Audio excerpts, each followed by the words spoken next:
All right. Welcome back, everybody, to more Tales of Berseria. When last we left off, we were in the middle of the Aldina Plains and walking around and doing a bunch of stuff in there. I got an expedition to bring back. Scout ships.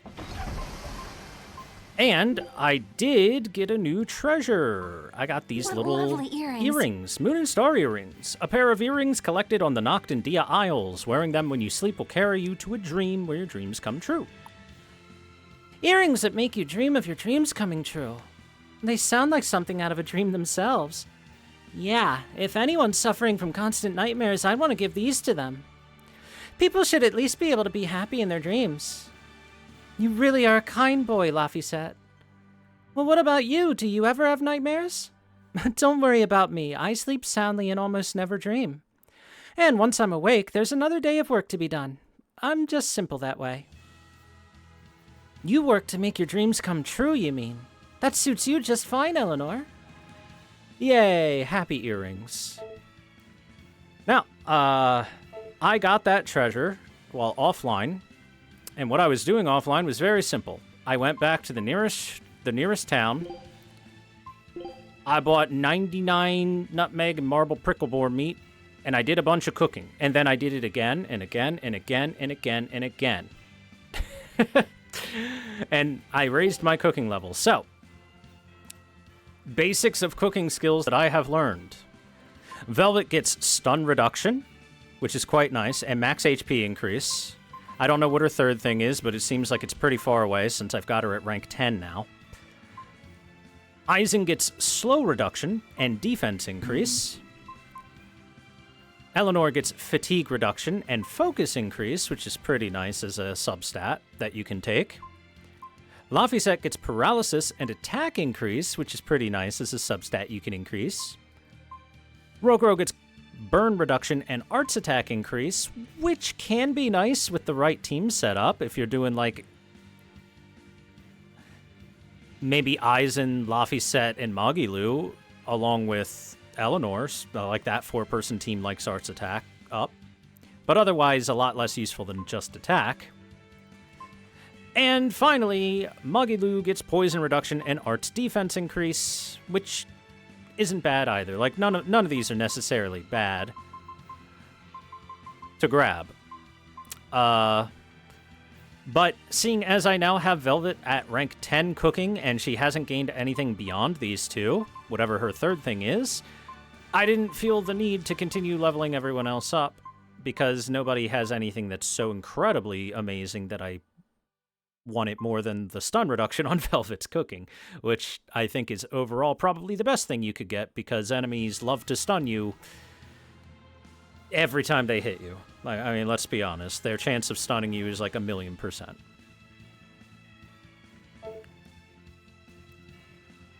Anyway, it did take quite a lot of menu spamming, like buy and then just mash the X button over and over and over and over and over again in order to do this.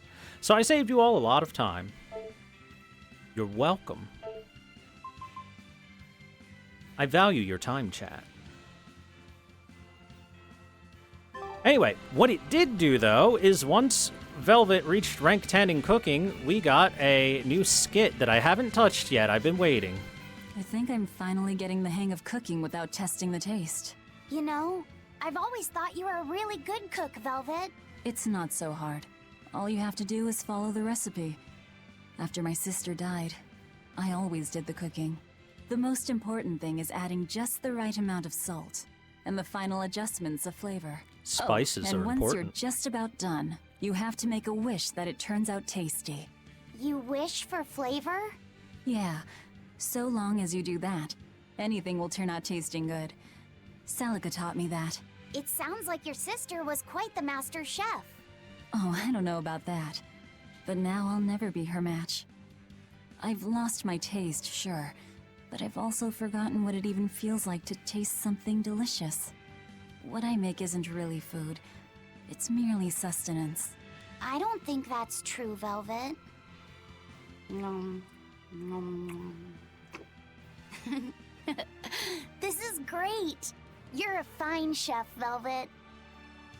I just remembered something my sister said. She always wished for our food to taste good, because she wanted to see us happy when we ate it. Oh? Aw. And she said I ate like a pig, too. I don't think you do. It's a good thing. You should eat a lot, too, so you can grow up big and strong. Oh, that gave us an outfit for Velvet. Jacketless. What's it look like? Whoops.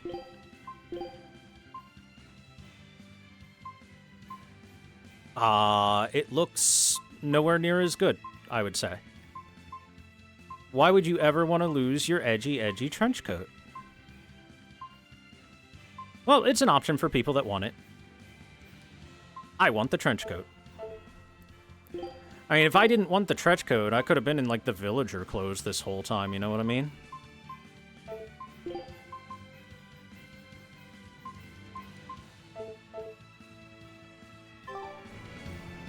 Alright, well, that was a nice little skit to see, though.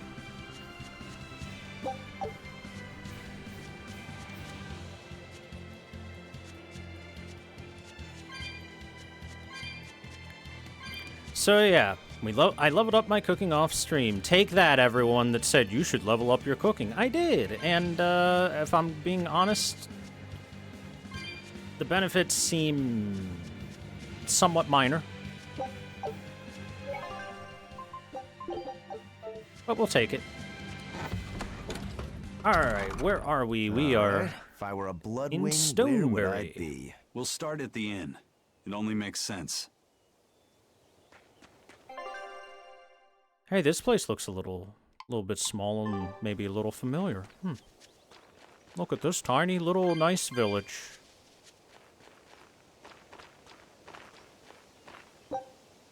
Oh, vanilla beans.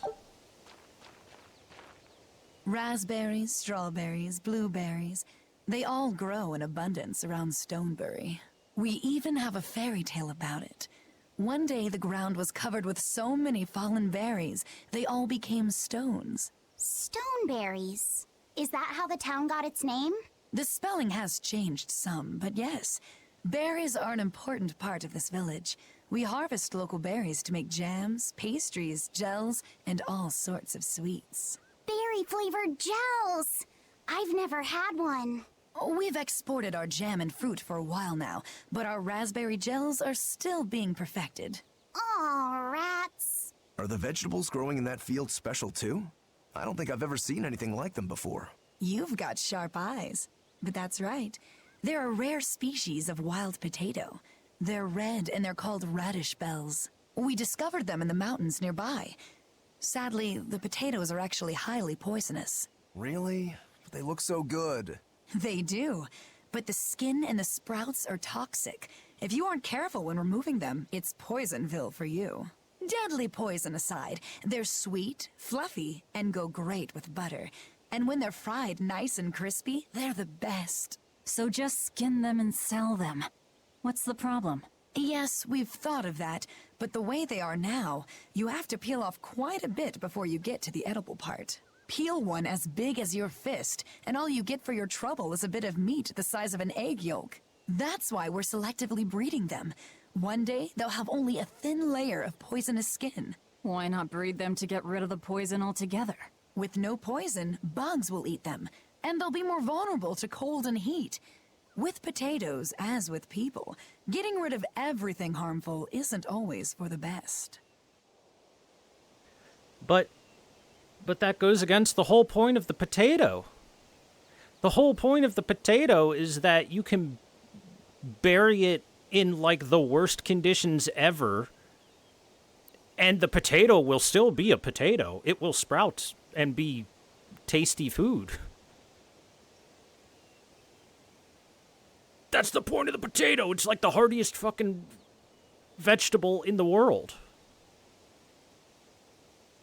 That being said, potatoes are just a teeny tiny bit poisonous.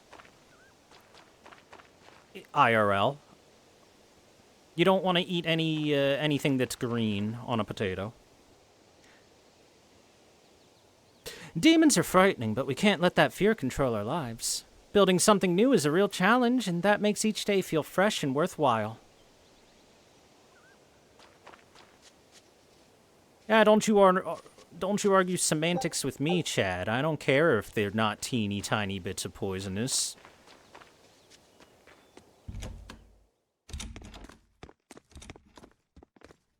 Oh, maybe I shouldn't have walked in here yet. Savid. Look who I found. Well, hello, sailor.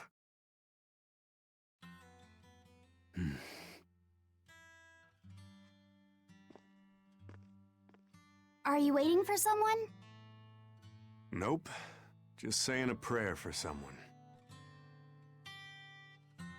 Someone? My favorite drink, green stuff. Let's go.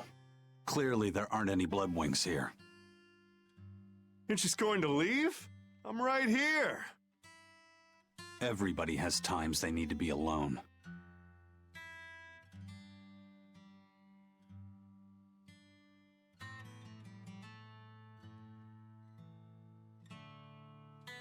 Fee. Right. Coming.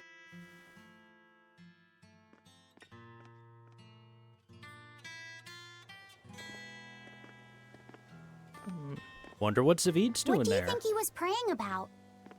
Well, for one thing, he was drinking a bottle of thorny forest. Oh my. The drink you share with your special someone when you're going to be married for life! How romantic! But getting your hands on that stuff is no small feat. I can only hope I'll get a chance to taste it someday. That must have had an important meaning for Savid. That's why you left him alone. Don't read too much into it. You're Velvet, right? You must be the one who's seen the demon we're after. We saw a big snake-looking dragon fly over on the way here. Is that what you saw too? Yes, that's the one. It nests at the top of the mountain in Aldina Plains. We went to look ourselves. No dragon. It only returns to its nest on rainy days. Rainy days, you say? Wow, how convenient. The rain rolled in just as we said that. Oh, just look at what you went and made the weather gods do. This doesn't bode well. Not at all. The Thanks. weather was reading We'll the give it another script. shot. The weather looked at the script and was like, oh shit, I better start raining now. The water around here is ideal for producing wine and spirits. I've been thinking about fermenting something new. What will you make? This region's specialty is berries, so a berry wine? But the chilly air and level of humidity here should be just right for making an amber draft, don't you think? Considering the geography around here, the water must contain a high mineral content. If you use it to make a rice wine, the taste will be unique. I've considered all those options, but I must create something that can surpass my greatest rival, Sleeping Princess. But that's nearly impossible to make. Exactly. Not an easy task, to say the least. Sleeping Princess is made by filling an emerald cask with water from an enchanted mountain spring and sitting it in direct sunlight for 7 years. The water's magic causes it to change color each year. When it reaches the same deep green hue of the cask, it's ready. Solar It's a hell of fermenting, a huh? process. It won't be easy to surpass a marvel of the winemaking world like Sleeping Princess. True, but I've finally found it. The ultimate stone. A gemstone? Will you make a cask from it? That would just make it an imitation. No, what I found can only be called a natural rock filter. You're filtering wine with a rock? Deep in the heart of these mountains, I found a stone that absorbs liquids. I tried using it to filter a berry wine. The taste of it was unbelievably crisp and bright. It preserved the luscious richness of the berries, while adding a clarity that left me breathless. I call it Pure Land wine. There is no better. May I have a taste? My apologies, but it took me 10 years to make a single thimbleful. I drank that thimbleful for my tasting. It'll be about 50 years before I can make a decent batch. I don't know if you doubt have I'll 50 see a years full in you, bottle old in man. my lifetime. 50 years, huh? Meet you back here then? I've never been so glad not to be human.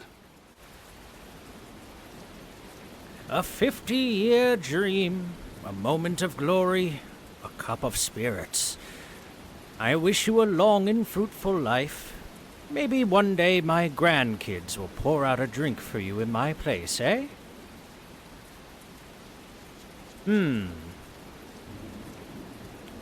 Perhaps we can go find that magical rock, and then we can make special wine out of it, but slightly faster.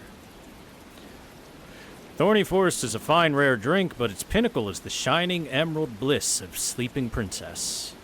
It's so scarce and treasured that even kings have to wait over 10 years for a chance to drink it.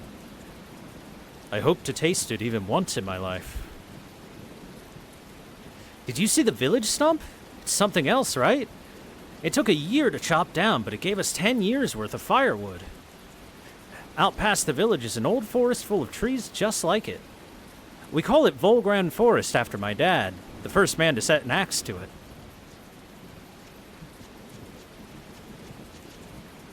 Oh, hey, a chest.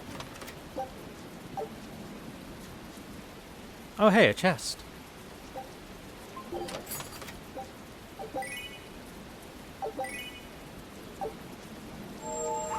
Oh, hey, a chest.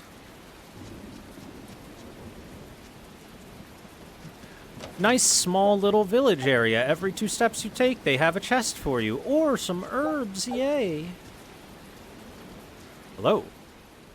I was on my way home from a trip to Logres, crossing the Aldina Plains, when I saw it. Rain was pouring as if from buckets, and the wind was so strong I could hardly stay on my feet. From the vast darkness of the sky, a monster of tremendous size descended, like the essence of the storm itself. A huge flying demon?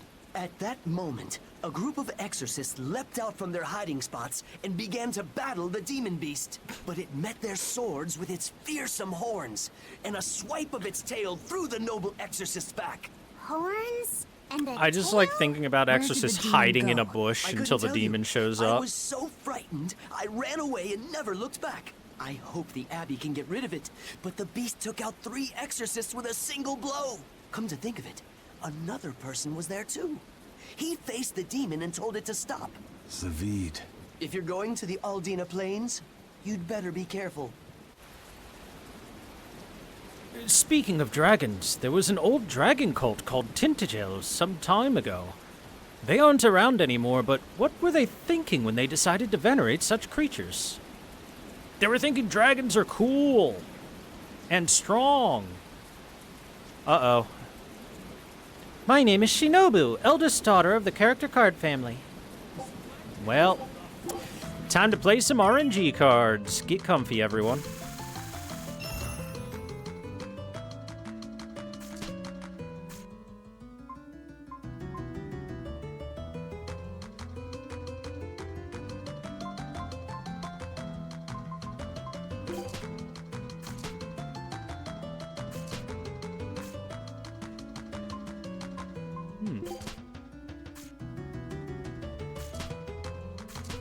Ah, you took my princess, damn you. My RNG. It bad.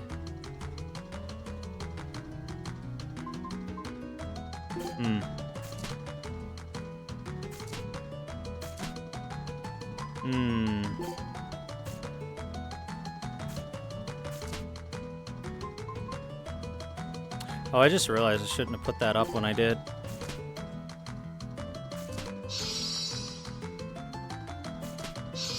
Yep, that's why. Yep. You didn't take that? But why?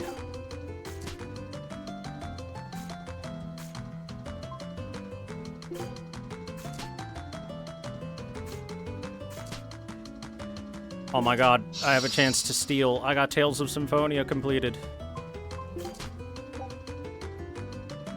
I'll take my 10 points. Oh boy, 10 points. 10 poi.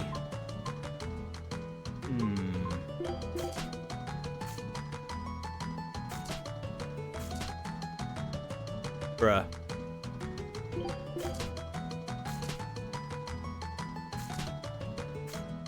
Alright, if the other purple shows up, I can finish one of the Tales of games. I don't know which Tales of game it is, but I got the card for it. I want to complete that set.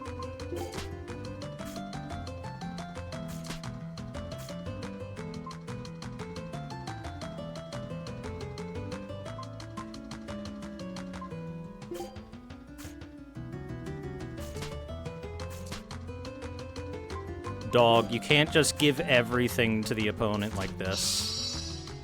I guess you can. I'm fucked. I am Tales of Vesperia! I did it! Give me 10 more points.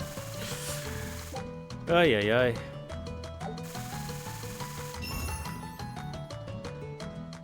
This is such a honestly bad game.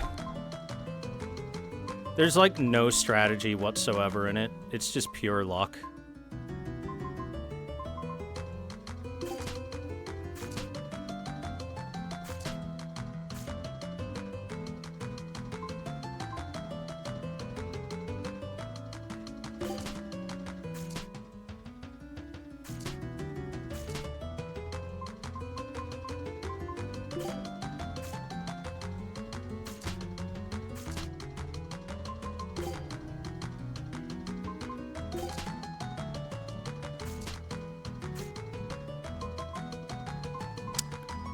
Boy, oh boy.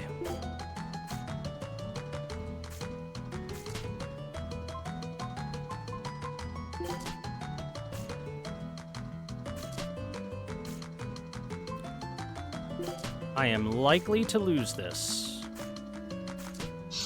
Yep, there it is. Oh, wait. You need more points, otherwise I win. Oh, there it is. Okay, I'm dead. Yep. Pure RNG. Killed by RNG.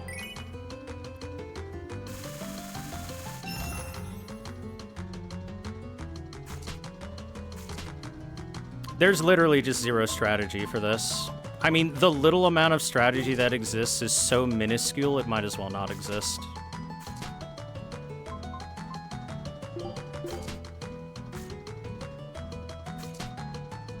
Because look, that card I would have really liked to get just got taken randomly by my opponent drawing off the top of the deck. Could I have planned for that? No. Could I have prevented it in any way, shape, or form? No.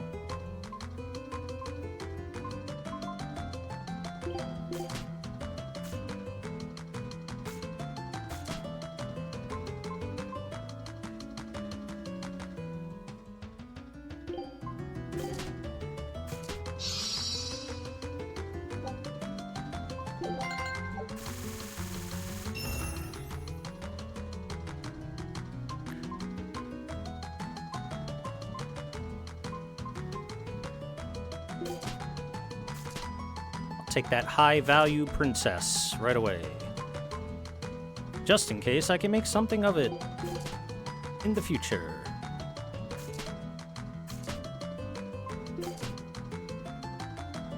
Oh, hey. Princess.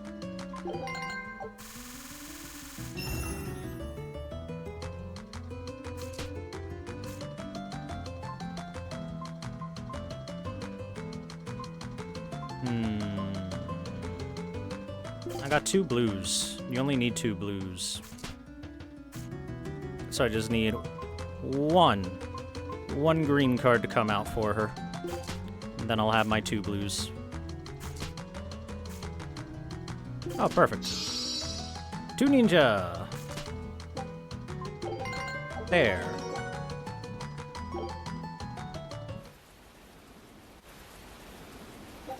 Now, intermediate.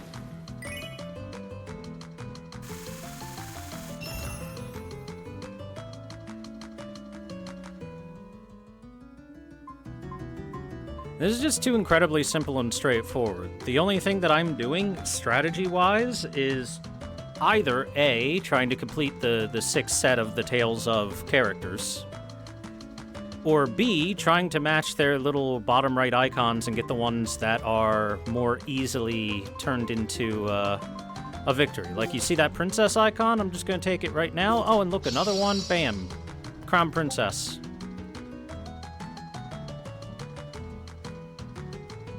And I'll just take my 10 points. Fuck it. Once more, there are 2 princesses on board. I can take both of them. As long as my opponent doesn't take one. Oh, look, my opponent didn't take one because they didn't have the cards for it. Bam, princesses. And 10 more points.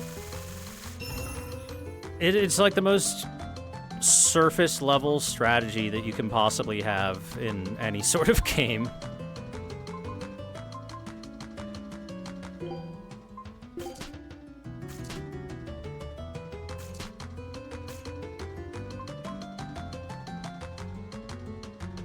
Oof, my hand is not particularly good.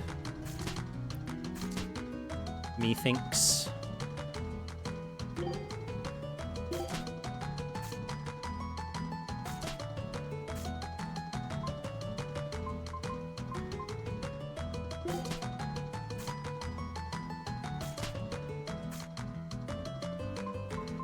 And depending on what cards get popped out of the deck, could be really bad for me.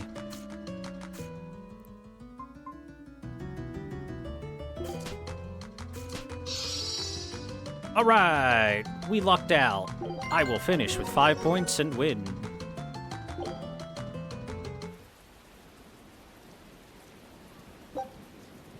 We got Black Shiba Inu ears. Is that it? Just novice and intermediate? Alright, cool.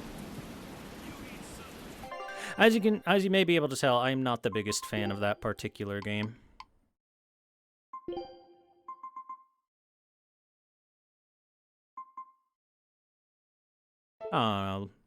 Laphicet wants the horns. He gets the horns.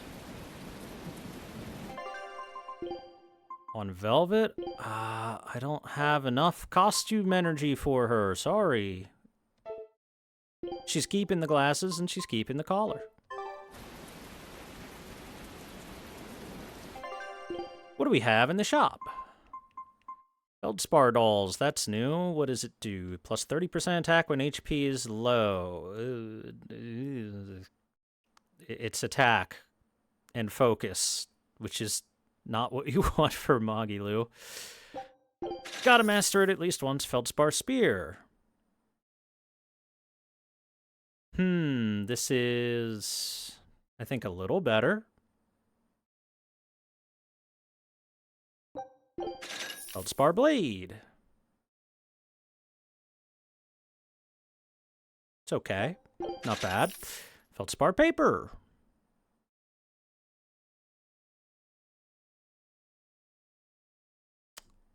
Yeah, not really what we're looking for because it's attack, right?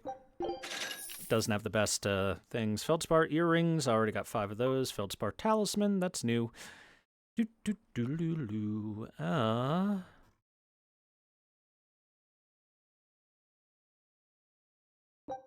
Not the worst, not the best.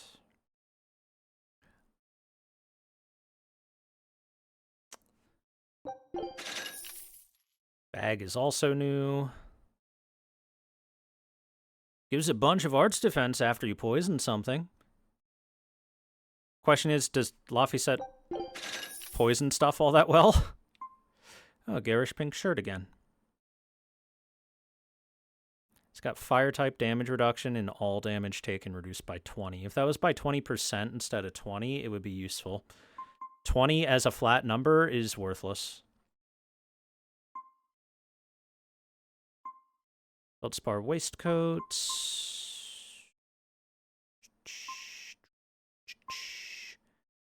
Horse ring, that's new.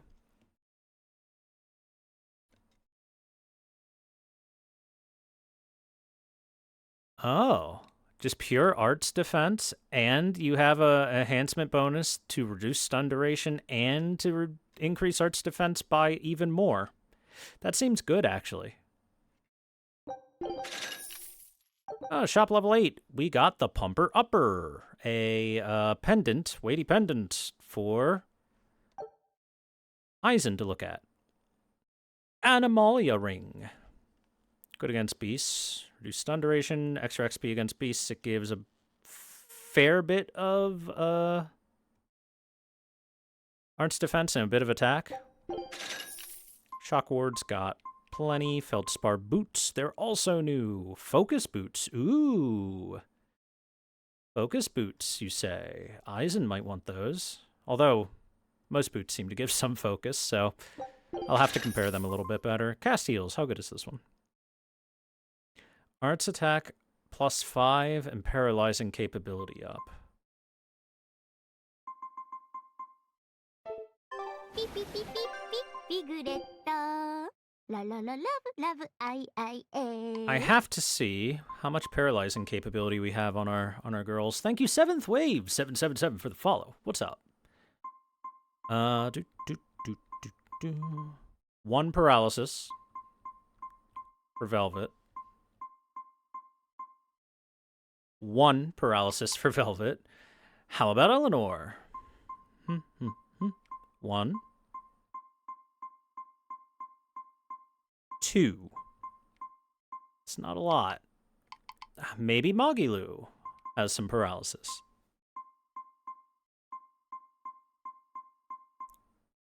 1.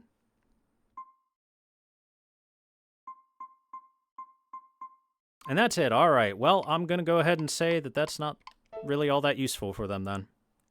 How far am I into the game? I just reached Stoneberry, wherever far into the game that is. I think I'm maybe halfway-ish, if I were to hazard a guess. Just based on the dialogues and stuff that have been going on. Our scout ship has returned. Oh, we found a new area, Albane. A civilization with the power to transcend time and space. It is said to exist in the heart of this continent, while the Rangetsu style originated in the region of Japan. Not Japan, Japan. Scout ship set. Japan. Let's talk to this dude. Stoneberry hasn't had much luck growing just yet, but this pioneer town has a lot of potential. Trees grow well here, and the lumber is of great quality. Oh, we're also close to the quarries, so stone isn't a problem.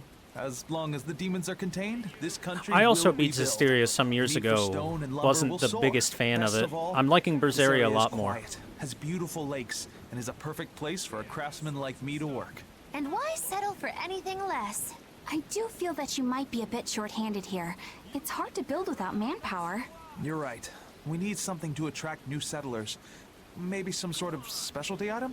Is there any fruit or vegetable that can only be found around here? There is a type of potato called the radish bell that we grow, but it's got a few, quirks. If you want to attract people, you should just ring a bell. Come to Stoneberry, where the money grows on trees. A bell tower, huh? That might actually work. We can even use local stones for the bell. The Stoneberry Stone Belfry. It won't work. Huh? Try hitting a rock. Doesn't ring. Ah, how could I have missed that? I'm still such a novice. My master taught me better than this. Think before you build. That's what he always said. I need to do better and not sully his name. Now, Velvet, you say that, but if you hit a piece of brass, which is also a rock, it doesn't ring until you shape it properly, Missy. You gotta hollow it out. Silly. Velvet doesn't understand the intricacies of metalworking. I have a lot of respect for my master. He's strict and blunt with his advice, but he's got a very kind heart. My dream is to start my own business in the village and earn his acceptance. Smell the scent of blood. Fresh blood. Hey, thanks for the money. What else was there? The serial killer tree in the Duval Forest, which I haven't been to yet. Or if I was there, I wasn't able to get very far into it. Hold on. Oh yeah, the Duval Forest. I was able to take 2 steps into it and then couldn't go any further.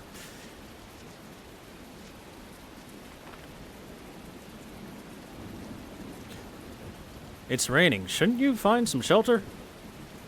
Oh, that was Laphicet.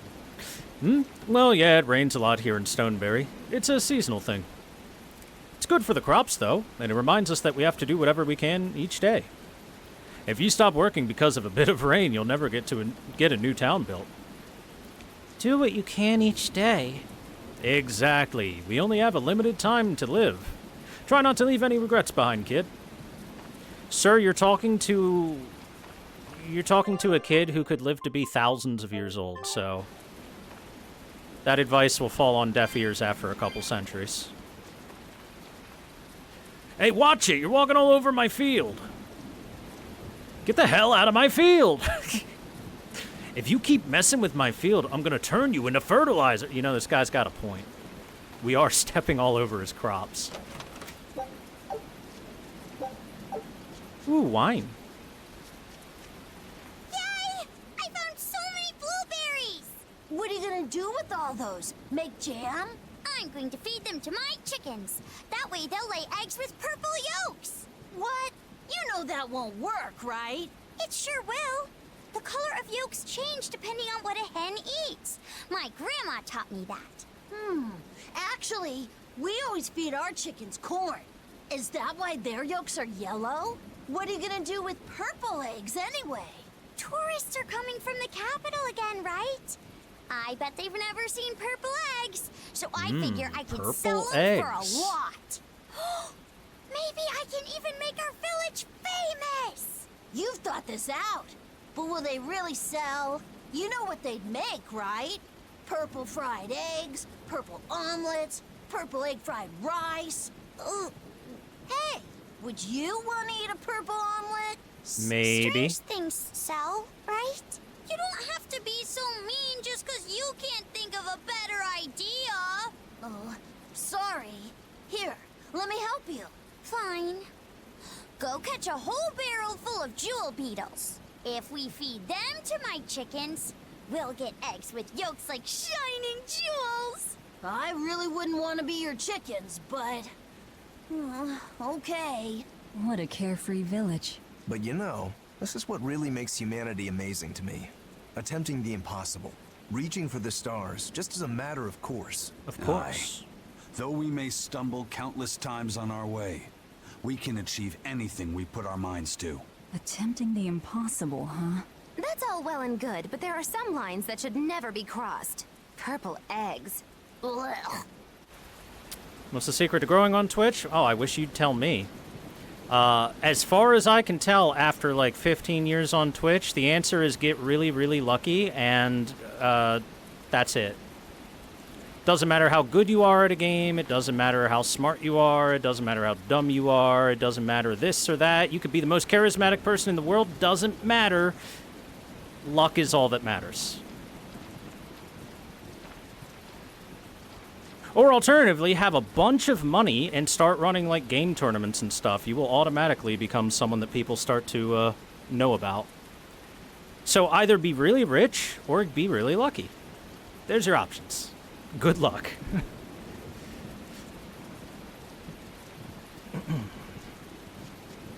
Hello, random lady. The dragon's nest is in the mountains above the Aldina Plains. Oh, yeah. Alright, let's go beat up a dragon. Or at least try to. Hey there. Our meeting like this must be Providence, meow. We're in a hurry. Save it, cats. All the better, meow. I've just stumbled upon a perfectly nifty piece of stone just for you. What's it for? That's not a geoboard, is it? Bingo! I dug it out of some ruins, meow. They were made by Norman Meowny years ago for surfing along Earth pulses, but I can't use it. So I was gonna make a joke, or I was gonna be like, can we start Tony Hawk skateboarding? Wait, apparently we can. Norman made this? That doesn't exactly inspire confidence. Don't be so mean! We're capable of exceptional things! Sometimes. When a Norman speaks their own name, the board springs to life and whisks its masters away at top speed. They'll even plow right through weak demons. You can say it's our masterwork, even if we sorta stumbled on it by accident. Huh. Well, then I apologize. You know, I figured something out. If Bienfu stopped talking one sentence earlier, he would seem so much smarter and less annoying. So we can ride this as long as we have Bienfu with us, right? Well, kind of. Do you If have he to just use your ended true the name to sentence activate at, it's, you could say it's our masterwork, it would have been a much better sentence. Wouldn't that just be Bienfu? No. Norman have a separate name that goes something like Norman so-and-so. It's almost more a title than a name. Often the name has something to do with what they're good at. Something like attack, or chain, or aqua. Right. You could say names like Bienfu and Grimoire are more like stage names. I actually don't know Bienfu's Norman name, but I can't wait to find out. What is your name, Bienfu? Come on, out with it. We're in a hurry. Norman Brave. Whoa, look at that! Wait, Bienfu. Your Norman name is Brave? That is so deliciously absurd! Why do you think I've never told you before, Bien? At least the board works, Meow. And if we get on this board, it'll move us around? Well, about that. The board propels itself by pushing against Earth Pulse flows. To do that, the board needs information on the flows. But this one here's a completely blank slate, Meow. First, you need to find the geotrees in each area. They serve as a conduit between the surface land and the Earth Pulses, Meow. Once you've actually located a geotree, you can record that area's Earth Pulse data into your geoboard, Meow. Got it. This area's geotree is right over there, Meow. All right then. So long as we find more geotrees, we'll be able to use the geoboard to travel much more quickly. We've unlocked fast travel.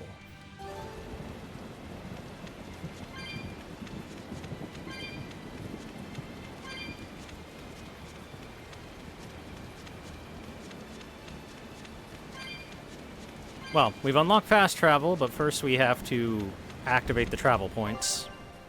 You can ride a geoboard by holding RT. Geoboards allow you to move faster than usual, as well as travel on previously inaccessible... Oh, wait, look! You can see her doing a sick kickflip over that gap. That's at least 500 points in Tony Hawk's Pro Skater.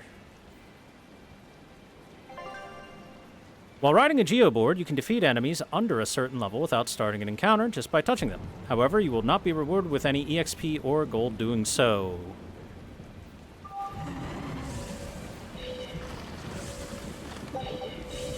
Oh, I can just pull it out anywhere. Well, that's going to come in handy. Yeah, and it's a lot of fun to ride, too. I could get used to this. I'm so worn out. I feel like I had to sprint the whole way here. Huh. It seems like operating the board saps a lot of energy from Bienfu. Even still, this board gives us a strategic advantage. Brave here will just have to bear a little exertion now and then. Yeah, Brave. Buck up. I believe in you. Be brave. Ah! Stop calling me that! Bully the hat-wearing creature. I doubt I'll be able to do anything at the Zamal Grotto right now, because it was being blocked off by soldiers. So instead...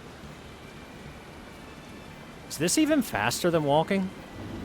This seems to be about the same speed. Instead, I'll check the forest up here, which had a place to jump across, and I'm expecting to be able to jump across it now.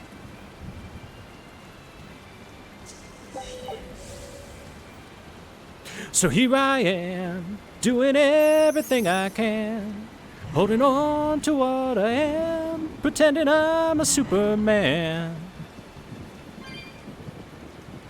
No, but seriously, where are the half pipes and the spots to grind, man?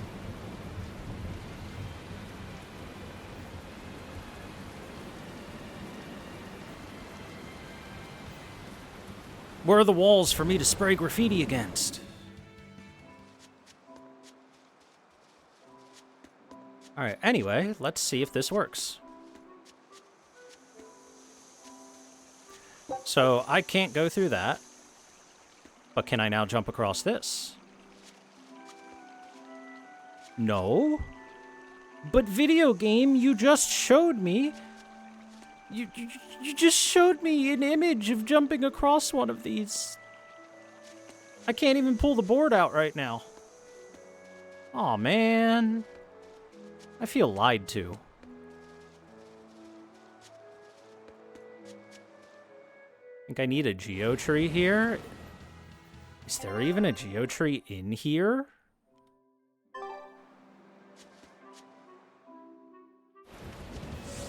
I mean, if there is, it's not like I can reach it at the moment. Yeah, our fastest way is using the teleporter, so let's go teleport.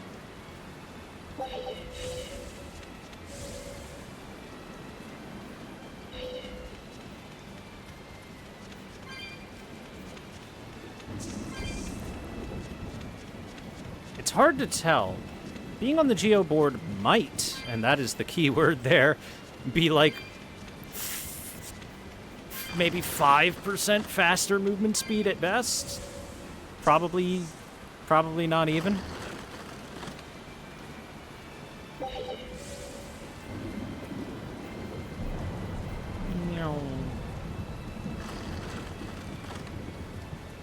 And you can't, like, turn the camera while you're on it. The camera has to stay forward. Doesn't seem like it's faster transportation. For the most part. Not by much, at least.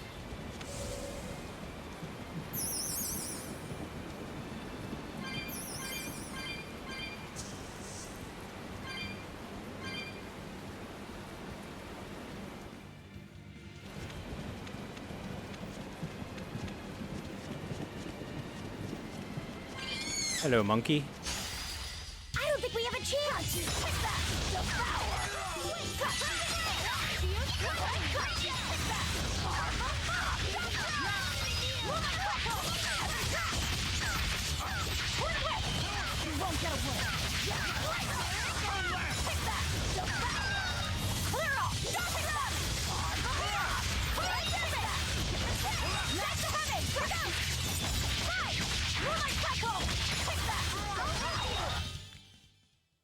You're not hurt, are you? No, I'm fine. He's fine.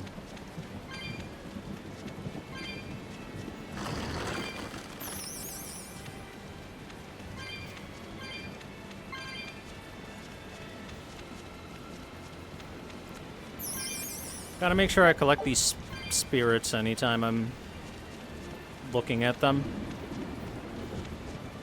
Those cat's chests take quite a lot to open up.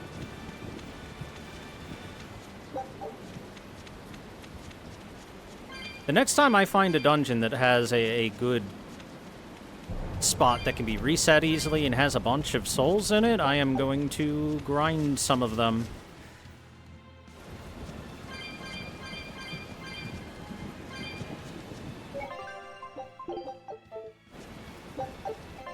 Okay, now, real quick, there are new things I can equip for this boss fight I'm about to have against a dragon.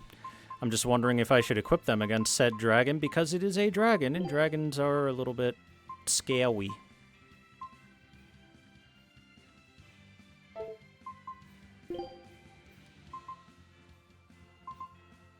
Ah, we'll be fine. Oh yeah, what did you get? Pumper Upper. Gives a lot of, arts attack. Equipment skill learning speed goes up, break soul power, and equipment drop rates go up as well.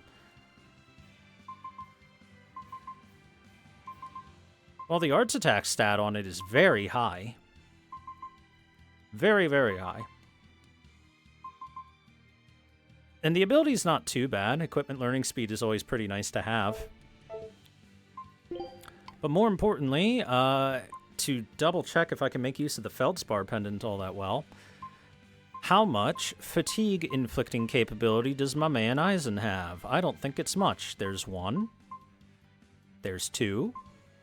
3, actually. Okay, 3. 3 is higher than I thought it would be. All of his wind stuff, which is only 3 things. Which does mean he can get the enhancement bonus, which is 30% more focus after inflicting fatigue. Which is quite nice, because he's got a lot of focus. Focus is, I think, his main stat, even. Because if you look in the bottom left there, he's got 427 right now, which is higher than anything else. So it's not bad.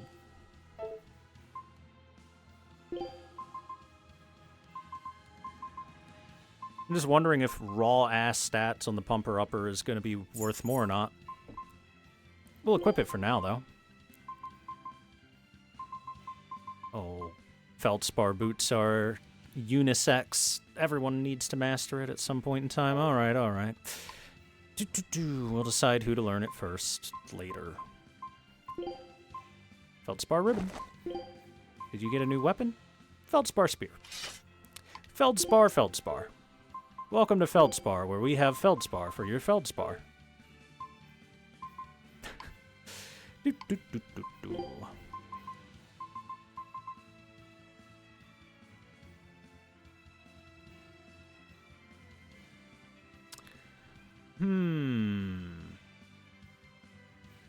Water element becomes better. Maybe. I mean, after looking into his arts and seeing that a lot of his Moloch arts are at least half non-elemental, this means that the enhancement bonus for the casting time should, keyword, work with secret histories, which would be pretty solid, because he's got several of them. I think he's got more non-elemental included than water attack power. So the secret histories might be better. It's also got a lot of focus, which is always nice to have on any character. Everyone likes having focus.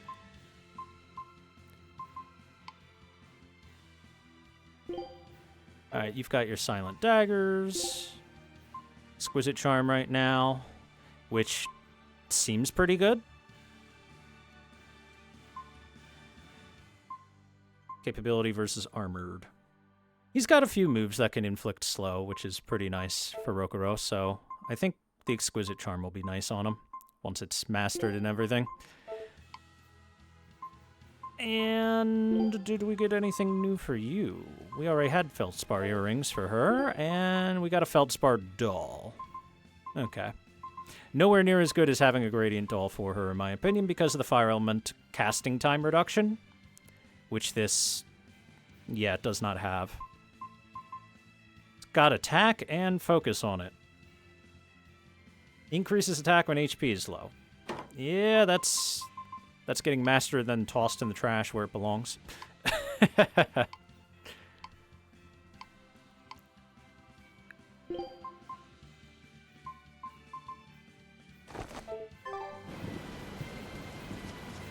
Oh, a chest. Oh, more Feldspar boots. Alright, who wants some Feldspar boots? Here you go, Rokuro. Everyone's got to master them eventually.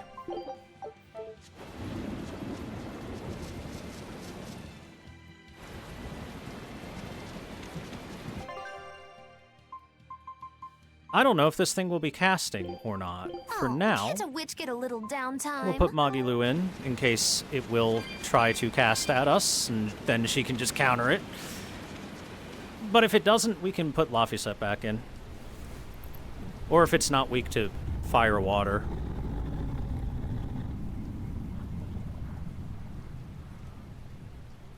Dragon time. It looks so deadly. And just check out how much malevolence it's putting out. That's a dragon for you. Which means it's not a Therian. Let's retreat. We've got no reason to pick a fight with something we can't handle. I do. Nah, screw that. I'm gonna go punch You it. up for it? What? What are you doing? She's right. Fighting this creature is a good way to end up dead. Oh, sorry. Well, no backing out now. Well, no turning back now. This'll be interesting. Weaknesses? Physical and fire. Okay, good. Magilu will be pretty nice in this fight then. This wasn't part of the plan. Yeah, but training like this doesn't come around every day. Be on your guard. One wrong move and you're done for. I know. That's the fun part.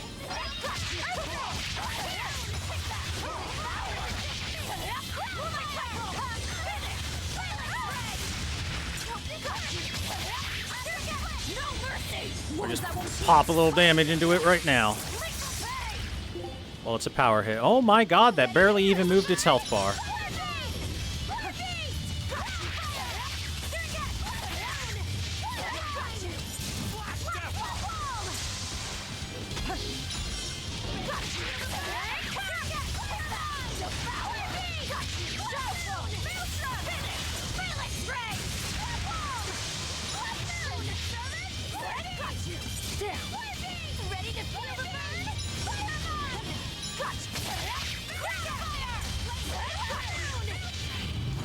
Oh, okay. All we had to do was tickle it a little bit. Yep. This one definitely puts up a better fight than your average demon. Is there any hope of actually defeating this thing? I'll do whatever it takes. That's my way.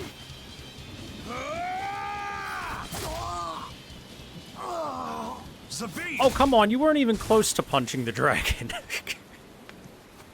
Yeah. I see you're out for blood, as usual. He saw Zavid run in and punch Zavid on purpose. You knew, didn't you, Eisen?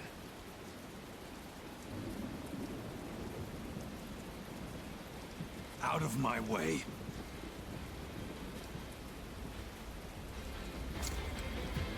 What? Are you protecting the dragon? She's not a dragon! Huh?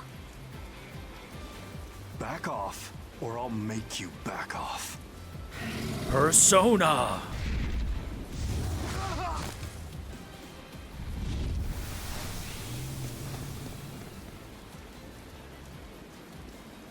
Damn! It got away! That hurts, babe. And here we hadn't seen each other in so long.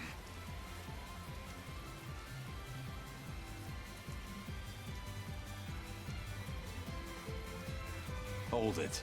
Is that dragon someone you knew? I told you, she's not a dragon.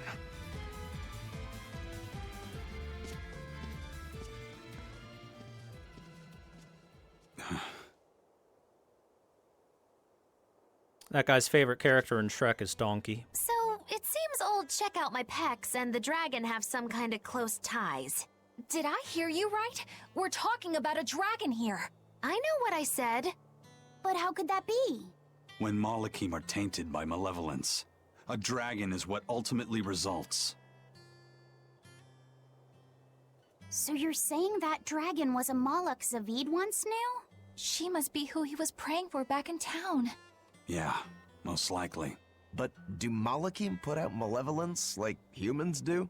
No, not by themselves they don't. But if one remains in contact with humans or demons who do, it will eventually taint her, and she will become a dragon. What about you, kiddo? You feel anything weird after you got thrown into the Earth Pulse at the Empyrean's throne? I did, yeah. Can't say I'm surprised. The air there was thick with malevolence being sent on its way to Enominat. If I'd stayed there, I might be a dragon too. Is having a vessel not enough to prevent a Malak from transforming? A vessel can reduce the effect, but not eliminate it. By stripping their Malachim of consciousness, the Abbey exorcists seem to be able to inhibit the transformation. But nothing in this world is guaranteed. Can a dragon ever be changed back into a Malak? Nope. Just like with demons, there's no going back. Do they still hold on to some part of who they were? You saw that dragon. What do you think? Well, that's... But Zavid still won't kill it. Must be his creed at work. Aizen, listen.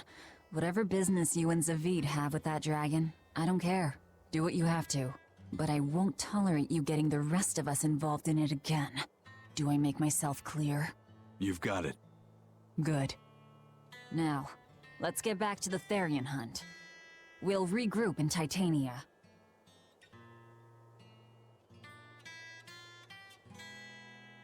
If what Aizen said is true, then could I wind up as a dragon someday? Or Yes. Aizen too? Also, I don't- yes. I don't know. Any Moloch can become a dragon. But especially the more powerful Molochs will become a dragon if they get just a little too much malevolence in them. The weaker ones will become something more akin to wyverns. Okay, good thing that dragon fight was just... It was like doing some simple exercise, you know, a little bit of jogging, some jumping jacks. It was a small workout. It wasn't a real dragon fight because... Well, let me tell you this from playing Tales of Zestiria. A real dragon fight is a pain in the ass. If it's gonna be anything similar to that one.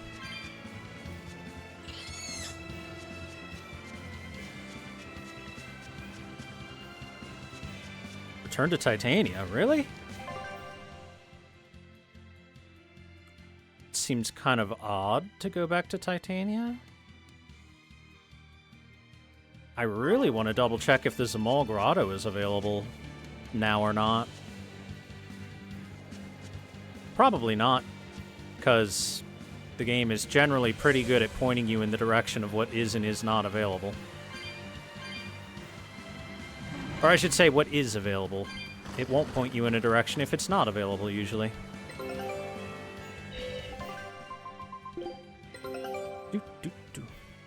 We got mythical eggs! A new recipe! I've gotta try it! Mythic egg and rice omelet. A dish made from the distant land of Japon. Some believe that the omelet should be wrapped around the rice, while others place the eggs on top. Show them how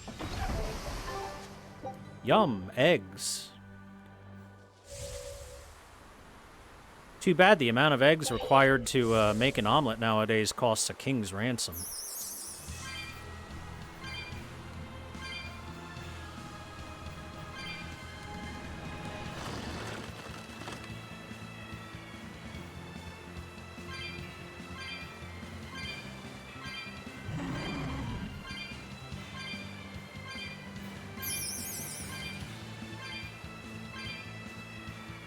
Well, I don't know if I'll be able to go into the grotto, but at the very least I'm picking up some of these spirits along the way.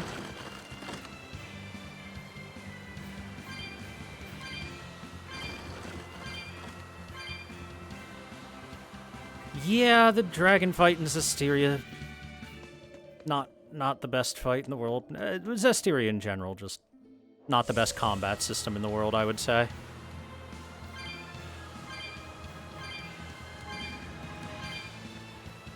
I'd say the thing I like the most about Berseria over Zestiria is the combat system and the fact that... All love, almost nice. Hey, thank you for the 68 months, Doom Songs. Almost nice.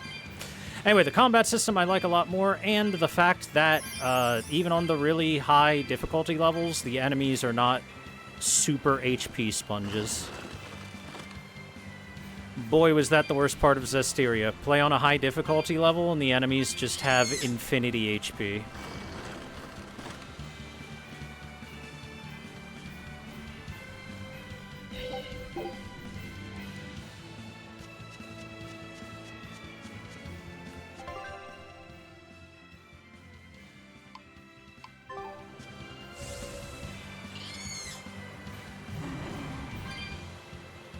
Yo.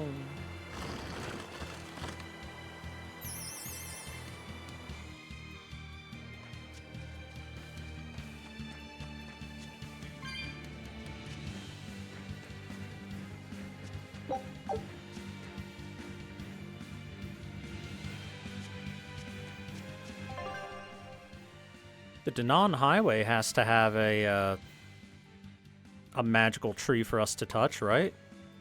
No? Apparently not. We are not allowed to skateboard on the Danon Highway. It is illegal.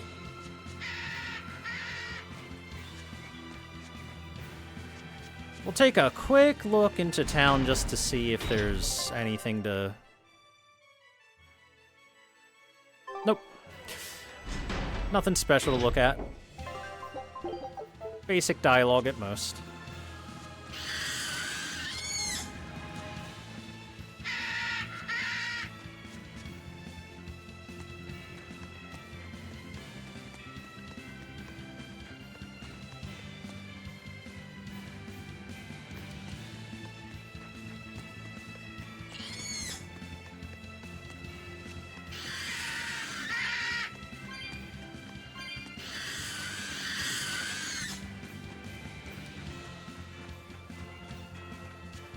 How come these monsters never fight each other, but then we show up and it's on site? What did we ever do to them? Brooklyn Turtles! Turtles, keeping tight circles. Oh, perfect timing, Eisen. I's got a letter for yous. A letter? Did you get a reply to that letter you sent? What's it say? What's it say? I know everything that you've done. Repent for your horrendous deeds, you monster. What did you do, Eisen? No idea. There's no sender written on here either. Who would write something so awful? Who cares? If I gave a damn about other people's I was feelings, gonna say, I he's a wouldn't be pirate. I suppose that's true. There's gotta be Forget at least about one it. person who What's would the write that status of kind the of other letter. stuff? The Palmier made it just fines. But we've run into some troubles finding the Nordals. My deepest apologies. What are Nordals? Nordals used to be given out by Empyrean temples. If you collect a set of 4, you'd find happiness. Oh, so they said. Nowadays, there's only 4 left. Red, blue, green, and black. Even worse, nobody hardly knows nothing about them. Dolls of the Empyreans.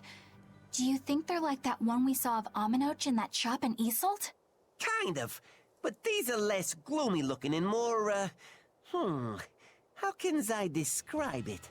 Something like a quiet radiance? A quiet radiance. That's perfect! I think I get it.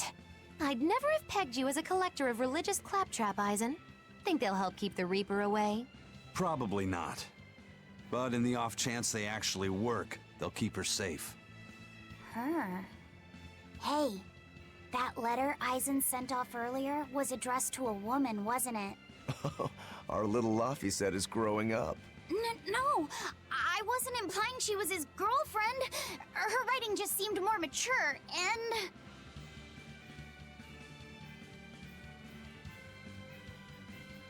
It's nothing like that. She's my younger sister. I didn't know you had a sister. She's the only family I have left. She and I live apart for various reasons. I'm guessing your death curse is one of them, huh? Mogiloo! I mean, makes sense. So that's why. I'd be happy to help you look for those dolls, Eisen. Are you sure? Yeah.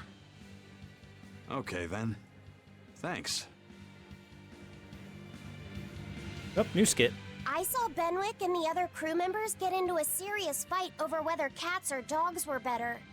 I don't get what the big deal is. I know, it's so obvious You that could it's say cats. such a thing. No conflict is more perilous than the one that has dogged mankind since the dawn of civilization. In the shadow of every war are the battles of dog lovers and cat lovers. Between each side lies a divide, maybe not all that deep, but unbridgeable all the same. I'd say we're lucky that the squabble you saw didn't escalate into anything more serious. I had no idea it was such a big deal. So what side do all of you fall on? I am, without a doubt, a cat person. Cats and witches have a long history together. Personally, I prefer dogs because they can cohabit with humans while following rules. But I like cats too, because they're cute. What about you, Rokuro? Shigure liked cats, so I don't. But I like dogs even less. Always wagging their tails for their masters. I feel the same way. Dogs will trade anything for food. Learning tricks, wagging their tails, getting friendly, and in time, even forgetting to howl. That's called I think that's too domestication. cynical. Dogs make efforts to please humans so that we can live together. They're friendly and compassionate creatures. Then does that make you a cat person, Eisen? Actually, I like squirrels best. When I lived with my sister, the nearby forest had lots of nice, fluffy squirrels that would let me pet them. This isn't about squirrels. It's about cats and dogs. You have to pick a side. If I had to choose, yeah, it'd be cats. There's something lovable about the way they act, especially when you spoil them. Reminds me a lot of my sister. What about you, Velvet? Cats or dogs? Dogs. They don't betray you. You always have to be so serious, don't you? So Velvet and Eleanor like dogs, while Magilu and Eisen prefer cats. And Rokuro doesn't care for either one. That makes you our tiebreaker, kiddo. The fate of this showdown is in your hands. It is? Now that you're no longer the Abbey's dog, perhaps you're thinking of being one for Velvet's column? What has that got to do with anything? We're just talking about which animal we like. If you're getting so angry over this, he's going to have no choice but to pick dogs.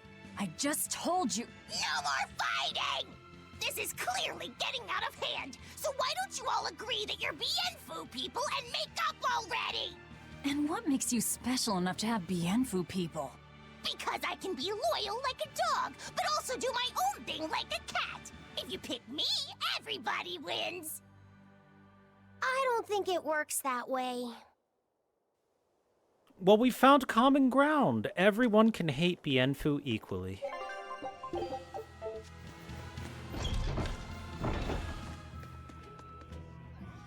Oh, this is where the tree thingy is.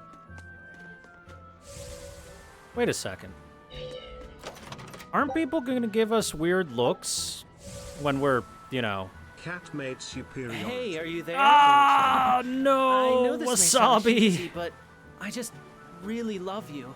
Why? I love everything about you. Right in front of Whenever my I see you Tony Hawk? online, I can't help but smile. Seeing you is enough to make me flustered.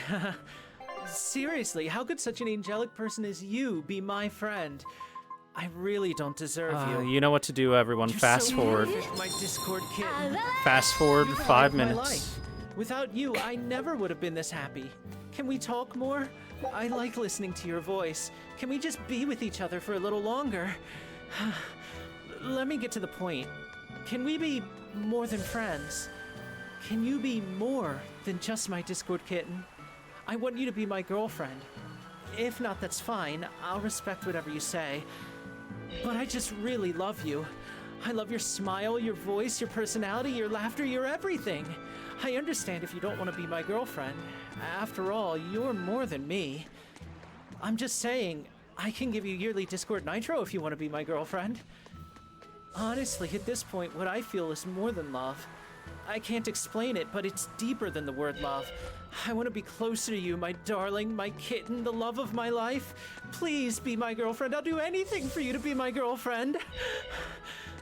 I'm sorry if I don't reply to you right away, but I'll get back to you there it ASAP. is. Discord Daddy needs to go do his Discord mod work now. Thank you, Wasabi, for the 1,000 bits. And the emotional and mental scars that go with it.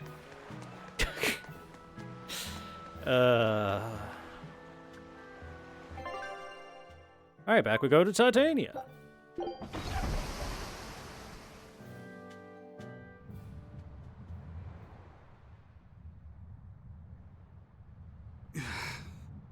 I guess a dragon was a bit much to take on, even for the Reaper. You should get some rest. We all should. I'll just get the crew started on readying the ship for our next departure. All right, you go do that. Laphicet, you should get some rest too. I'm fine. It's more important that I focus on finding an actual Therian this time. I'm going to take another try at sensing the Earth Pulse points.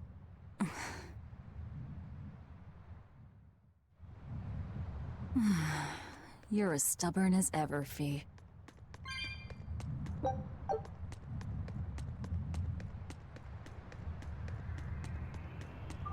Bink. Alright, so I gotta wonder, what is even the point of this? Because I don't seem to be able to fast travel with it, which I thought was the point of it. And I wasn't able to jump across a gap because I guess I didn't have it available at that area. I don't know, man. Whoops. Completely skipped. Who's been sneaking drinks from my emergency stores? I won't yell at you, so just be honest. Yeah, you say you won't yell, but we know you will. Look, I promise I won't. I just want to know who did it. No, you're gonna yell once you know who it was. I'm positive of it. I said I'm not gonna yell. Trust me, you will. If I say I'm not gonna yell, I'm not gonna yell. Get the wax out of your ears and listen. See, you're yelling already. I'm glad I didn't tell you I did it. I'm glad I didn't tell you that it was totally me.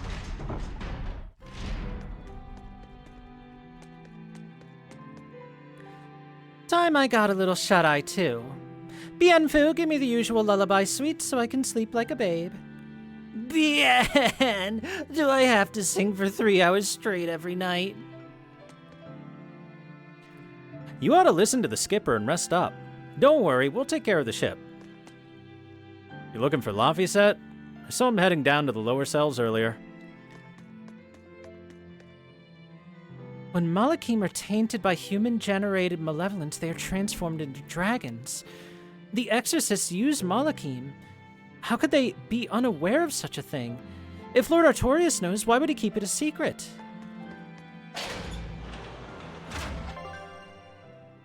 Oh, that just leads out there. Now, why would he keep it a secret, chat? Does anybody have a clue? I have an idea of why. It's pretty bad PR. With the captain gone, the skipper's had to carry a heavy burden on his back. But now he's got friends to watch out for him. I'm grateful you guys have been around. But, don't tell him I said any of that, though.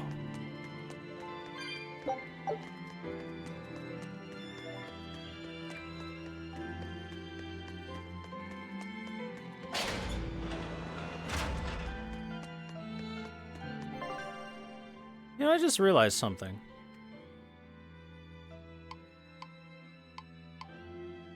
I didn't get enough spirits for that freaking cat box.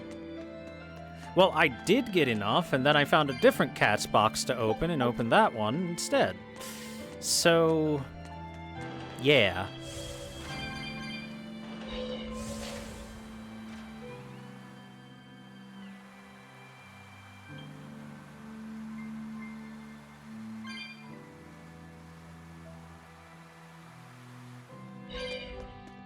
Oh, by the way, speaking of Tony Hawk, since we're now able to skateboard around, did you hear they're doing a HD remasters of Tony Hawk's Pro Skater 3 and 4?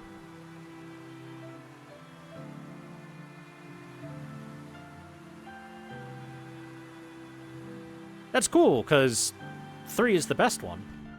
IMO.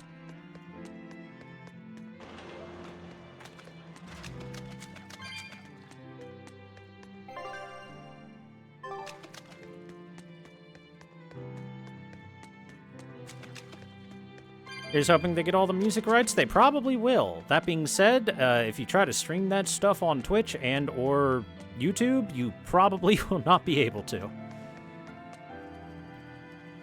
Kids are so difficult to deal with. If it was Benwick or one of the others whimpering, a solid whack would just set them straight, but... That's beastly. Of course it is. Think I'd be a pirate if I knew how to treat little girls? Fair point, sir. Kamoana is sleeping in the back. One moment she was her usual cheerful self, but then suddenly she seemed crestfallen. Everything will be better after a good night's sleep. Let's all go fishing tomorrow. I want to feed Kamoana the best sashimi she's ever tasted.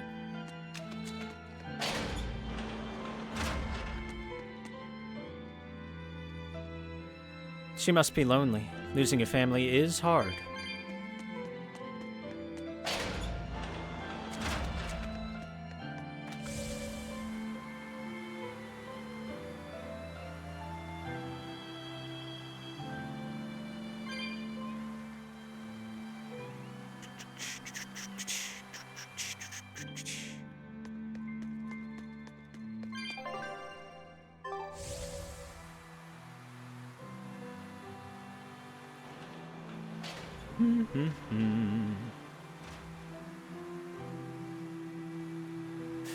So I'm going to say the same thing I said about Metaphor ReFantasia when it gave you the ability to sword surf in that game. If you're going to give me the ability to essentially skateboard around, please also give me the ability to do some sweet kick flips. You don't have to give me points for it or anything. Too hard now, Laphicet. I just want to do kick I flips. hear you. I just want to do some kick flips, man. At least let me do an ollie. Let me jump with it.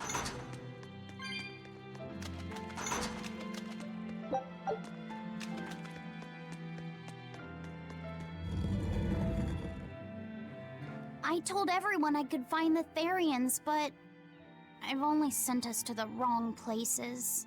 Eisen, is there any way to boost Amalok's powers? I guess it's okay for me to tell you this. The majority of Malakim today have their consciousnesses sealed away to be used as mere tools for the exorcists. Right. But originally, Malakim were beings who received prayers from people, and in return bestowed their blessings upon nature and mankind. So you're saying that when humans pray to a Malak, the Malak receives great strength? It's a slight problem considering Inominat is our opponent and everyone is praying to that. Yes. In general, at least. Some Malakim, like me, buck the system and bring about misfortune rather than divine grace. Oh, that's unfortunate. But who would ever pray to me? Maybe you didn't lead us to any Therians, Fee, but it's not like we came back empty-handed. We found Orichalcum to use against Shigure, and we also learned we can hold our own against a dragon. Velvet. So where should we go next, Fee? Northgand! There's a big Earth Pulse point north of Helivis. Works for me. Eisen? We can leave whenever you want. Doesn't matter to me. Man, we have I'm all not set. been to Let's make Northgand our way to the harbor. since the beginning of the game. When I say prayers, I don't mean outright worshipping. All I'm talking about are earnest thoughts and feelings directed at you. I see. So I'm already receiving prayers then.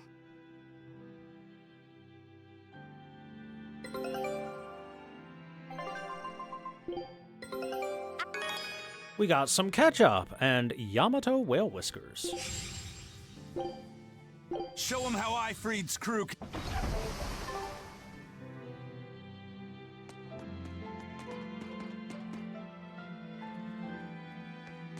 Looks like we need to start a new religion. I don't know how well that would work. Sure, Laphicet's cute and all, but I don't think a lot of people would pray to him.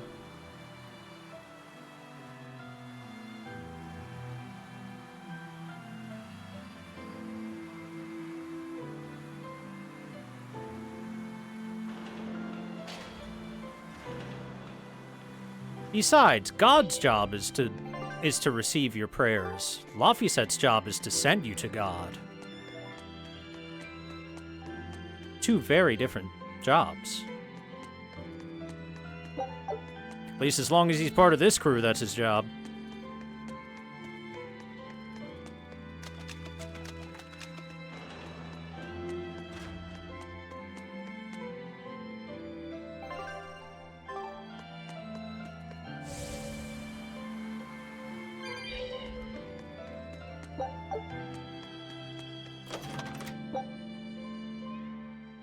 This chest had to have regained a new item or something, because there's no way I hadn't opened that before.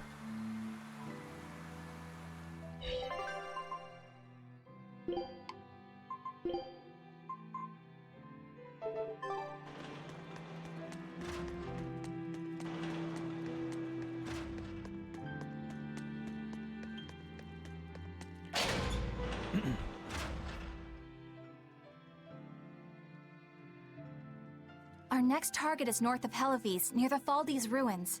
In light of everything we know, I'd say it's highly likely we'll find a Therian there. Yeah, more than likely. Then we should make our first stop, Port Helivis. I'm actually shocked With the, we didn't try there mischief before. we got into last time, getting into the city might prove difficult.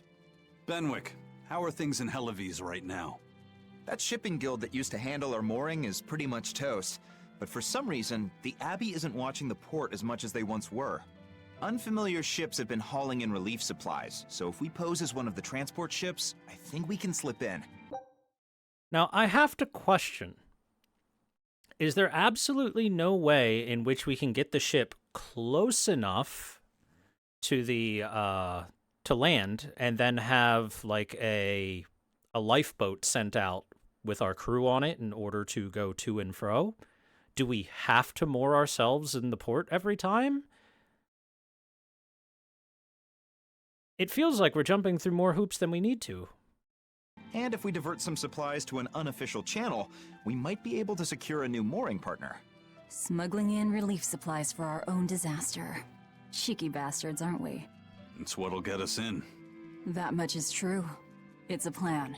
Roger. I'll get right on it. Well, hey, if that plan works, then I guess we'll go with it. Hey, Eleanor. Abbey exorcists don't pray to their tethered Malachim, do they? You mean something besides our oaths? An oath is a magical formula that grants you power in exchange for binding you to a rule, right? Yes, though that is simplifying it a bit. When Malachim receive human prayers, they bestow their blessings upon people and nature. Eisen told me that we Malachim grow stronger when humans pray to us. Prayers and blessings? I've never heard of that. I used to think the same way as the other exorcists. Malachim are merely tools that allow us the use of arts. Yeah, that's what I figured. But Inominat is different. The exorcists all worship him. They have faith in his mighty power. And not only that, the people of this nation pray to the Empyrean for salvation, just as Artorias instructs them. Ah, I get it now. See the wheels turning, do you, kiddo? Huh? Artorias founded the Abbey within the existing Church of the Empyreans, so that he could direct the people's thoughts towards Inominat. So that even while they lionize Artorias as their savior, they're made aware of Inominat's presence behind him. Everyone starts believing in Inominat. The prayers of the entire world go to him, becoming his power. After the centuries-long decline of Empyrean worship, he becomes stronger than anyone today could imagine. The pieces do fit. Oaths, prayers, blessings, the demon blight. So much in this world is affected by matters of the heart. They hold magical power, both effective and meddlesome. We are truly going up against the rest of the entire world, aren't we? Don't look so troubled, Eleanor. I'm gonna do my best to get stronger, so believe in me. I am a Malak, after all. Oh, Laphicet, you've become so brave so quickly. Have I? But you're still cute when you get embarrassed. Hey, why's your face so red? Huh? My face isn't red. Huh? A letter? Oh, he wears glasses. Reading glasses. Hey, Eisen. What's it feel like to get a letter? I don't feel anything, nor do I want or need to. There's no joy in receiving these things. Huh? Why not? Don't be so shocked. Look, it's just an invoice from the turtles. What's the big deal anyway? Do you wish you get letters too? Yeah. But I don't have anyone to send letters to. Let alone anyone who would send me any. It's okay, Laphicet. It's very simple. We'll get you a job in the city, and then after you're there for maybe a month, you'll get plenty of letters. Letters asking you to pay rent, or to pay water taxes, or, various other things. Laphicet, I've got a letter for you. What? Really? Who could it be from? The sender is... Bienfil? Yup. You got a letter from yours truly. I figured you'd be wanting someone to send you a letter right about now, so I wrote one up for you. What do you think? You're happy, right? Oh, yeah. Thanks, Bienfil. I'll even read it for you. Gotta say, that was surprisingly... Laphicet, I hope that this letter finds you in good health and high spirits. Thankfully, I'm doing well myself, with no major changes to report. Bienfu's taking all this so seriously. Surprisingly nice by Bienfu. How does he ruin it now? As you're aware, I've been spending my days ironing Magilu's outfits, sewing her buttons, and washing her hat and tremendously long socks. Recently, however, I made the mistake of remarking to her that she might not have been quite as slender as she once was in her younger years. She hung me upside down from the roof in the middle of the cold. I nearly became a frozen Normansicle. It was so horrible that I couldn't stop my tears from flowing down my little cheeks. There's the Bienfu we know and love. But all you wrote about in that letter was yourself. And you even read it out loud yourself. That's okay. Thanks, Bienfu. It feels nice to get a letter. That's so kind of you to say. I think I might cry again.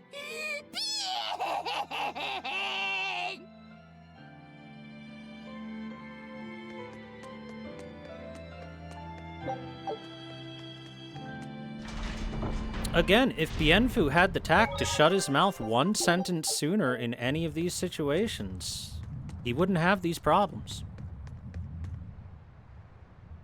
We've loaded everything bound for Helaviz. With that much trade, I doubt anyone will suspect us. Any idea who can give us cover for docking?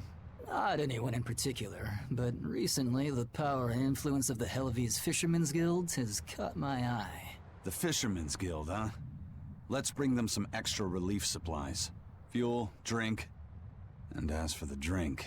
12-year-old amber draft. The sailors of Helaviz have an eye for the stuff. You heard that from Dial, I take it.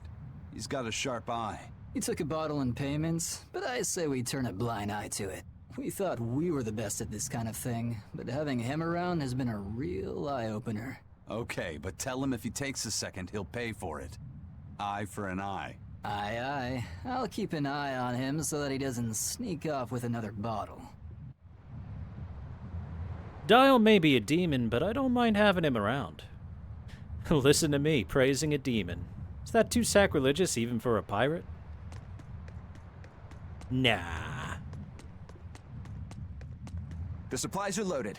We can make for Helaviz whenever you want. That was fast. If we weren't hard workers, we wouldn't be sailors. Eleanor! Oh, what's wrong, Kamoana? She said she had a dream about her mom. When Mommy saw me, she said I looked scary. That she didn't want a scary little girl like me. Your mother would never say that, sweetheart. But how can you be sure? Well, how do I put it? I know because I know. You're just lying to make me feel better.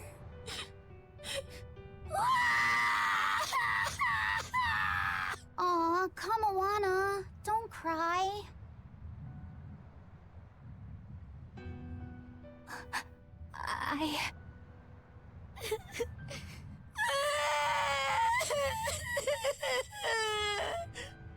Oh, this is the part I hate about little kids. I'm not a little kid! I hate you, Velvet! I hate you! That's right, let it all out. Stop it! Stop it! Mommy! I saw my mommy! She didn't want me!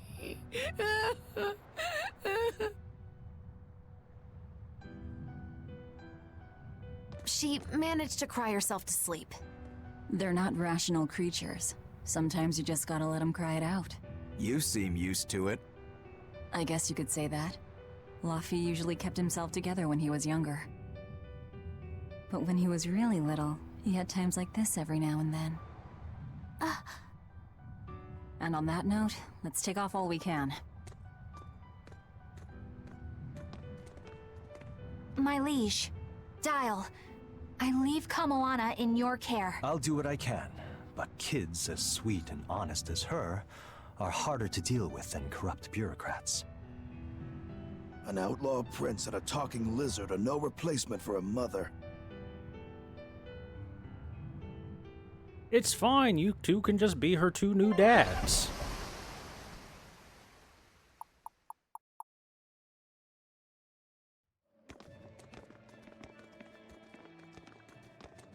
Back to the frozen fields. I do hope Kamoana isn't crying anymore. Yeah. Shush. How long is it going to be before you send in another exorcist to replace Lady Teresa? With these demons clamoring at our gates, none of us feel safe anymore. You have our deepest sympathies, but we were sent here on a different mission. That's what the last exorcist who came here said before leaving for the north. What could be up there that's worth all that attention? Surely we're not all being punished by the Abbey for what happened with Medusa, are we? That is not the case. Now, if you'll excuse us, we have business to attend to.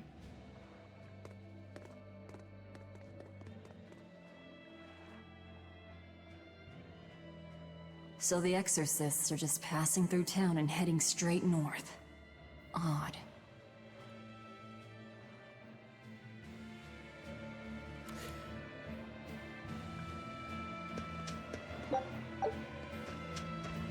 It's a little unfortunate.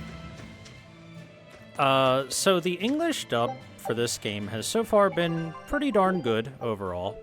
But whenever you've got the NPCs, non-important NPCs I should say, or generally not super common NPCs, they show up once in a while, or, you know, maybe one scene, then the voice acting quality is flip a coin between good and poor. Because the main cast is doing great. Just unfortunate about the various NPCs that aren't. The shortage of flamestones around the capital is reaching critical levels now. Exorcists are using their arts to help where they can, but is that going to be enough? Only place you can find the stuff now is on Mount Kilaros. But if the port isn't rebuilt, well... ...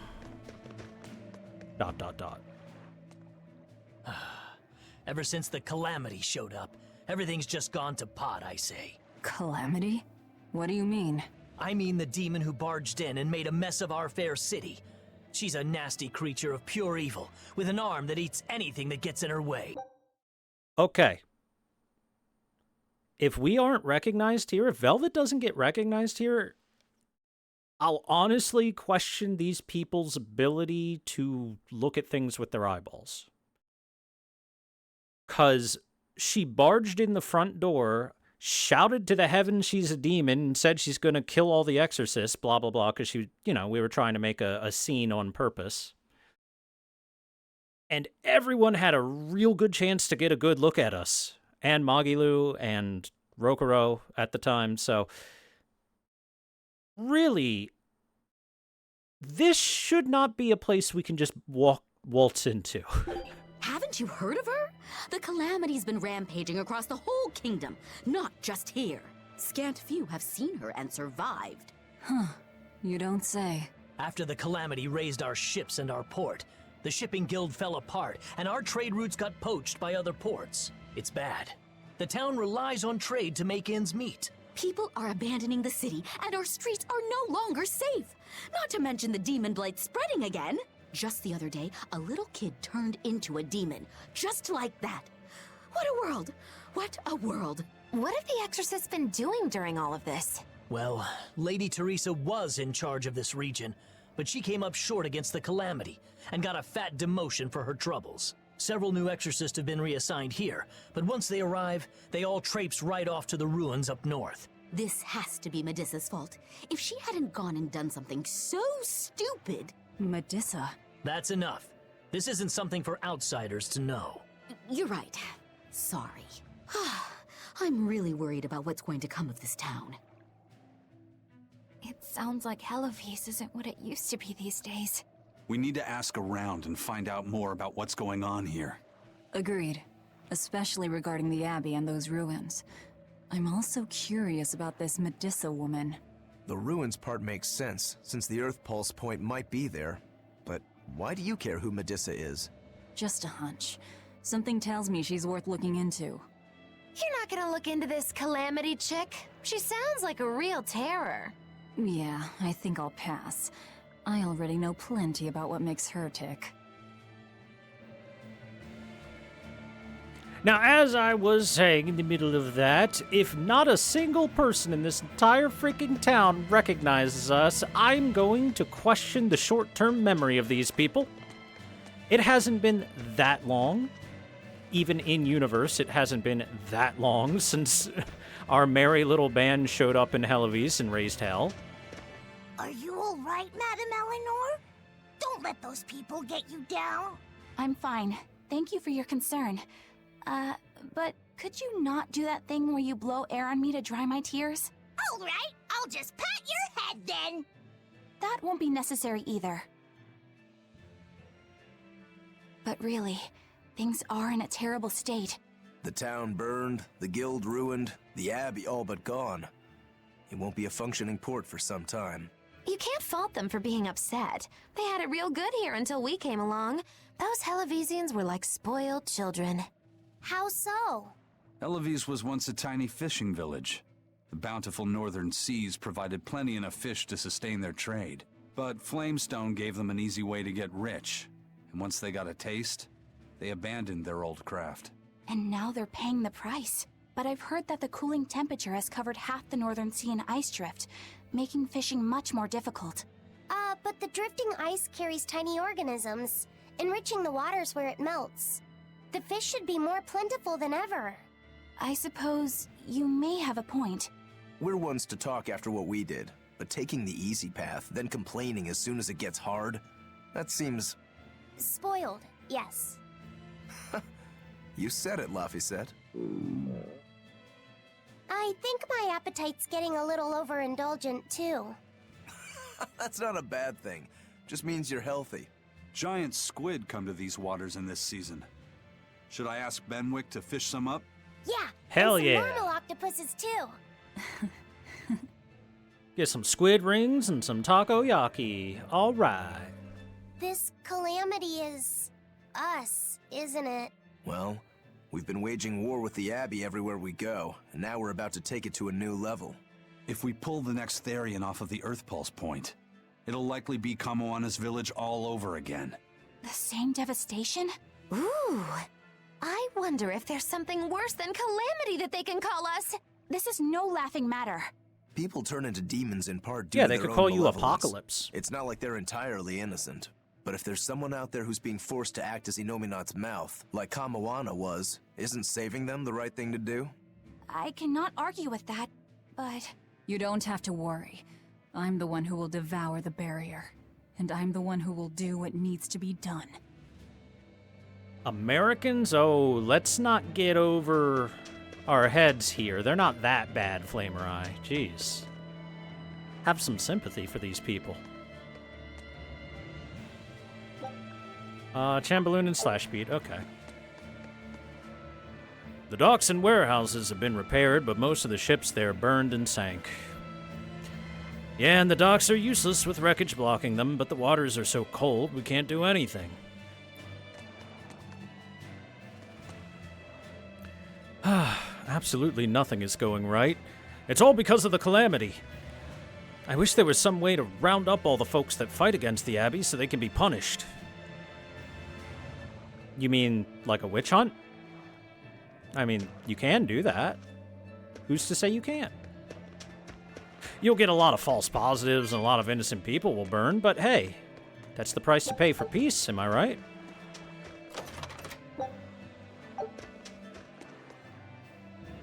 We finally got a seaworthy ship, but all the others had to be scrapped. Those damn demons. Don't they understand that ships are a sailor's livelihood? Isn't that what makes them demons?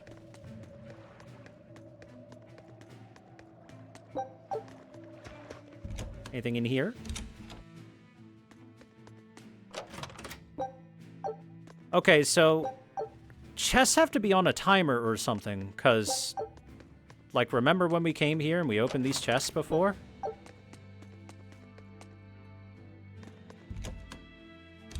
I guess after... There's some determining factor. I actually don't know what it could be. It could be a timer, it could be X amount of battles, it could be X amount of other chests opened, it could be some other determining factor that I don't know of, but chests absolutely have to restock at some point in time, because not only is there a 0% chance I would have missed those chests, I actually remember opening these chests specifically in this storehouse. So chests do respawn their stuff after some sort of prerequisite is met. It's good to know. The demon attacks have ground trade to a halt. But people are slowly starting to fish again. Are you a fisherman too? Aye.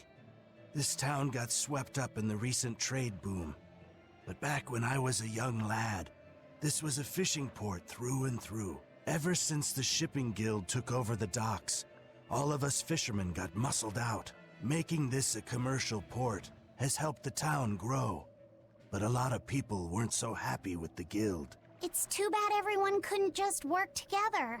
Once money gets involved, people change. That's true no matter what age you live in. The people know it's the ones making the money who lead the charge. But we follow anyway. It's human nature. I hope everyone changes their minds once we start rebuilding. But who knows what will happen. If Demon Blight keeps spreading like this, it won't matter how hard we try to rebuild. Nah, we'll find a way to make it happen. I'm well connected, so I'll be able to get my hands on the dosh we need, no problem.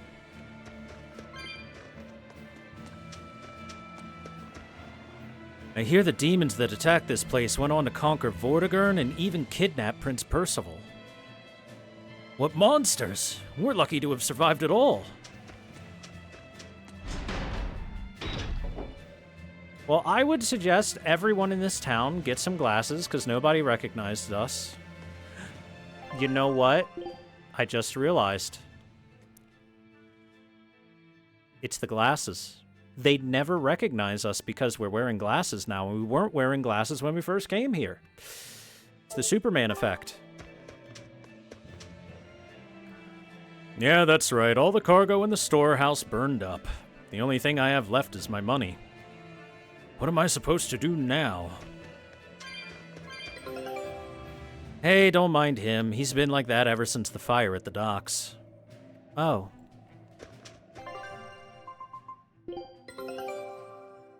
We got Neptune's Navy pirate flag. I knew this would be big. What a treasure! Cleric's Staff, a sacred staff from the continent of Albane. Believed to hold the power to transcend time and space. We've learned Indefatigable. Scout ship. Let's check out that staff. That staff is so cool. Surpassing through time and space. Does that mean we could travel into the past and future? That's awesome! That means we could go into the past and... I wouldn't go back, even if I could. Even if we could undo the things that have been done, the soul of whoever did those deeds remains the same. It wouldn't change who I am inside. Or who he is. But what about the getting your brother back to life thing? That's the thing that you're super upset about, though, Velvet. So what about the future, then? I'm in no hurry to see what might come. No, I have to accept who I am and the present I've created. That shows just how determined you are, Velvet. Okay, whatever you say there, game. Dude, our treasure cabinet's getting filled. It's almost completely stuffed. Well, ain't this a sight? The merchants filled up the harbor so there wasn't any room for us fishermen. And now it's all gone up in smoke. That's what greed gets you. Maybe the shipping guild will see some sense now that the glitter of gold isn't blinding them. No, get off your high horse, will you? We all need to pitch in to rebuild. Or what, do you think the heat of your envy will keep you warm through the winter?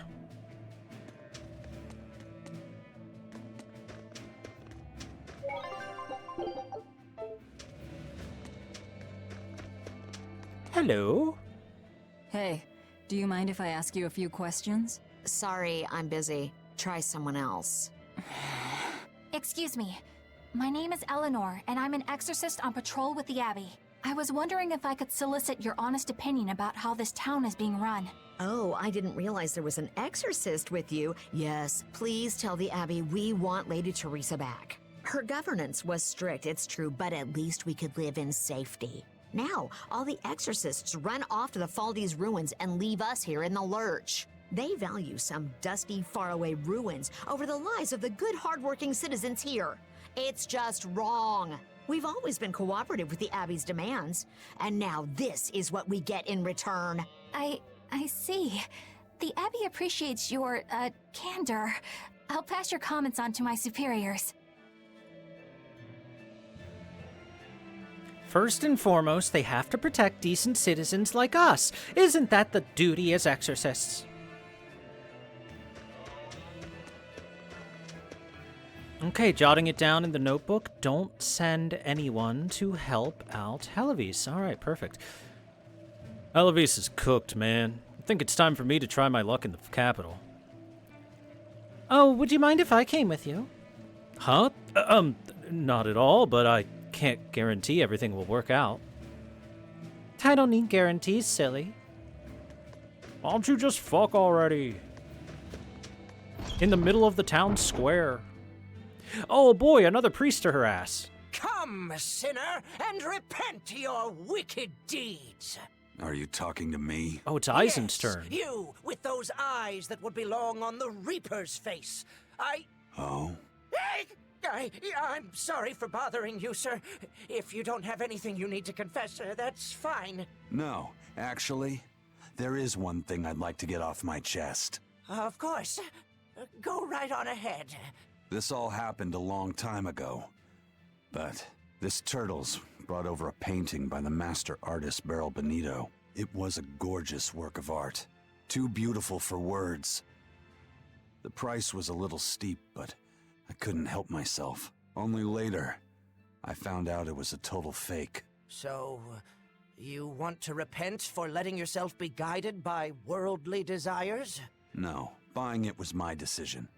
I don't have any regrets. Even if the painting itself was fake, my heartfelt admiration for its beauty was real. What are you going on about? Did you say something? No. Then for what do you wish to repent? The truth is, when I saw that painting, I didn't have enough money on me. So I swiped 100 gold from my little sister's hidden savings. That's monster. The one part I wish I'd done differently. I see. Fear not, my son. No matter what the Empyreans may decide, I know your sister would forgive you. I hope so. Eisen is the only person that has taken repenting seriously. Come, sinner, and repent your wicked deeds. Do you mean me? Yes, or at least I would, but perhaps you're too young to have done anything to repent. No, there is something. I've kept it a secret so far, but I'll confess it now. And I shall listen, my son. Not too long ago, I found a slug in the forest. And I read in a book that if you sprinkle salt on a slug, it'll shrink. I wanted to try it out for myself. So you sprinkled salt on the slug. It's true, that was not a good act. But if the experience taught you to respect life and its fragility, then the slug's sacrifice was not in vain, and... No, that's not what happened. I messed up, and I put sugar on the slug, not salt. And then the sugar attracted oh, that makes it a little worse, actually, in a way. And it was awful. Ugh. I'm so sorry, Slug. You didn't deserve that. It's okay. I forgive you. It was all a terrible accident. There's one more thing. I wanted to see what would happen if I poured sugar water down an anthill. And I'm sorry to you too, ants. Kids can sure be weirdly cruel sometimes. I must be forgiving. I remember doing the same thing. I mean, what kid hasn't, at some point, like, wanted to sprinkle salt on a slug to see what would happen, or, you know, put a magnifying glass to some anthills or something like that? It's just part of nature.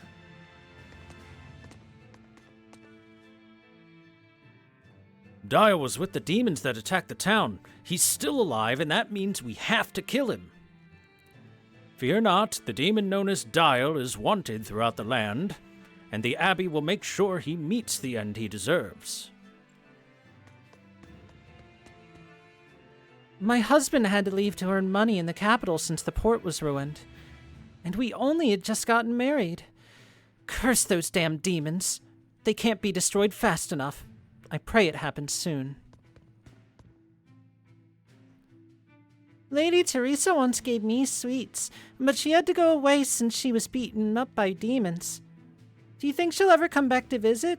I wish I could see her again.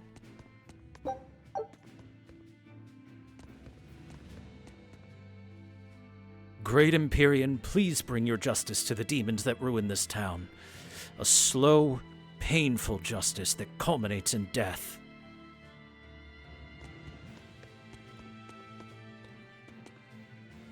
Dear congregation, suck a fat one. Alright, later. They remember Dial, but not Velvet. Yeah. Not very consistent in their memories, in my... It's, a little bit disappointing, in my opinion.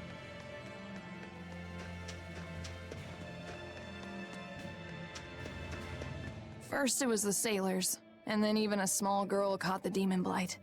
I was sure it was going to start spreading through this town as well, but then, after that incident, it just went poof and disappeared. I guess I was expecting a little more after hearing how contagious it was. I wonder what really causes it. Who knows? I heard of this one village in East Gand where everyone caught it at once. It wiped out the entire town. I hope the Abbey develops a cure quickly. I can't wait for the day where we can live without fear. I'm pretty sure East Gand is where Velvet is from. If only I had a cure for the demon blight. I'd make a king's ransom selling it. Ah, the true capitalist heart beats within her. Figure out a cure for cancer? Time to monetize. Poor Medusa. Are you a friend of hers? Yeah, she used to live just down the road from me.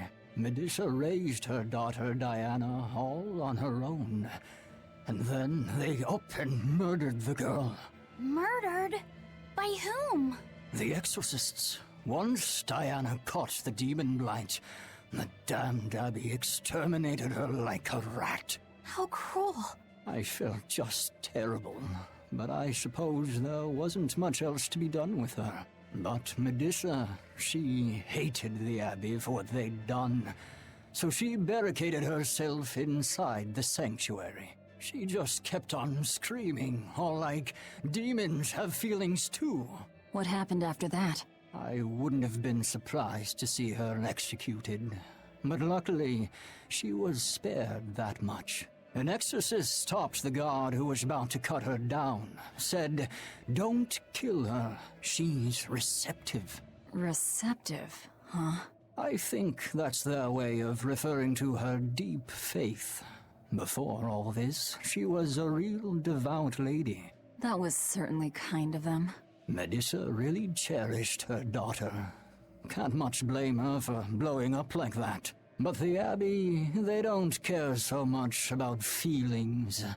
Reason is all that matters to them. They don't take kindly to people disrupting their order. Boy, Eleanor. Sure doesn't sound like the Abbey are the good guys in this one, huh? I hope Medusa has it in her to repent.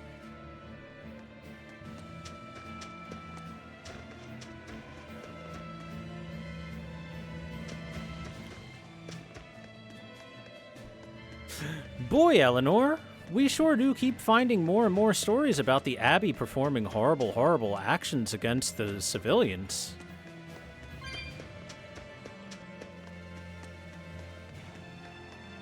What a crazy coincidence that is, isn't it?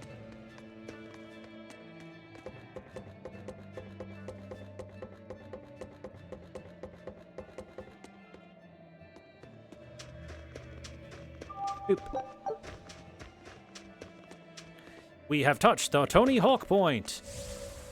So here I am.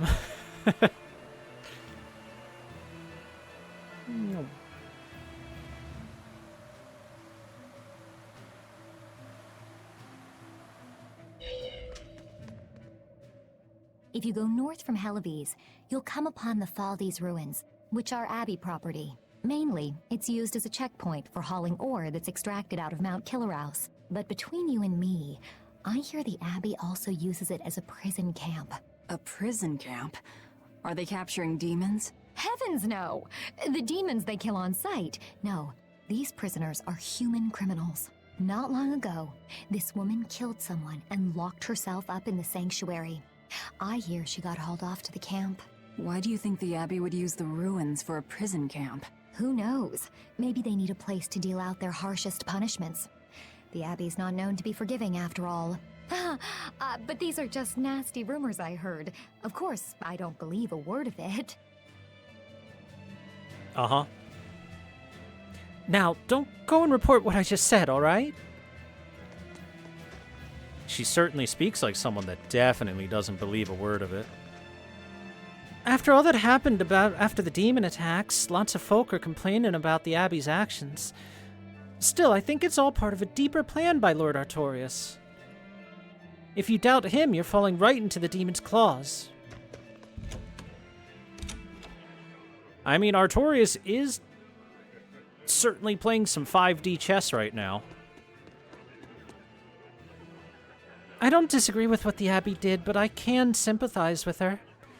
What mother could sit by and accept the death of her child as just being the natural order of things? We have to suppress our personal feelings, though. If we let ourselves be ruled by emotions like pity, nobody would be able to obey the rules, would they? Boy, oh boy. You know, some writers use subtlety in their writing, and this writer thinks subtlety is for cowards. Because, God, it's as blunt and in-your-face as can be, huh? Teresa was a fair administrator, but her ability as an exorcist was third-rate at best. Her defeat is to blame for the hard times here. We'll be in some serious trouble if the Abbey doesn't send some better exorcists.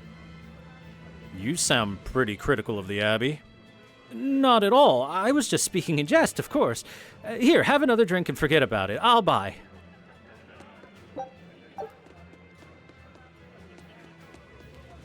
I've known writers who use subtext and they're all cowards. Yep. Hi! I was wondering if you'd let us put on a little comedy show. What do you say? Oh, are we going to try that again? Just try and keep it low key. Oh, boy. I don't want to attract the Abbey's attention. That's a tall order. Wherever we go, the boy and I have him rolling in the aisles. The boy? Wait, you mean me? I sure do. I'll play the straight man, you play the funny one. Don't sweat it. Even if you mess up, you'll be adorable. The audience will just lap it up. Did you memorize the script I wrote you? Yeah, I think so. Oh, this'll be good. I knew you could it's do even it. a scripted But if you merely act. follow the script and adhere to its every word, you won't be very funny. You need to ad-lib in your own style. For you, that's buttering up the audience and winning them over. Ad-lib? I'm not sure I can do that. I have faith in you, kiddo. You're gonna discover a part of you that you never knew existed. Just focus on finding ways to charm our audience. Okay, I'll see what I can do. All right! Then let's get this show rolling!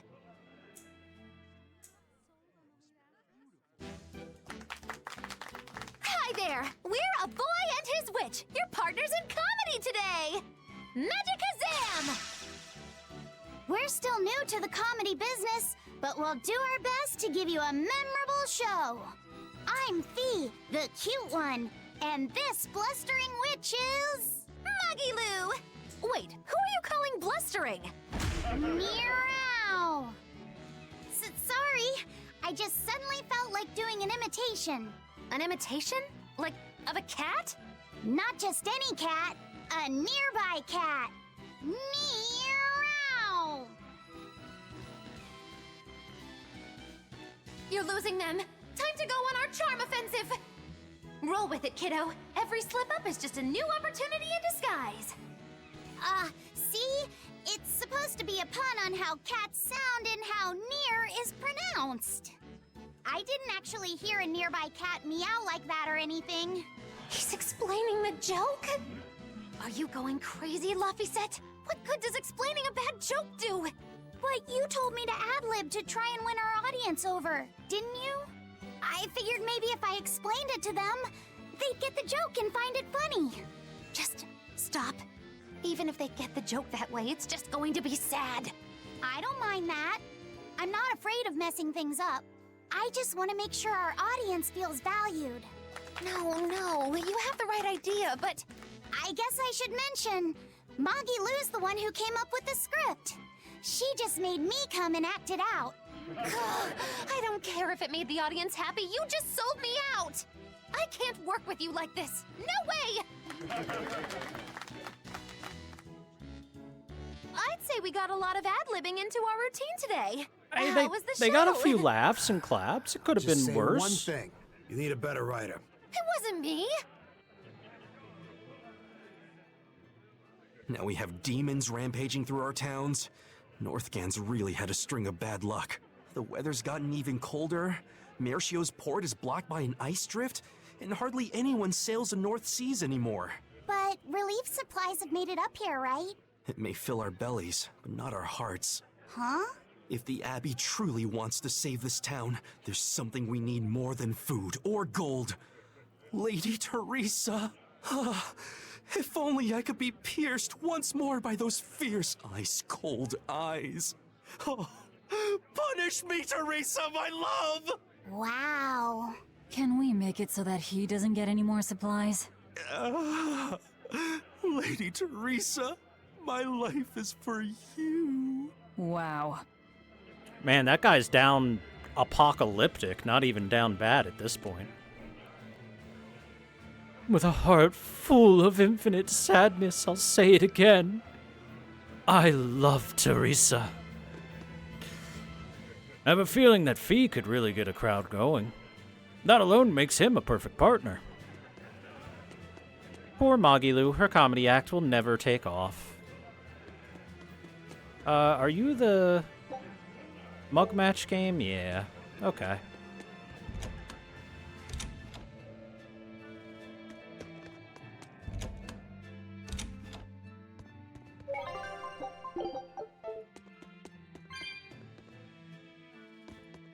Ah, but you see, she won't put Aizen and Rokuro up onto the stage because she herself wants to be the one on stage.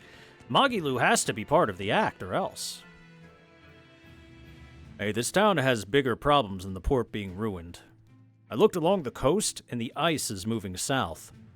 If it gets any colder, the seas around here are going to freeze up.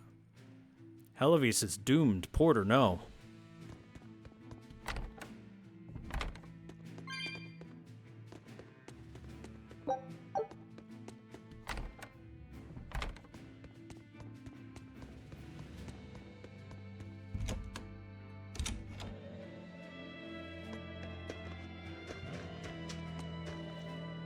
Ah, discerning customer.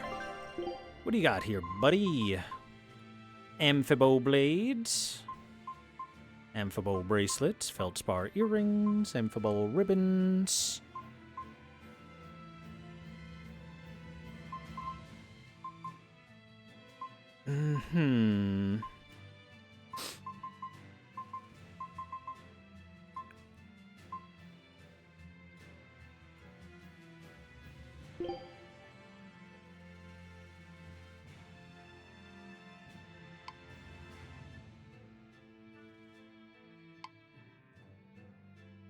These Castiels are alright. So I shall buy them. We'll get another Feldspar boot, because we gotta master those for everyone. What's all divide do? Halves damage received by friend and foe in battle. Wow, that's extremely good. And Arcane Bottle.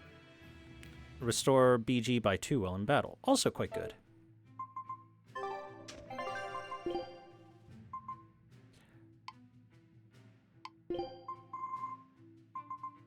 Everybody's got to master Feldspar boots eventually. Hello, ma'am? Sir? I can't believe the demon blight has spread into the city now. Oh, and dog Scary over there. times. Well, the one who caught it was a little girl, so they were able to deal with her before anything bad happened. But the problem was that the demon girl's mother tried to hide her. That's only human nature. These are dangerous times. We dare not let our emotions control us. One person's selfishness could endanger the entire community. Oh, right. Thankfully, an upstanding citizen noticed something suspicious and reported the child to the Abbey, but the mother went mad and killed him in retribution. And what makes it all the more lurid is, I heard the man she killed was a fellow she was actually thinking about marrying. The daughter had been dead set against her mother remarrying. You can taste the irony. That's horrible. She had it coming. If there's anything worse than demons, it's people who can't control themselves. So, Diana was a girl-turned-demon who was killed by an exorcist. And her mother Medissa hated the Abbey for it. And the Abbey is using the Faldi's ruins up north as a prison camp. It's a lot like what happened to Kamawana, isn't it? Sure It's is. natural for a mother to love her own child. To make that a crime. What I'm curious about is the use of the word receptive to describe Medissa. So long as there is one receptive to divine power, Therians shall be forever reborn. If our interpretation of that ancient book is right, it likely means she's receptive to Inominat's power. Meaning they brought Medissa to those ruins where there's an Earth Pulse point, and then they made her into a Therian. That would certainly put all the pieces together, yep. Plus, if this Therian the Abbey created already hates them, that's all the better for us. Yeah, I imagine she'd be willing to work with us. Although, it sounds almost too easy. Did I jinx it? I just jinxed it, didn't I? Probably, but we won't find out until we try. True. Come on, Let's head Rokuro, for the you can't ruins. jinx it. Don't Aizen's worry, right there to do it for totally you. jinxed it. So wait a second. We saved a child who lost her mother, and now we're about to save a mother who lost her child, and then bring them together. Why, this seems like the perfect opportunity to write up some adoption papers. It was a mother and daughter who wouldn't listen to reason, that's all. Uh-huh. This isn't like a zombie apocalypse where when someone gets bit and turns into a zombie, they're just a brainless monster that tries to eat those around them. Demons have a chance, not a guarantee, but a chance at retaining their intelligence and personality and all that stuff.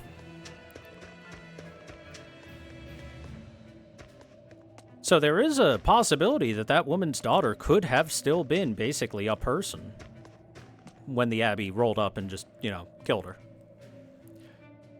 The exorcists are all stationed at the Faldi's ruins north of town. It's the Abbey's decision. Complaining goes against reason. The Faldi's ruins are north of Helavis. The Earth Pulse point is to the north, too. Probably in the very same place.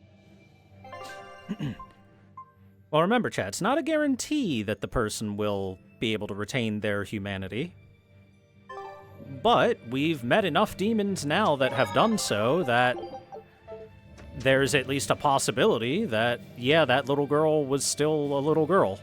Helavis is different now, isn't it? Maybe, but you've changed too. True. When I first met all of you, I never could have imagined I would go on such a journey. I could barely even think then. But then Velvet let me keep this compass. And Aizen and Rokuro taught me to be myself. They certainly did. And look at Dial. He's a regular part of the Von Altia's crew now. Even Restless Bienfu and Grimoire are now part of our merry band. Yep. Hey, aren't you forgetting someone? Oh, and the prince and his hawk, and Kuragane and Kamawana are with us. Listen, I've got more part in this tale than any of them. Hush. Whatever I'd say, you'd say it doesn't matter to you. At last you begin to understand me. Magicazam! I mean, come on, Magilu. You kind of put your own foot in your mouth enough for this to be the reaction people give you. I didn't think Northgand would be this cold. That was the fakest sneeze ever, was Laffy Teresa's said. territory. Wouldn't you have been here with her? I think having my awareness controlled meant my senses were dulled as well. I see. But the cold doesn't seem to be bothering Aizen at all. In fact, everyone else seems comfortable here. If you shiver at these temperatures, you'll never make it on the high seas. In my youth, I practiced the blade under the blazing sun and through raging blizzards. Besides, when I turned into a demon, extreme temperatures ceased to affect me. The same thing happened to me. I used to hate winter. So that's some good luck. But what of yourself? You seem to be handling it just fine. I'm freezing, actually. I don't know how you stand it. I loathe the cold more than anything. That's why I've armed myself with a secret weapon. I've stuck thin, yet powerful, Cuckoo brand hand warmers all over myself. I even packed them in my shoes. Really? That sounds amazing. I'm willing to share, if you act like a dove. What? Go cuckoo, like a dove. Please share your cuckoo warmers with me. Cuckoo. You're no velvet, that's for sure.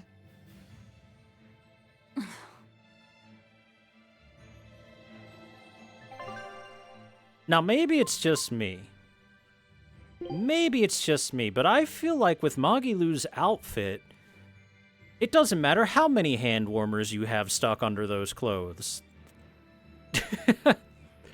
The shoulders are exposed. The navel is exposed. The legs are exposed. The ears are exposed. She should be freezing her ass off.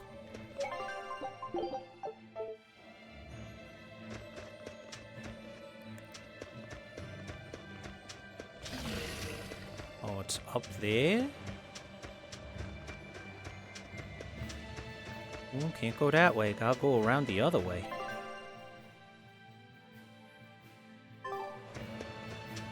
Also, I should go over here and talk to these people real quick. An avalanche has blocked off the road. I'm afraid it's impassable for now. But there's a talkie point over there. Aw, man.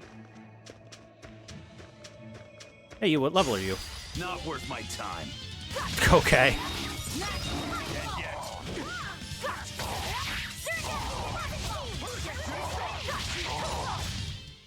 Not even worth my time. The answer is way underleveled compared to us at this point. Our scout... All right.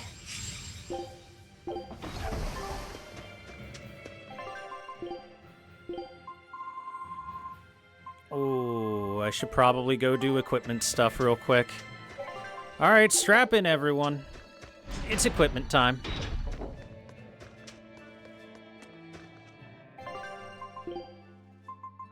Time for some enhancements and then destructions.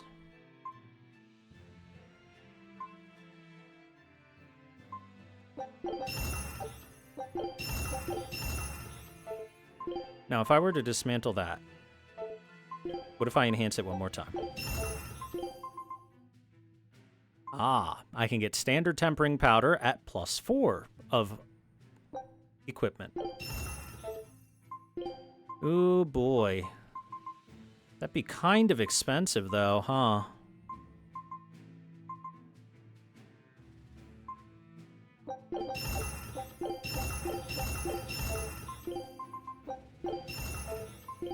That being said, for certain other stuff like these Floric blades, for example, we're just gonna maybe just +1 them.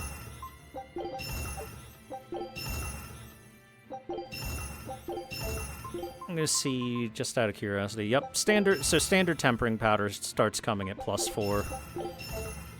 Perhaps this is where my money is supposed to go into.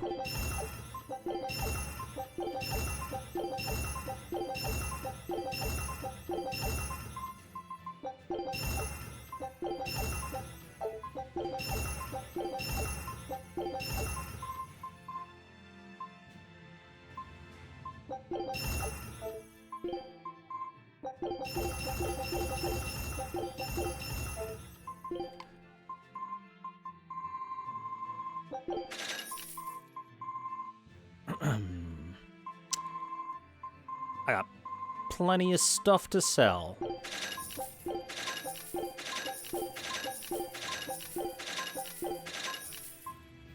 I'm gonna hold these for funsies. Proof you drove off Neptune's navy, who hail from the land of Japan and are said to believe in a strict warrior code. Proof that you drove off the Rolling Crew. They say its ship, Big Daddy, is packs enough power to sink a small island. Is packs enough power? I did read that right.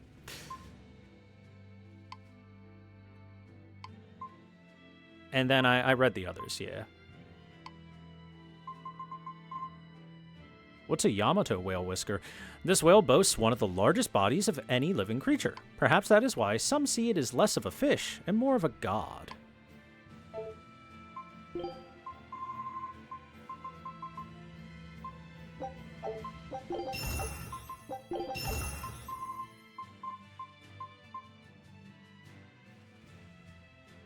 Big Daddy. So the Feldspar daggers seem like they're pretty solid. I might have Kurogan or Rokuro use those. They seem better than the silent daggers because, you know, pure attack seems very good for Rokuro.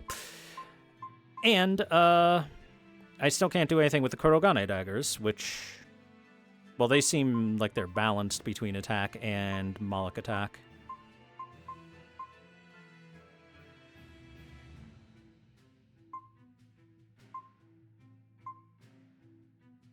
Not to mention, if you do hit a fatigue, then that 30% focus increase would be pretty good. Probably.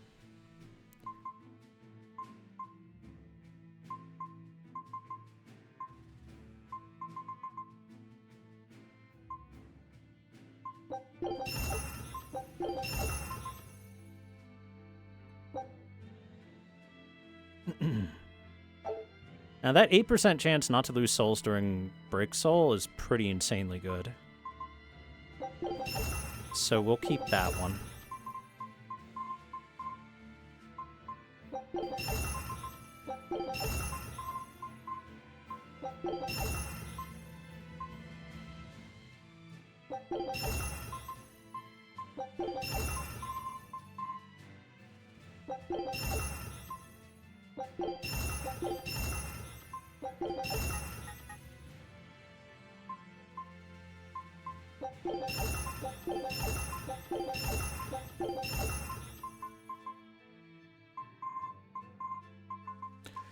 Whereas for Laphicet, like I said before, I think the Secret Histories might be the good thing for him. For now, at least, just because of that non-elemental Moloch Art casting time reduction. And he's got more non-elemental, or at least half non-elemental Moloch Arts than anything else. Plus it gives some focus. Focus is never bad. Everyone likes that.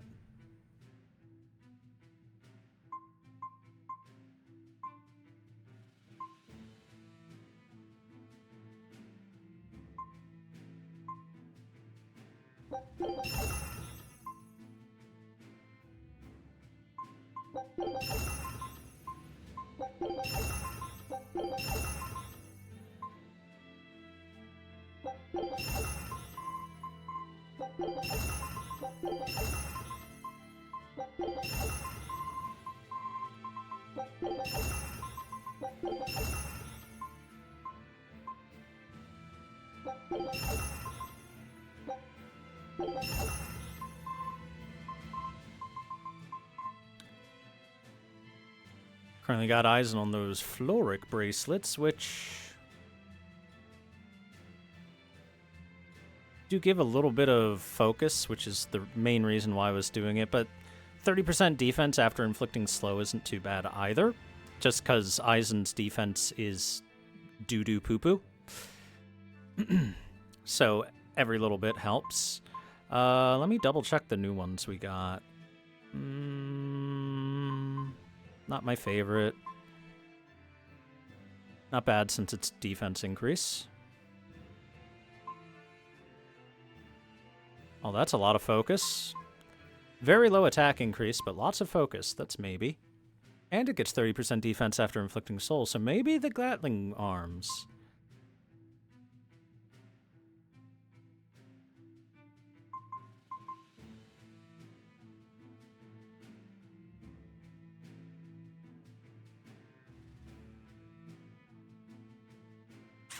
This isn't too bad either, I think. I don't know what the during increased attack adds a paralyzing hit to first step arts means, though. Exactly. I wish that would be just a little clearer. Right now I'm leaning towards these Gatling arms for him.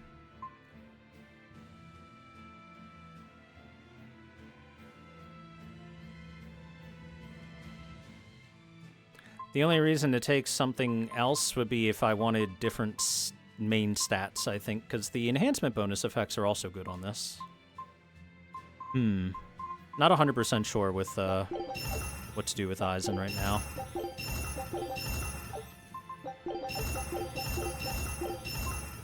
These seem cheap to upgrade.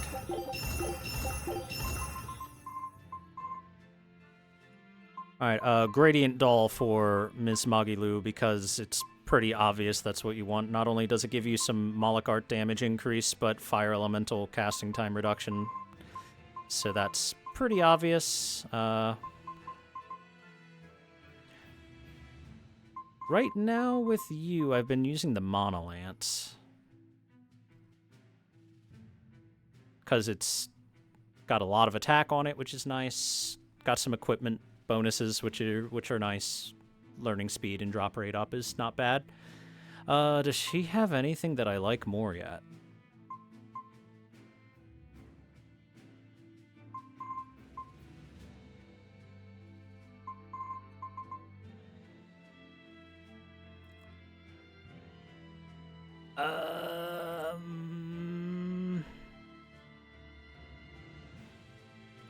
Kind of hard to say, honestly.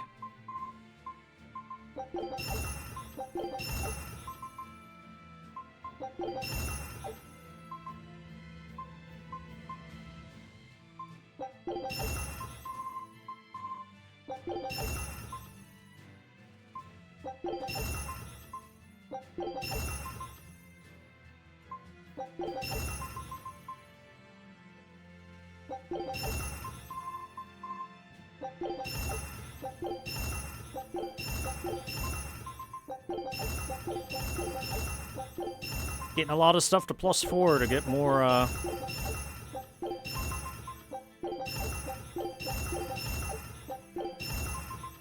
more of the, higher tier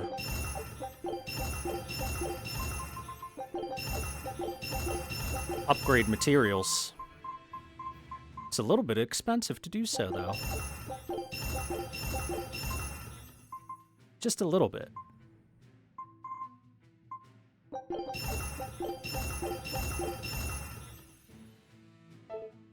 Alright, now let's dismantle those excess weaponry.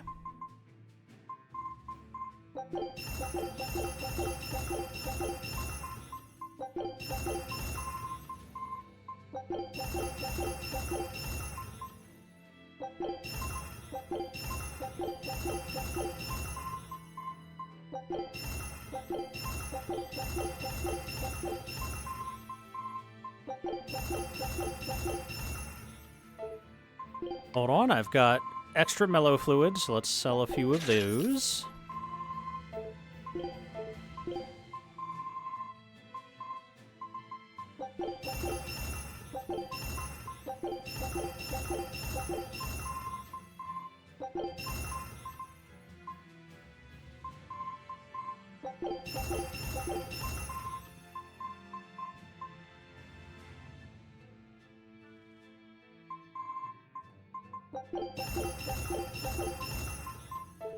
Yep. We got more excess. Again, coarse tempering powder this time.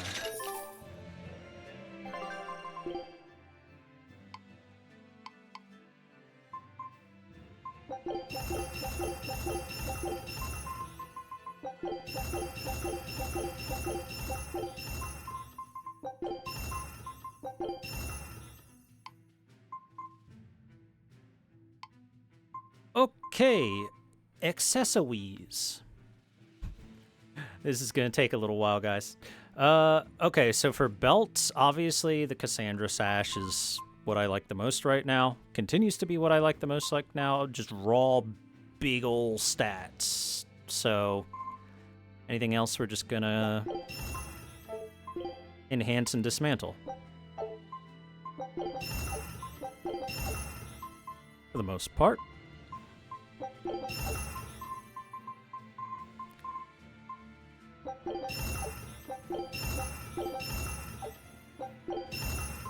At least while they're excesses. Let's see. Talisman? I don't know. I think the Exquisite Charm might be pretty nice on him.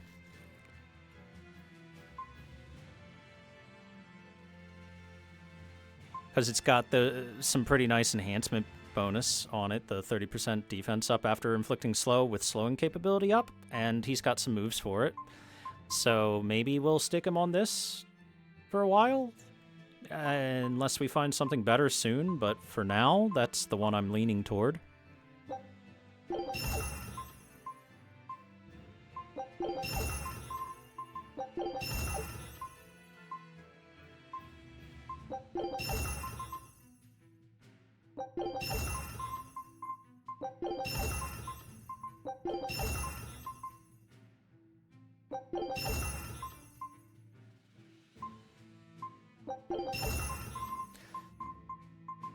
Still got the Mars Satchel for my boy Laphicet here. Still like it more than everything else that's shown up so far, so it will continue to be what I like more.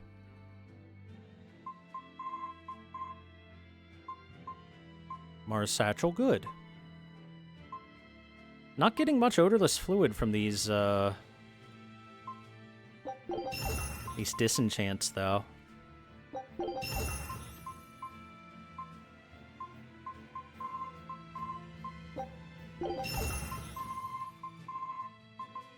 Okay, pendants. Maybe the pumper upper won't be too bad? It's rarity 13. Oh, I didn't even notice that it was that high. We got that from upgrading our shop level to 8.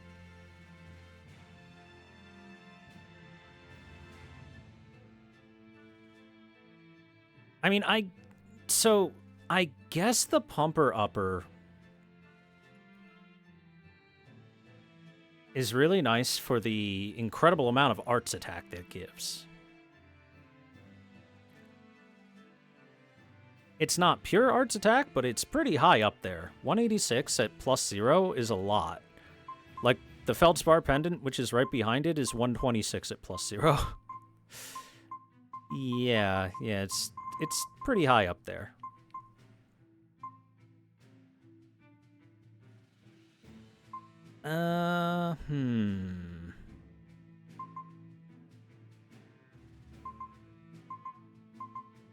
But the Feldspar Pendant does have 30% focus after inflicting fatigue, and that's really, really nice for Aizen because he's...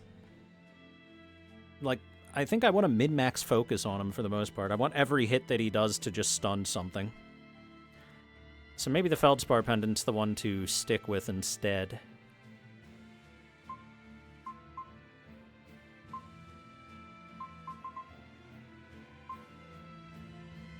Oh, I can get rid of that one for sure.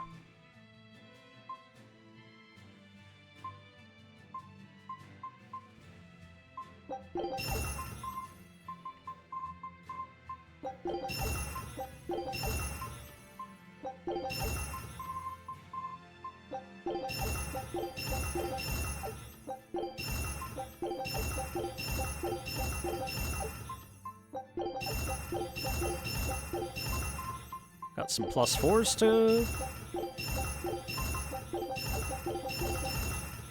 to destroy.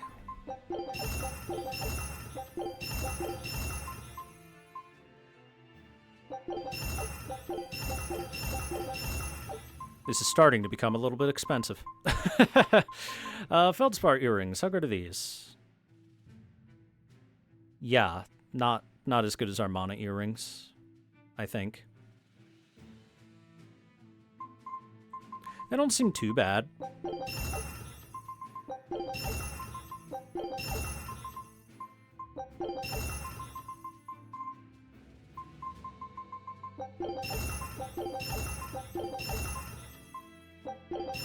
The reason I like the mana earrings is simple. Raw arts attack stat. Big, fat, raw arts attack stat. Plus its enhancement bonus of 1.07 times more arts attack on top of the big, fat, raw arts attack stat. Plus, because they're only rarity 5, it means they're very easy to upgrade right now, so... yeah. Plus 6, baby. Look at that.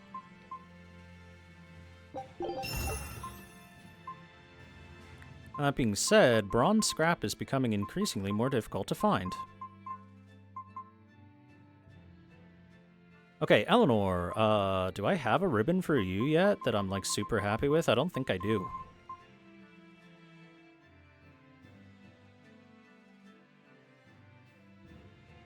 So, that requirement of during increased arts attack, I don't know exactly 100% what it means for that to be active. Does that mean I have to be anything whatsoever that would increase her arts attack at all? Or does it mean the master skill has to be active, or what? Because that is a little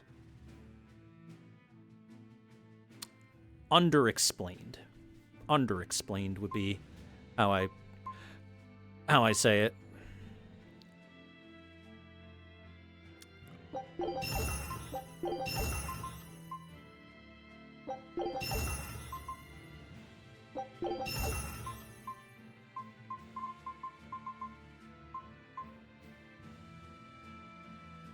Well, simple ribbon is good for pure arts attack. The thing is that Eleanor seems to lean a little more towards normal attack than arts attack, doesn't she?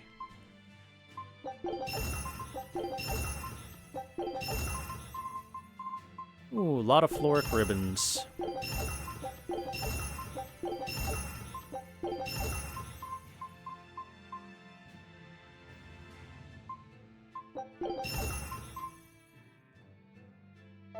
Alright, let us dismantle a bunch of accessories now.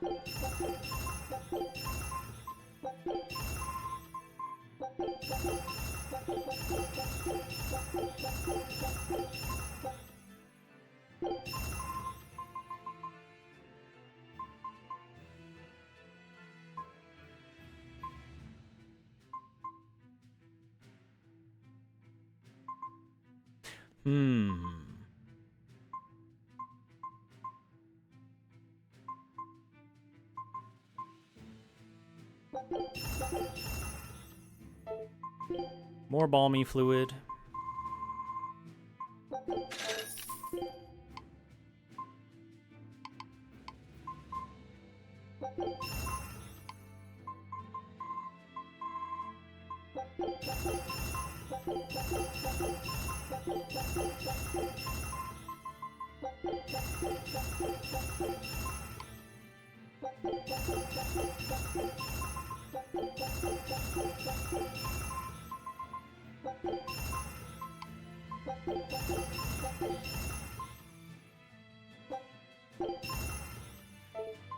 More balmy fluid to sell.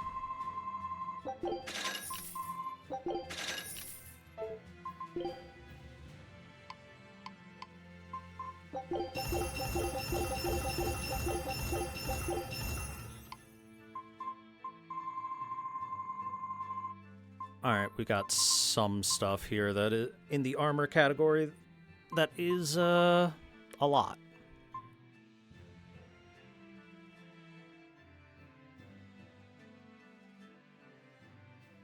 Now, for men's armor, I'm pretty sure right now everyone just really wants this jet black waistcoat because it's good. Because it's rather good. And it doesn't seem like I see anything that should replace it, I don't think.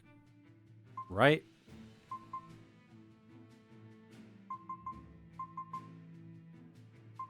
Yeah, I think the jet black waistcoat is still the way to go. Okay. I'll hold off on those for now. In terms of dismantling them, though. Until they are mastered, I want the extra copies. Then once they've been mastered, then we can just dismantle them.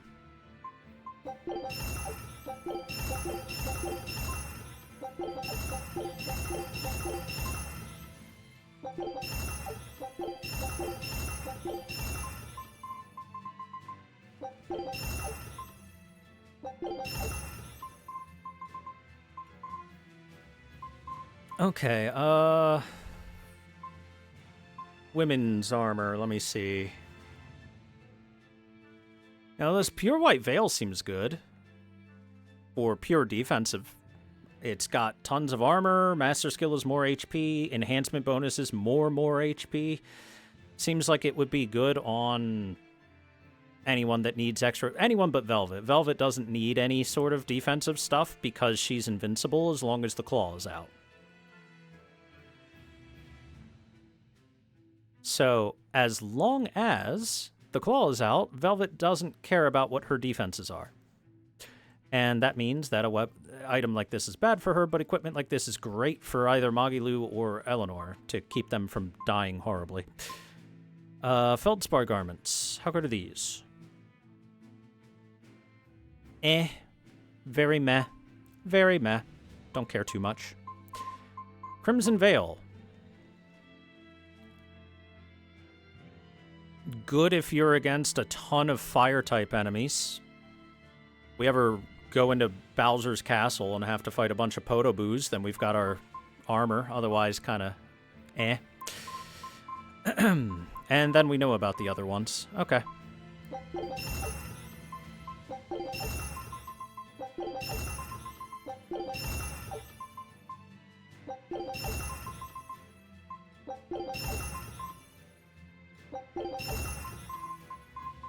Alright, Garish Pink Shirt, I like specifically for Velvet because it's attack and focus. No armor whatsoever on this armor, and that's just fine for Velvet because she does not die if you're having a good fight, that is. If she dies, it's a really, really bad fight. So we'll keep that one. And then I don't think we need the Floric one.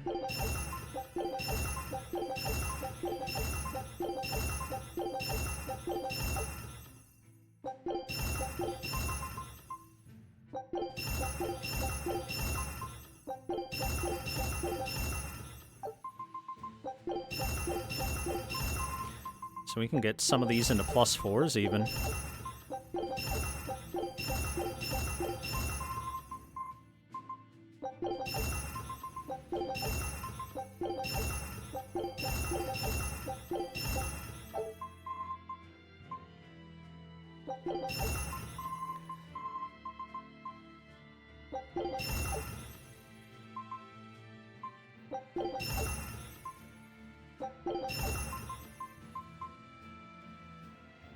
Okay, let's dismantle the armors.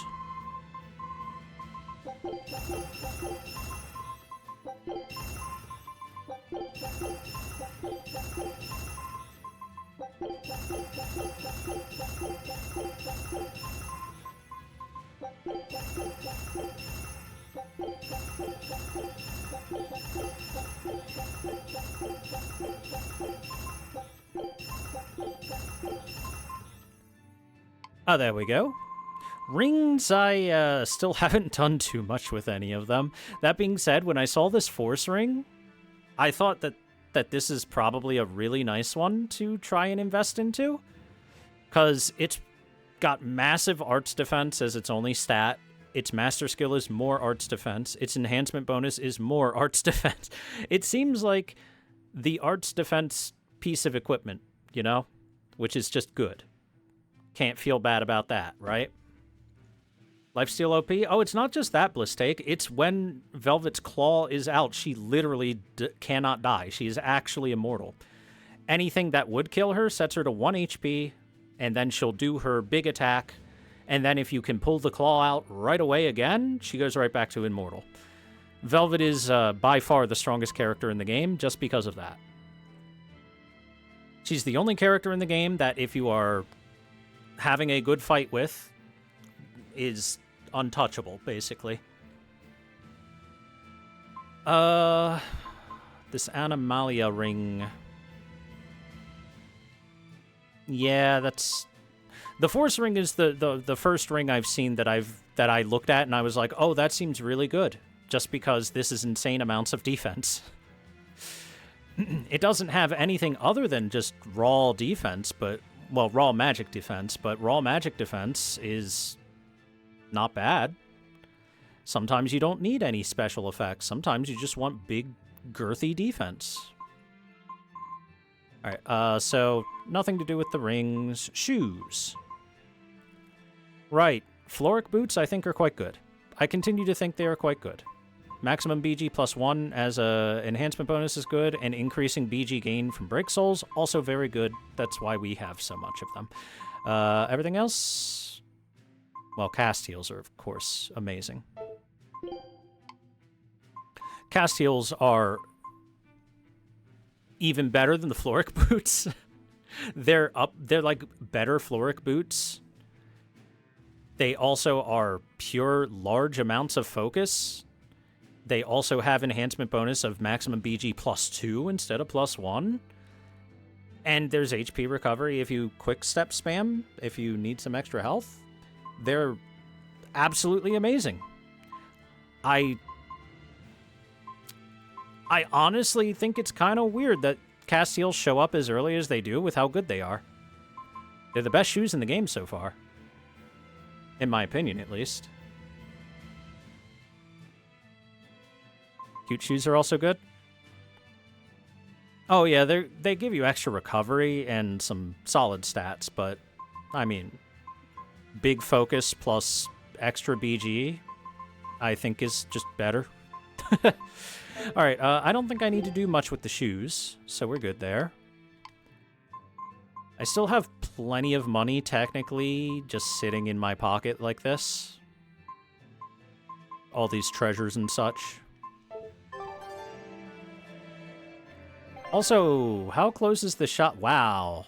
I did all that and the shop maybe gained 1/4 of a level? Ooh. Ooh. So few shoes have magic up? But my friend, I think you might have the icons wrong. That is magic defense up with the hat. You're looking for the cane. The cane is magic attack.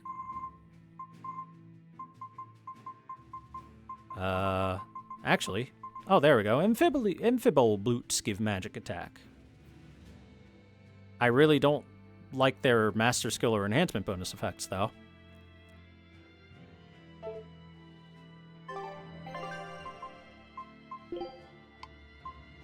See, you're looking for the cane.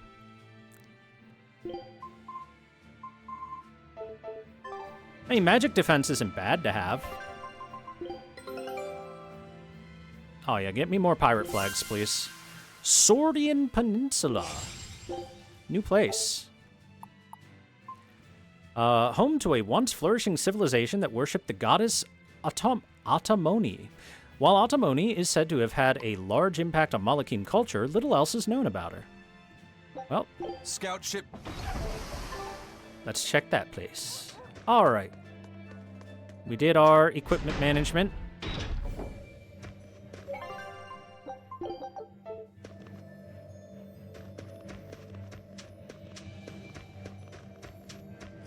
I'm gonna go activate my skateboard real quick.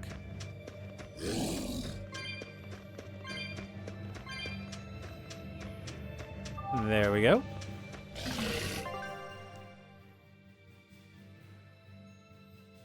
Ah, heck, while I'm here, let's check out Beardsley real quick just to see if there's anything going on.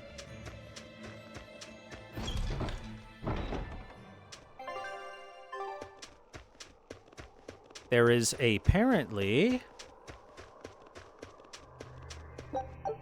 another skateboard activation point. But otherwise, not a lot going on here. You got anything interesting? Not... Well...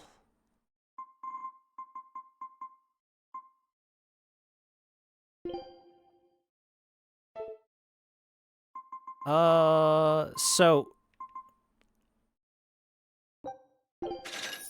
some of these things I could actually break down for bronze parts, I think. And the reason why that is important is because Magilu's earrings are using bronze at the moment.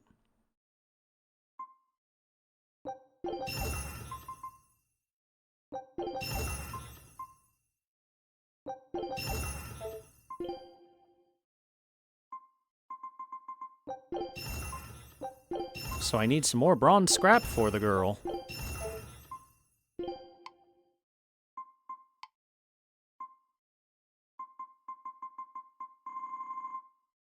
There are no earrings that do bronze. Midi blouse. And the thorny waistcoat. Oh, and this waistcoat, which I somehow didn't get rid of. That's another thing to dismantle real quick. Waistcoat +4.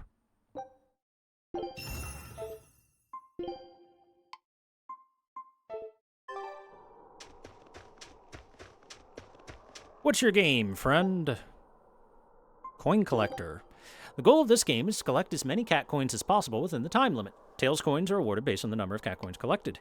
You can ride a geoboard during play. Items that temporarily boost geoboard speed will appear in each stage, but sometimes it may be faster to get off and pick them up on foot. Let's try.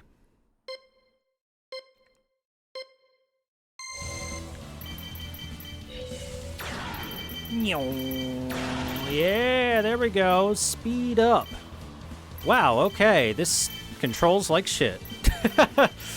In case it looks like this controls like shit, that is because it controls really poorly.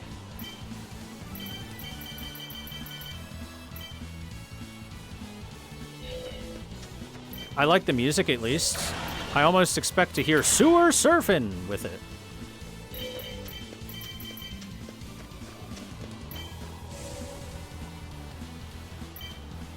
Sewer surfing.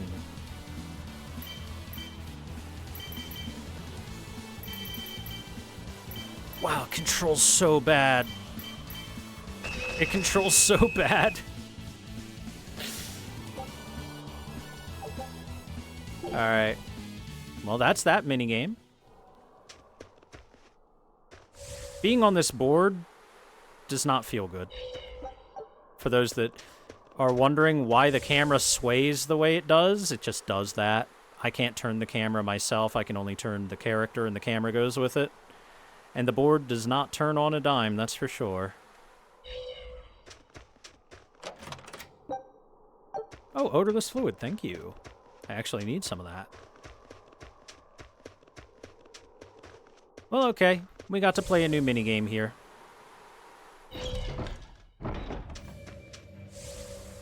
What do you mean mass chain enemy? You mean fighting enemies back to back to back to back to back to back? Yeah, I've done that.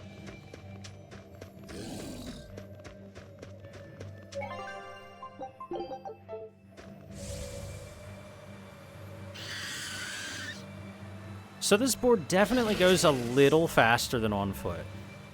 Not a lot, but a little. It also happens to control like you're drunk.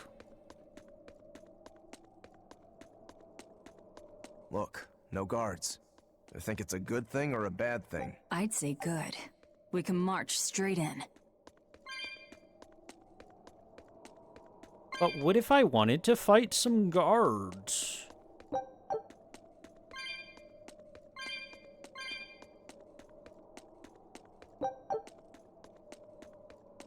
In we go. New dungeon.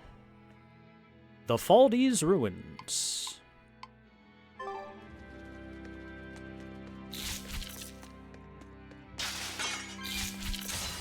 A forward killer. Level 57. Oh my god, that's kind of high level.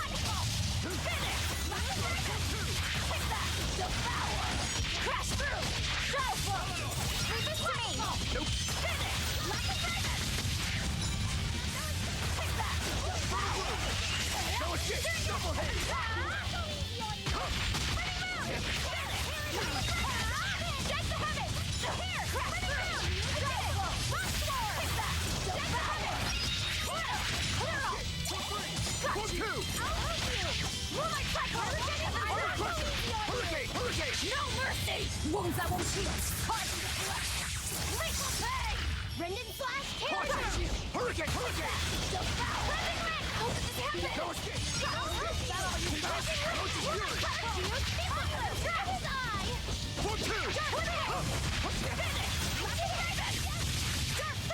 God, there's so many bats. What is this, a game from the 80s? Bat. Everywhere you look, a bat over every pit.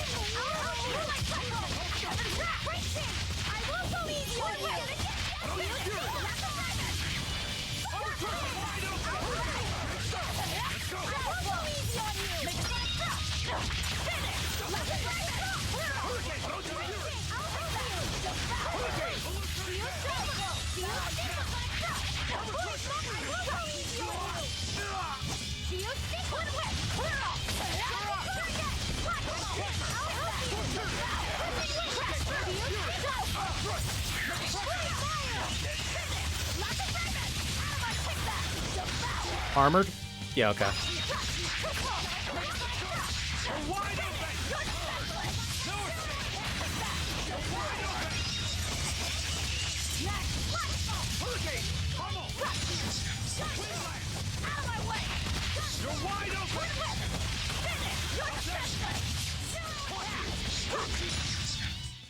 I refuse to fall here. Oh, you mean dangerous enemies. Yeah, Blistake. I fought some of those already. Oh, we got new paper for Laffy. Sharp-edged paper. Wind attack power go up. Well, we'll master that once we're done mastering that current weapon.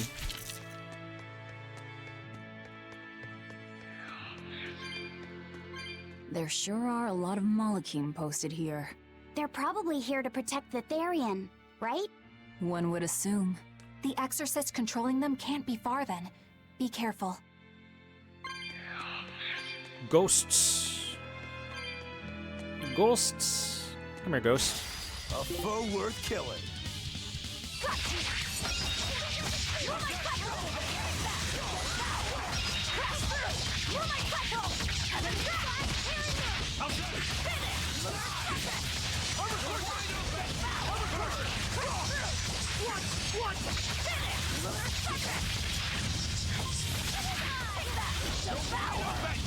Let's go!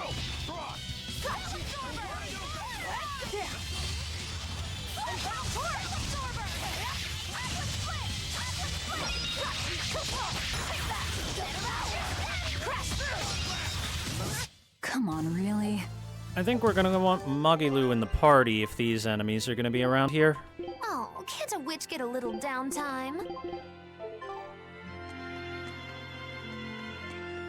Casters on the enemy side. We want Magilu in the party. Come here, bat. Are we ready for this? Now what level are you? 57 now. Oh boy.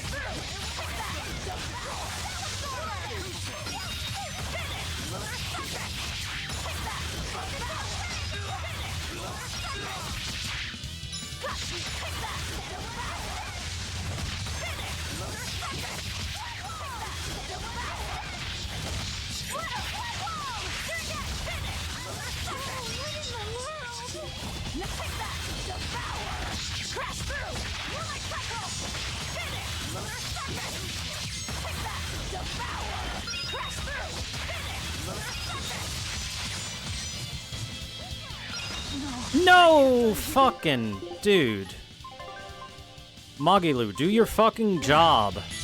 Disgrace.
See what I mean by Velvet is completely invincible if she keeps up the claw?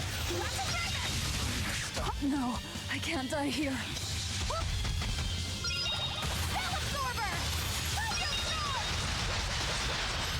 And another one down. Alright, cool. So, everything went horrible, and our AI Magalu did absolutely fucking nothing useful. That's awesome.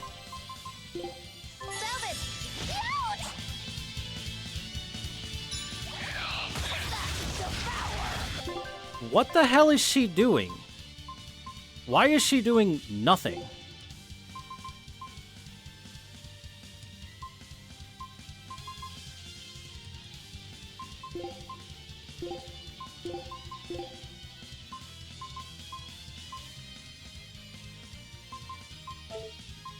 I don't understand.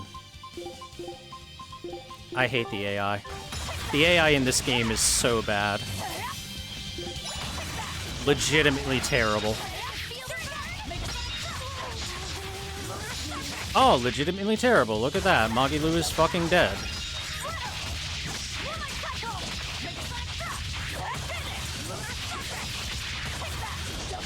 I had to use 2 revives because of the terrible, terrible AI, and Velvet was the only person being assaulted.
Jesus. Did you think you could escape awful. me?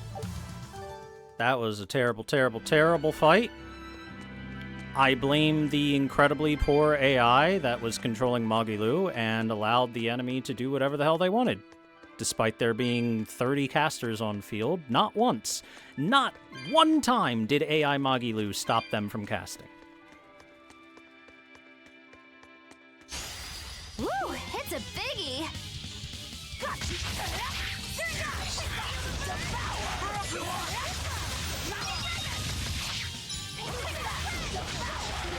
Let me just deal with you.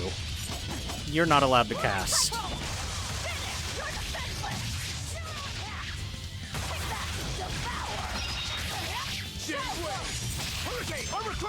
Crash through! Shadow flow! Like a cannon! Clear it off!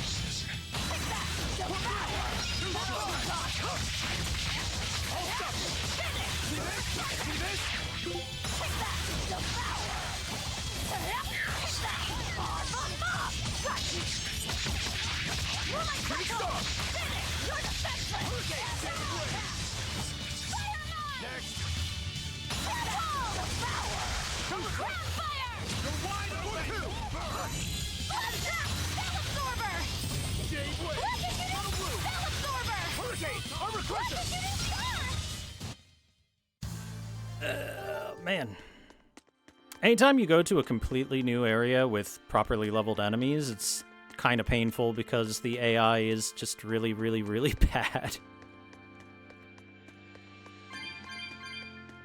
And it's dangerous to swap off of Velvet for more than like half a second, because AI Velvet won't be spamming her claw.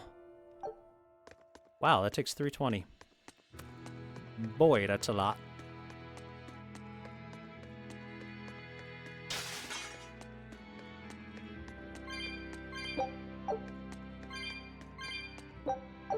silver. And some standard tempering powder here. That's nice, actually. Those are both things that we need. And or want. Okay, time to test something out really quickly.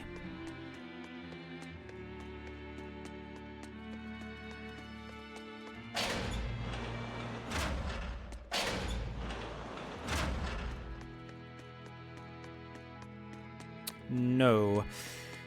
In order to respawn the spirits, I probably have to go all the way back out, then back in, right? I'll try it once.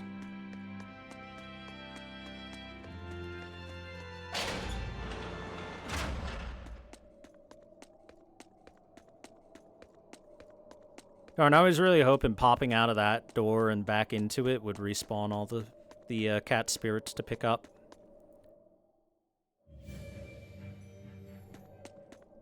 But instead, it looks like we probably have to do that. Yep, there they are. Okay.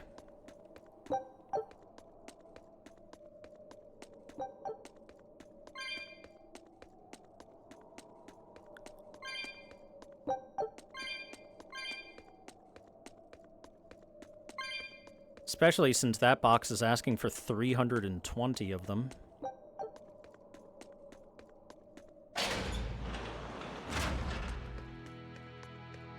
Ooh, Zambos. Those weren't here before.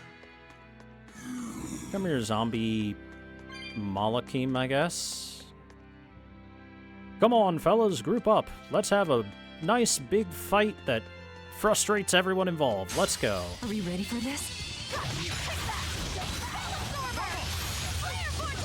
Oh, that's the worst fucking spell to absorb.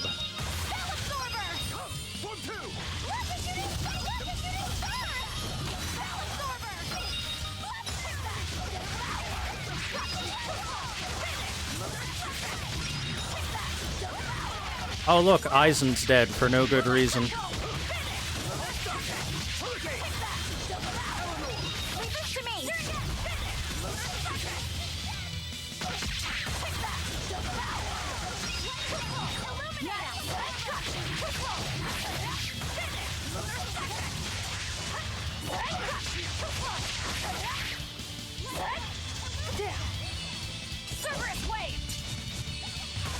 Alright, fine.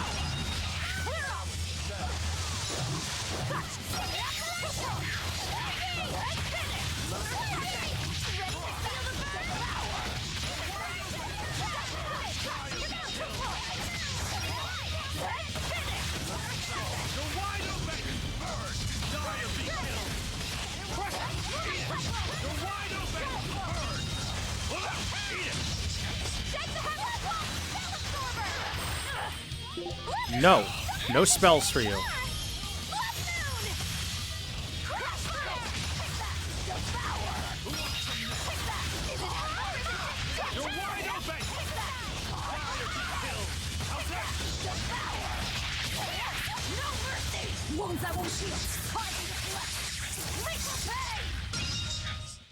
Did you think you could escape me? Sheesh. Like we walked into the fight and Eisen just insta-died.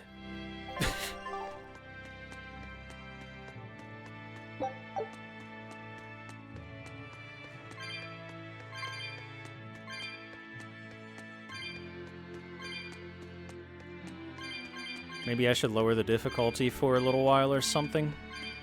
I mean, it's not like I can't get through it. I just wish that the AI partners weren't so terribly bad.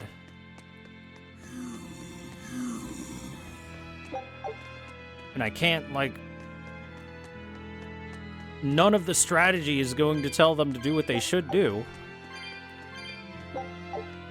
I can't set a strategy for Magilu that says anytime an enemy is casting, instantly use your break art. As much as I wish I could.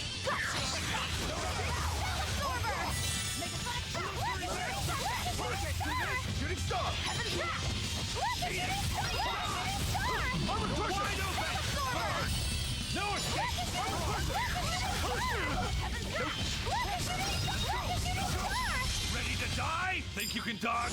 Just try. Perfect mayhem! Who wants some next? Who wants some next? Out there! Who wants some next? Eat it! Or die! See this? How's that? Let's go! No escape! Stay away! Nothing can stop these fists. Protective hops. New shoes. Let's take a peek at them. New men's shoes. There they are. Reduces time you can't use items, gives you both defense and magic defense, gives you extra recovery effects for stuff, and meh. Recovery in higher difficulty is kneecapped so hard that increasing it doesn't do too much.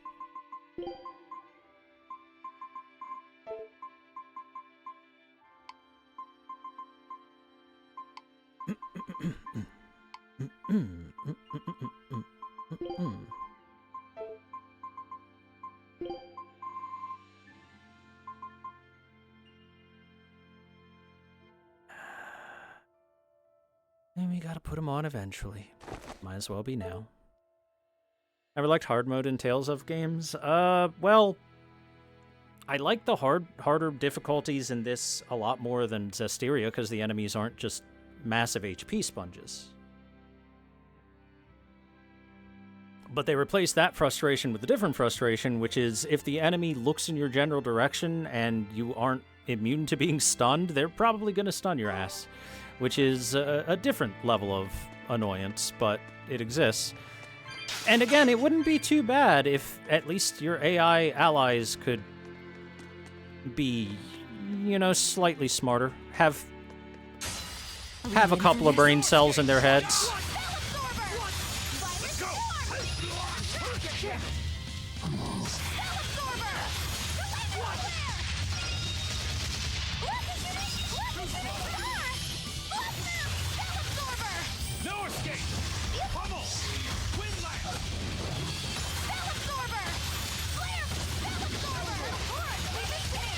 Like, look how strong she is when controlled by somebody with brain cells.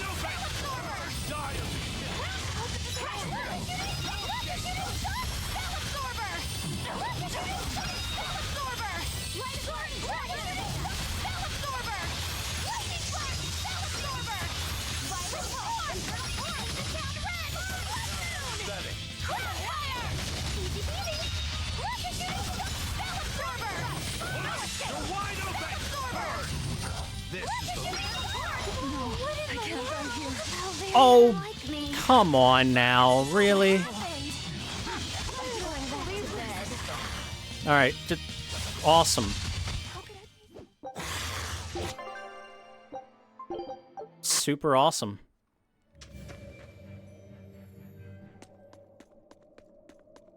Isn't it fun to get hit one time and then just guards. have the entire fight end? It's a good thing or a bad thing? I'd say good. We can march straight in. Super fun.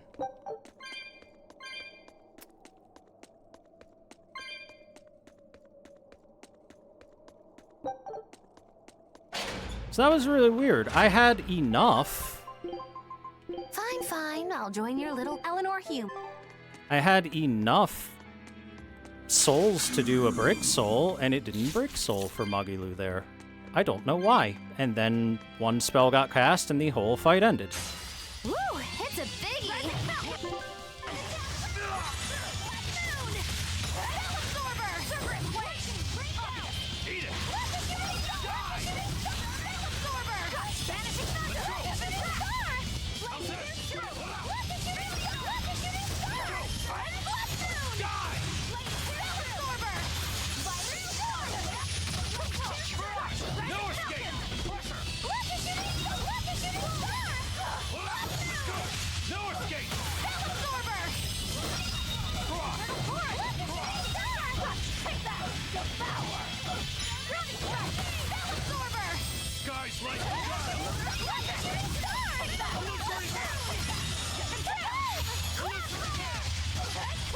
No mercy! Wounds that won't heal! Caught in the flesh! Lethal pay! Out of my way!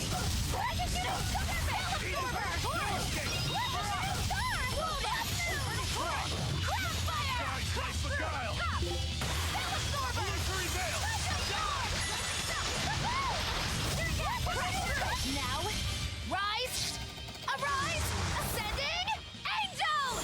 Bonk. Take the down radical! Moon! Spell absorber! Flare vortex! Look at shooting star! Blood moon! Crab fire! Stop defending things you're not looking at.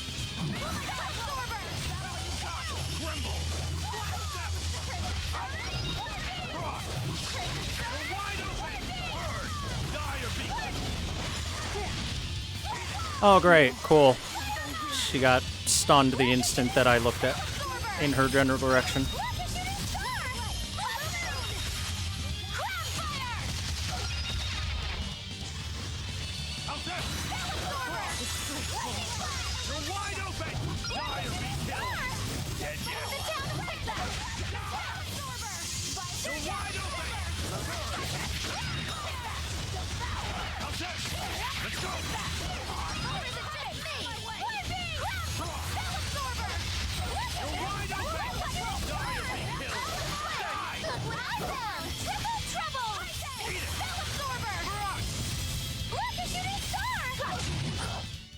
I refuse to fall here.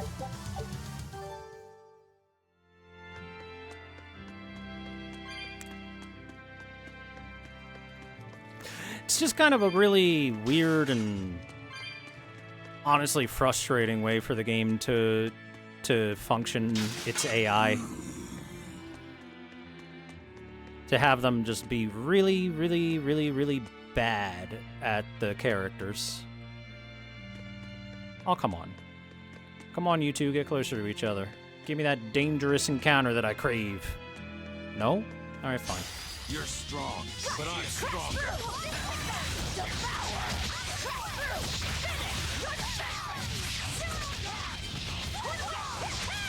You're wide open!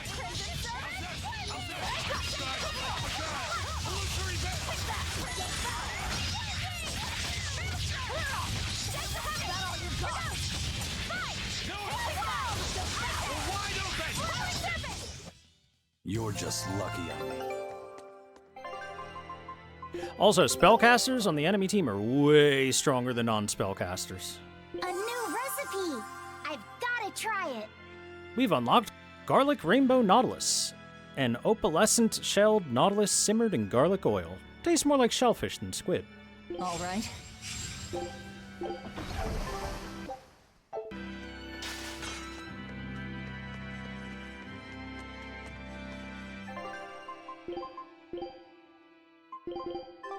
There we go. Are we ready for this?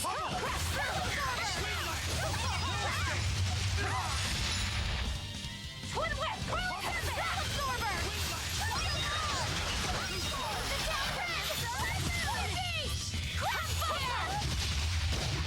Winds, kill them to the bone!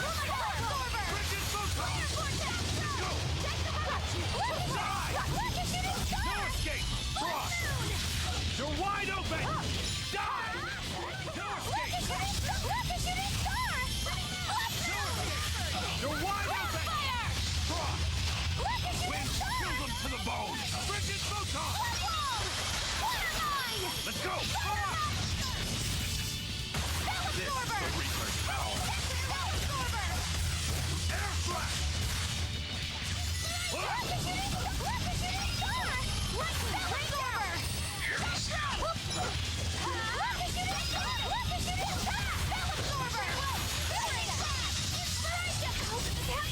No mercy! Wounds that won't heal.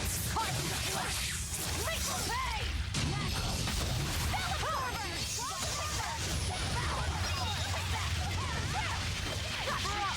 You're wide open! How's that? Frost!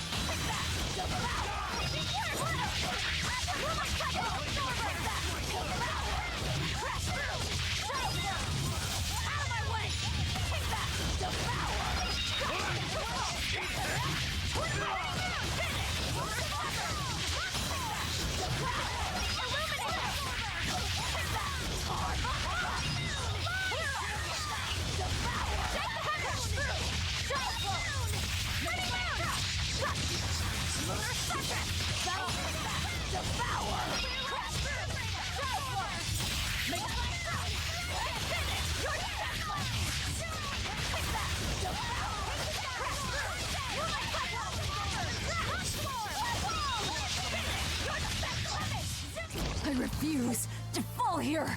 We gained Naginata.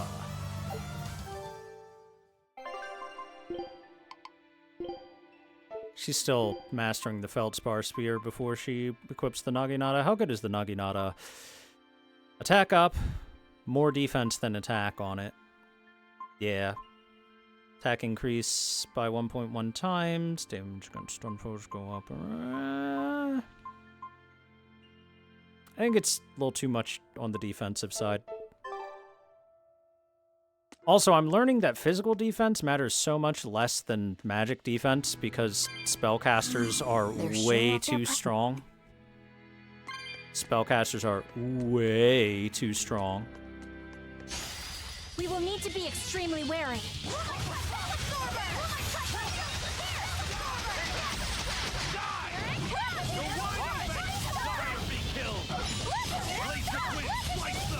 Now, rise!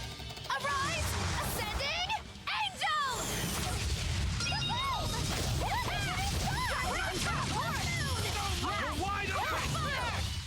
Was that supposed to be a joke? They were all grouped up for a big ol' kaboomy.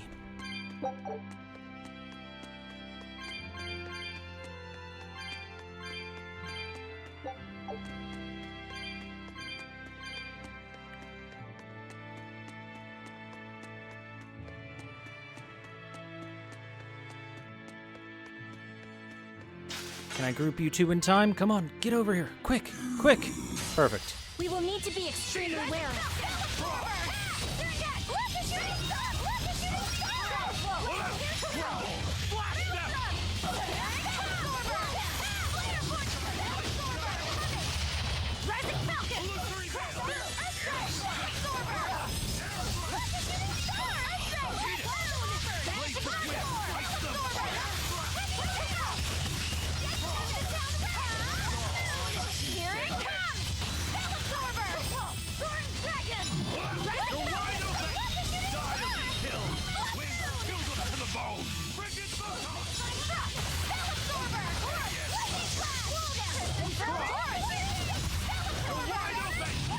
That's all.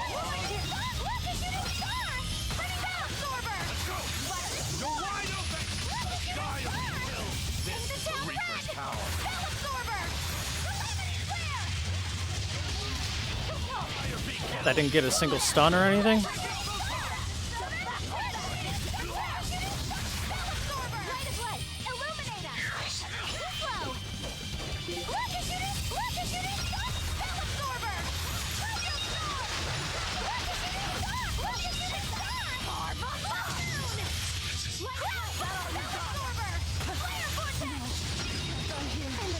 Oh, god damn it.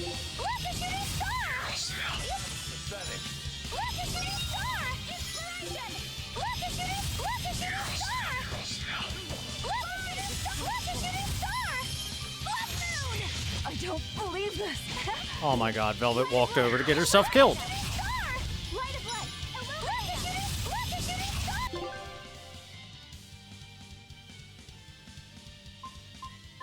I'm gonna put this on semi-auto.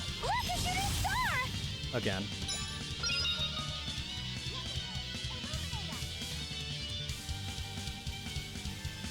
Aizen? Buddy? Anything? Anything at all, Aizen?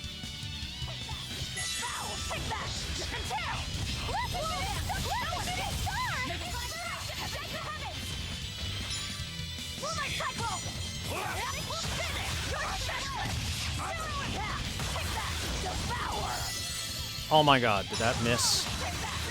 There we go.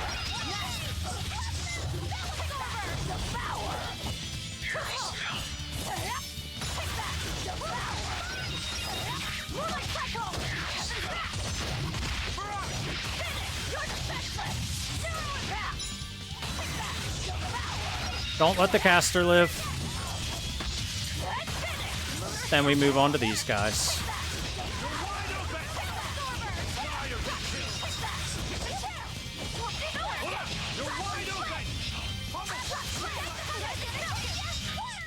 That was a considerably powerful enemy.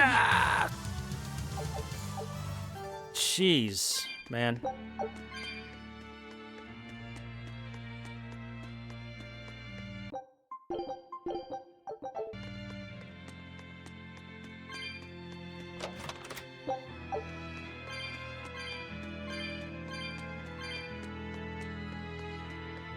Dude, the combat being designed for more than one person is fine.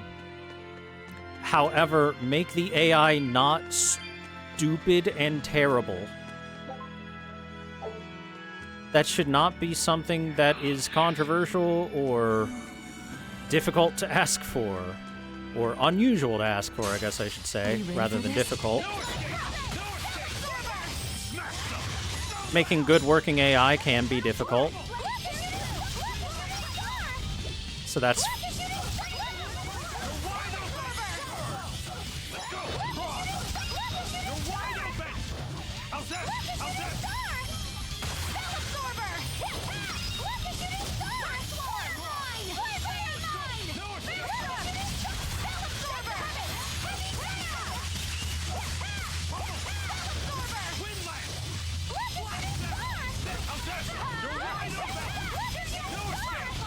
Alright, these boys are nice and grouped up.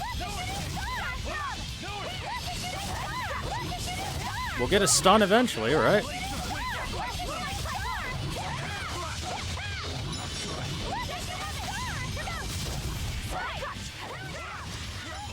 Or we'll just never get a stun, that's fine too. Yeah, look at her.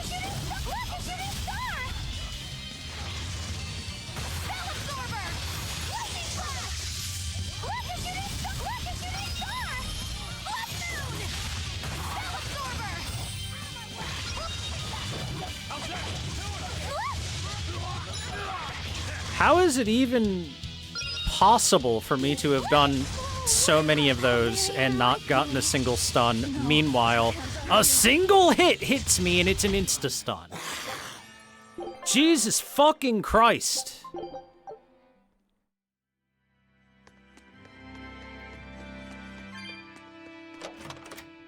How many meteors did I have Magilu drop? 30? And I got 0 stuns? And then she gets hit once, gets stunned, and is insta-killed? Are we ready for this?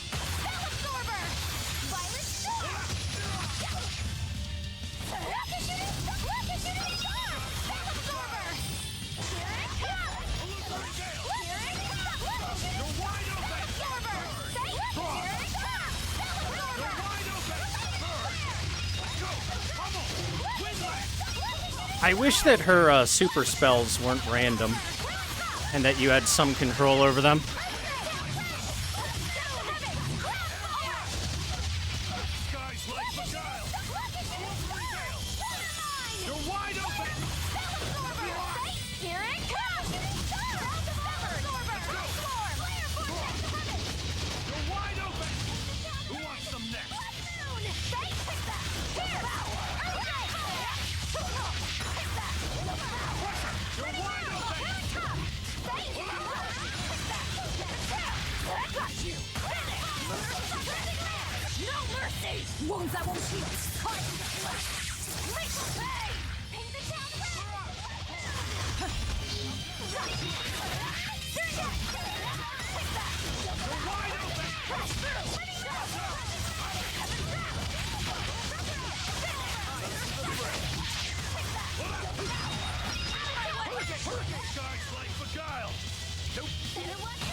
You thought I'd stop there? Annihilating? Fuck you, Bat. Next!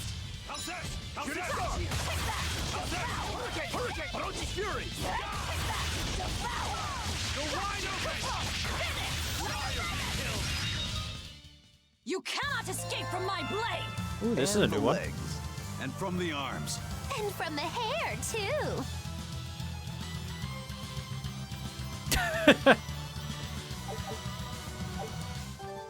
She's gonna kill them.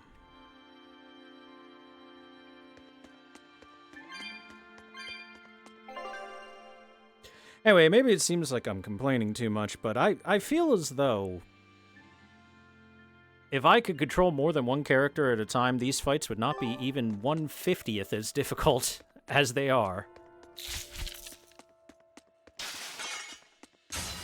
Are we ready for this?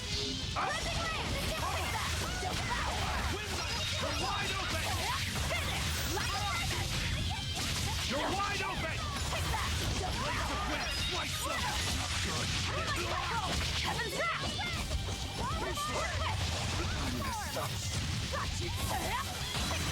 Eisen, what the hell happened, man?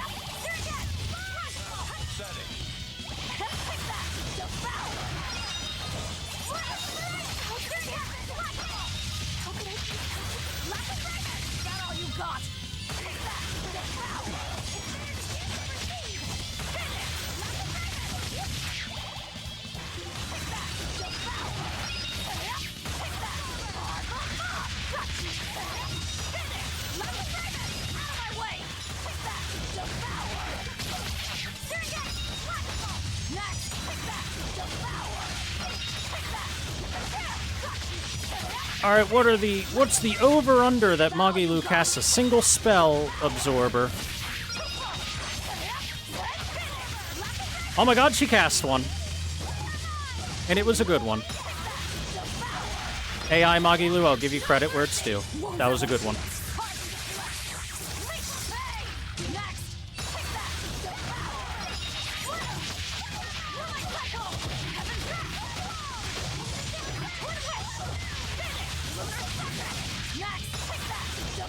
Alright, I see what's going on. The bats do their little supersonic attack, and it has... Dude, it goes so far and lasts for so long. What the hell?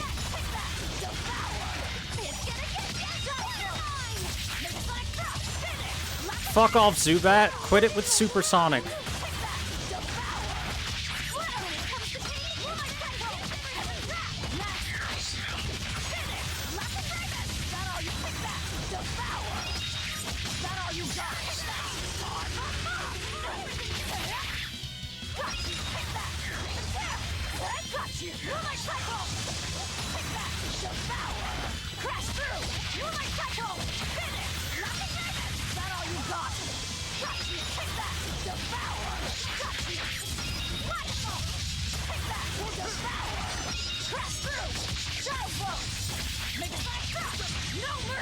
You thought I'd stop there?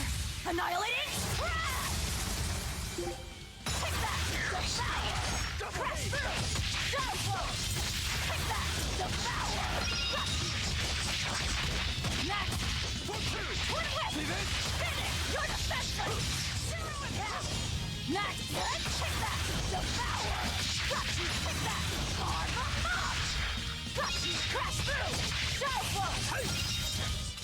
I refuse to fall here.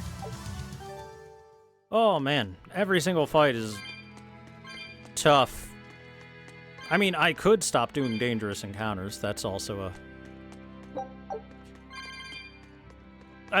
a possibility here. If people are going to die anyway, I might as well just do one fight at a time.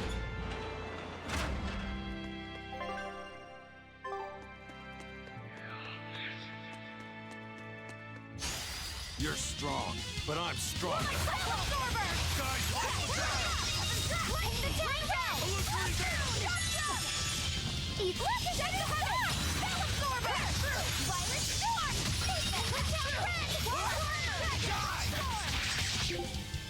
That all you got? Black step! You're wide open! Burn! Tremble! You're wide open! Welp, that about does it. That's a lot of bats. That's a whole lot of bats. You're strong, but I'm stronger.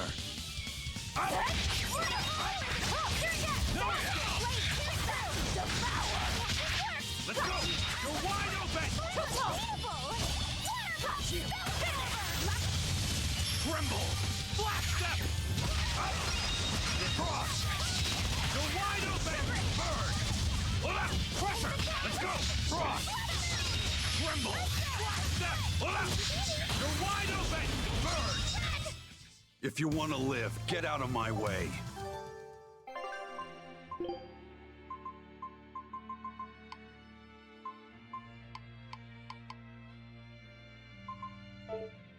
Ah, he has mastered his kingly waistcoat. Now for a feldspar waistcoat. Guess it doesn't matter which one, right? We're picking up a lot of feldspar waistcoats right now. You're strong, but I'm stronger.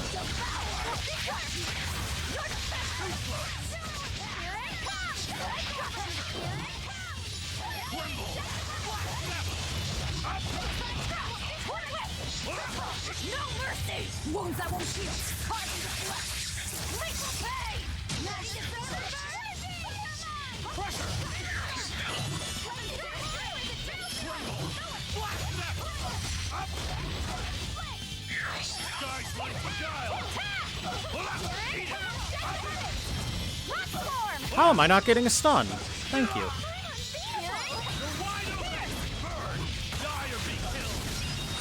What's the next? Not bad. You too.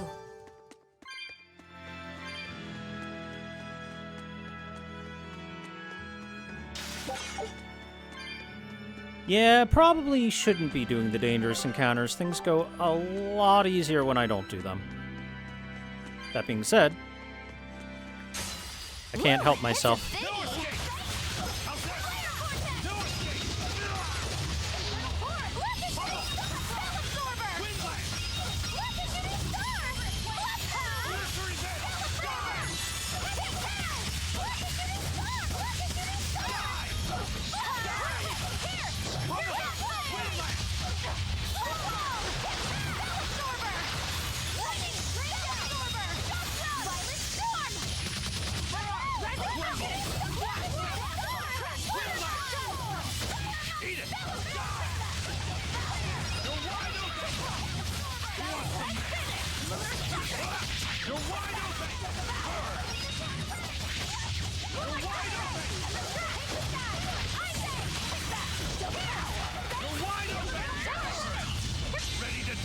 Think you can dodge? Just try! Kill it! Perfect mayhem! Who wants some next? Black step! You're wide open! Burn! Die or be...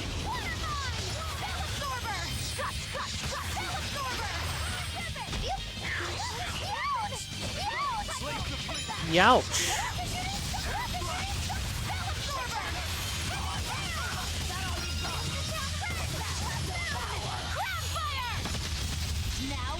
With a single breath, they appear! Here they come! There's no stopping them now! Good!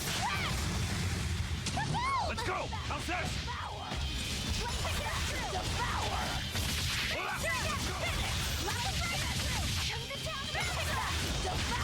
How's that? I enter the funnel! Windlash! Straight start! Hurricane for the roof!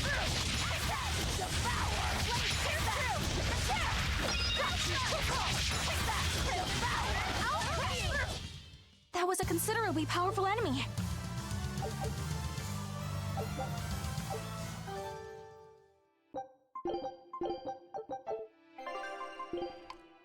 Alright, feldspar bracelets have been mastered. Yay!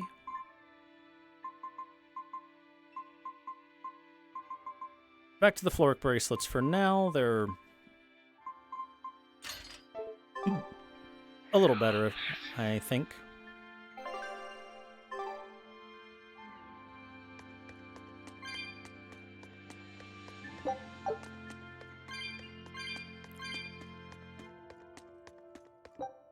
I spy with my little eye a tiny puzzle. Not much of a puzzle. Where does this go? Underground ruins instead of above ground ruins. So we need to get to B2, I think. These ruins. This feels like a sad place. Sad? In what way? Sorrow permeates this place. As if left behind by people who suffered torment and death. I guess that's a weird impression to get by just looking at some ruins, huh? I'd trust my feelings if I were you. They'll often lead you to the truth of things. Besides, what you're feeling would explain a thing or two about these ruins. It would? Rather than attempting to impress visitors with beauty and opulence, the building and its passageways were built with strength and stability in mind. And that means... They were anticipating volcanic earthquakes.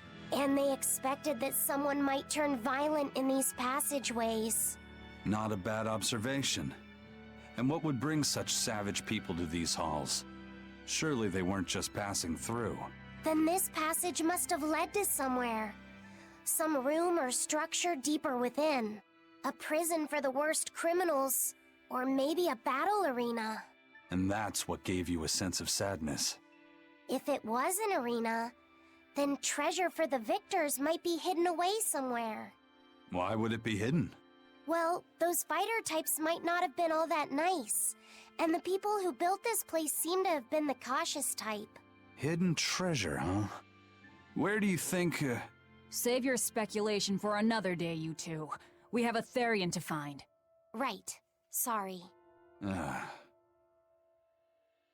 So, about that treasure. Eisen! Ugh.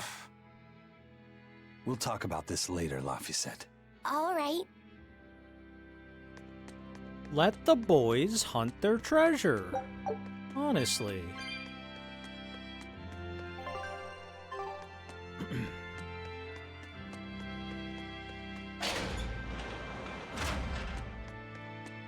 Oh, well. Look what I found.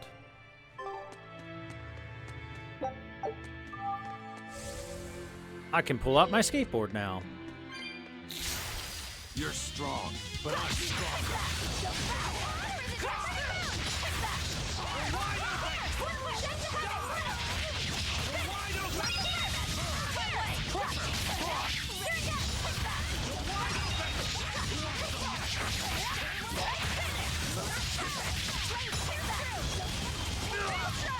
Ow, what the hell just hit him?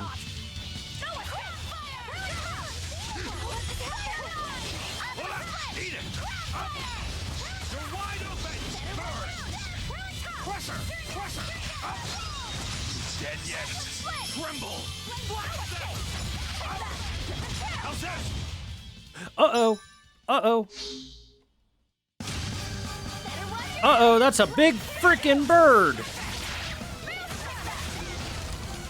Lindworm, dragon-winged fiend with 154,000 health at level 84? What level are we again? 42?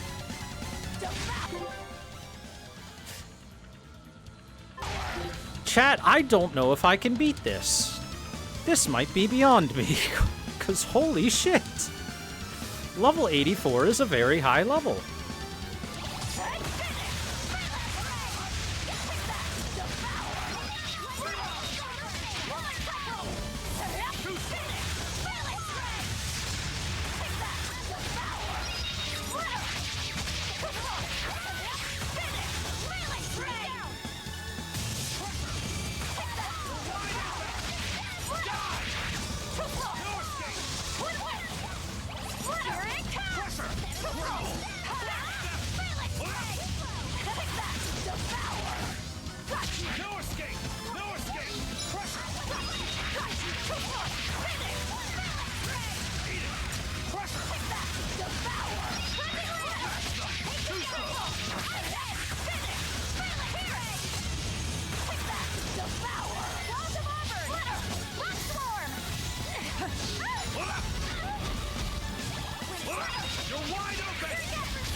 All right, we're doing okay so far.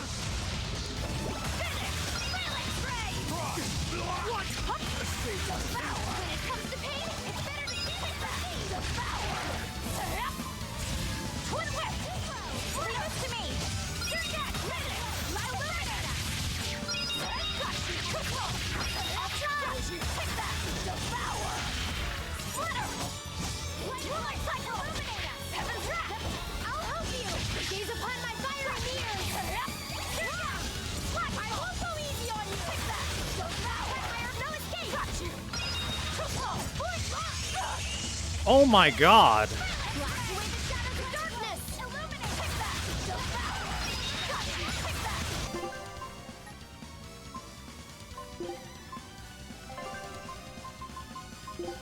Please pick him up.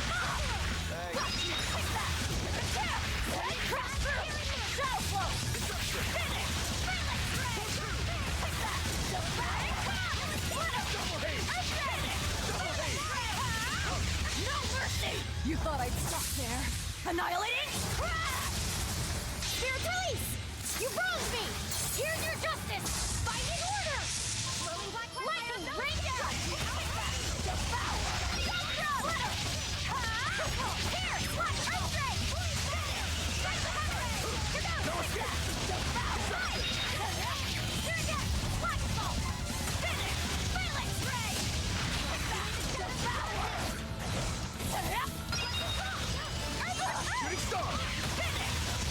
That's its guard break move.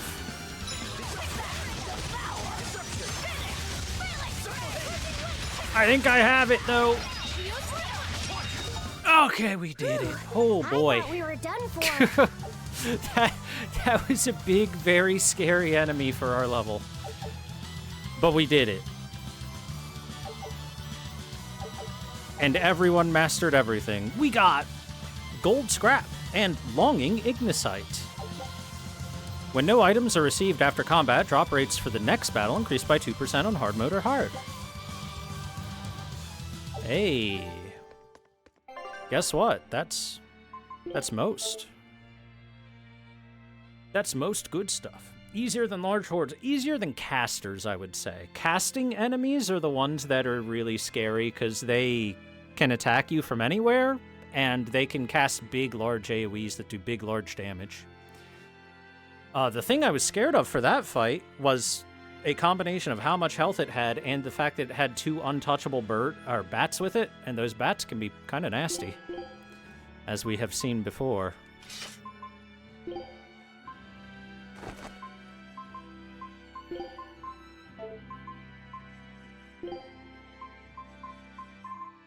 Back to our Castiles.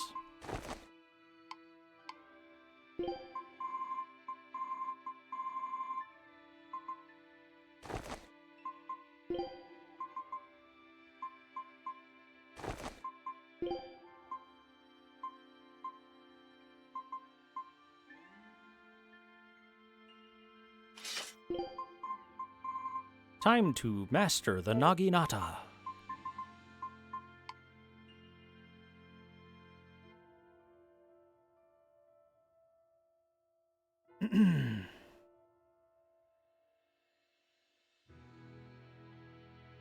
Well, I think that was because Eleanor blocked the fire. The breath attack of that enemy wouldn't break you, but its fly forward attack would break through defenses, and that dealt more than enough damage to one-shot anyone it hit. In fact, it one-shot Velvet every single time it used it, but Velvet, being the Giga Chad that she is invincible as long as the claw's out. Which was what kept her from dying over and over again.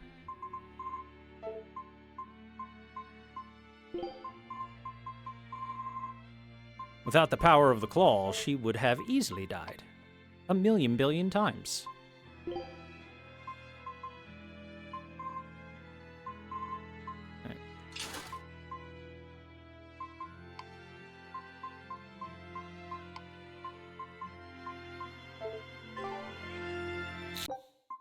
Still, we're gonna save after that.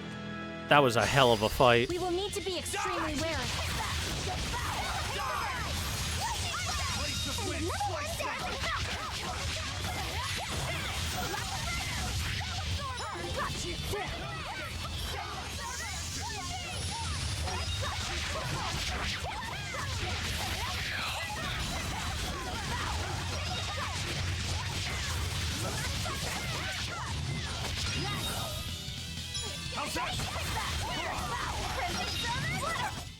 Nothing can stop these fists.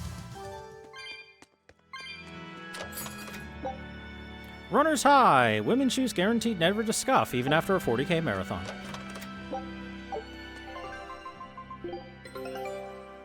We got some virgin olive oil. Show 'em. That's the good olive oil. What's this give us? Ooh, a fair bit of focus. And defense. During increased arts defense. Add a poisoning hit for... Yeah, okay, never mind. I don't like your enhancement bonus effect. I don't really know... Well, actually, your master skill is great for Velvet. She is a character that is often 10% HP or lower.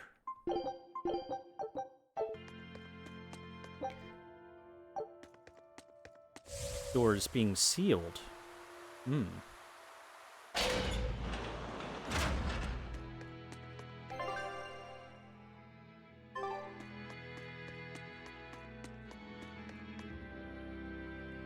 The claw.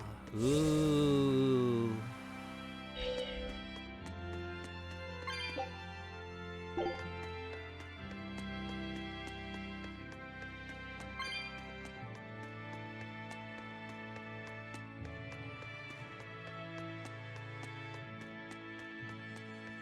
Also, remember, chat, we are on the currently hardest difficulty available for us. I don't know if there's a harder one, but we're on Intense. So there is that to factor in. I'm not sure exactly what that stat-wise does to the enemies.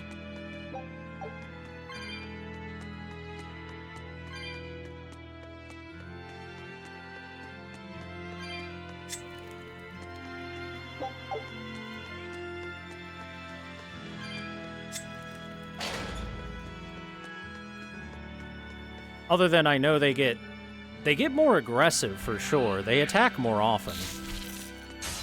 You're strong. That's something I've been able to easily tell.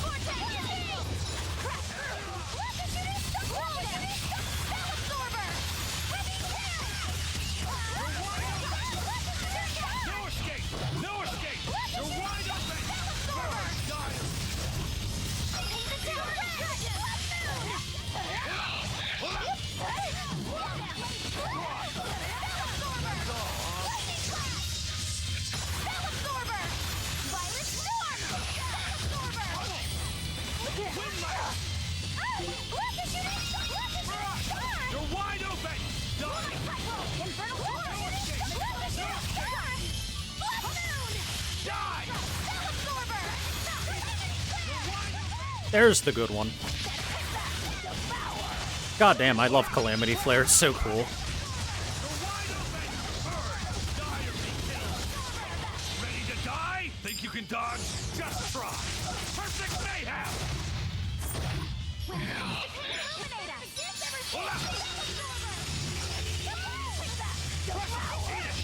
You're wide open! Burn! Die or be killed! Hold up! Eat it! Let's go! How's that? Hold up! Ah, what the heck?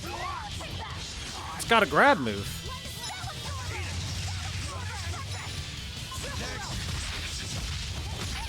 You're wide open!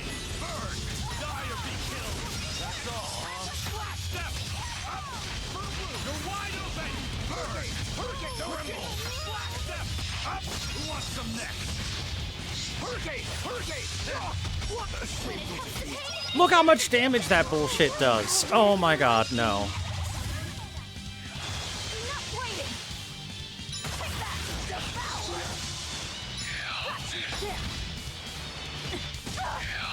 Okay, game.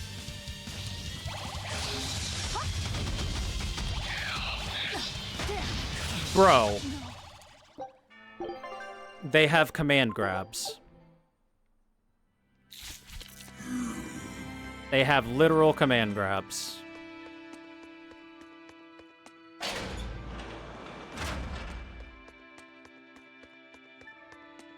Getting bullied by casters. Casters are ridiculously OP in this game.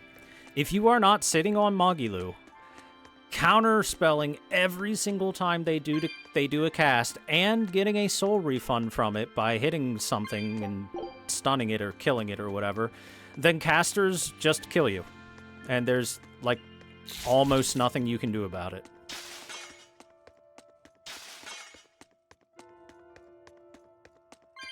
But of course, AI Magilu will never do that, because AI Magilu has less than one brain cell. And then if you're controlling nothing but Magilu, then, you know, you get to watch AI Velvet get herself killed, and you never want Velvet to die, because Velvet is, you know, the hard carry. And your just-in-case character.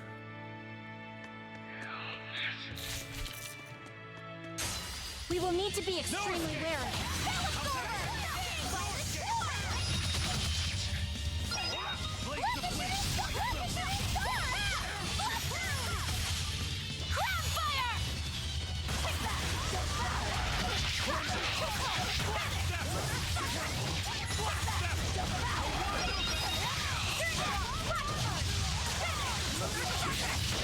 No mercy! You thought I'd stop there?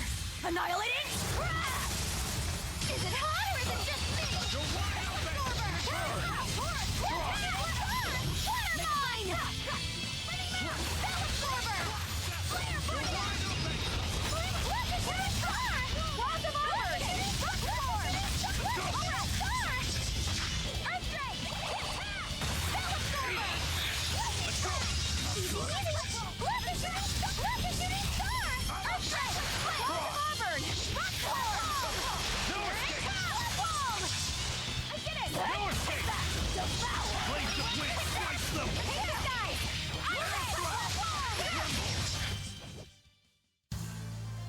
I wish I had power like that.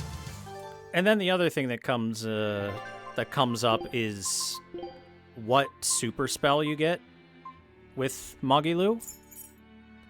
And if you get a good super spell, then you get to continue her stuff pretty easily. And if you get one of the less good super spells, well, then you might suddenly just lose the fight because of it. The worst one to get is the Flare Tornado that spawns on top of herself when she is a fight at range kind of character.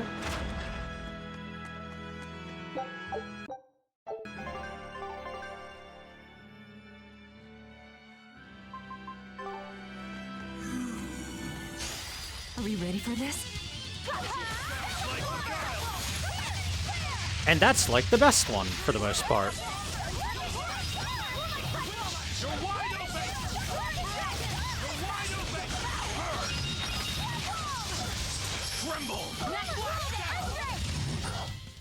Not even worth my time. The big firewall, obviously the best spell.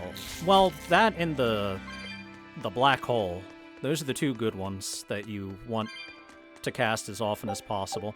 And I don't think it's completely RNG. I think it, like, cycles through the spells, so you never get two in a row that are the same. But I digress. The fact of the matter is there should never be a spell that spawns on top of Magilu. She's not that kind of character. If Magilu is close enough for those spells to hit, she's too close.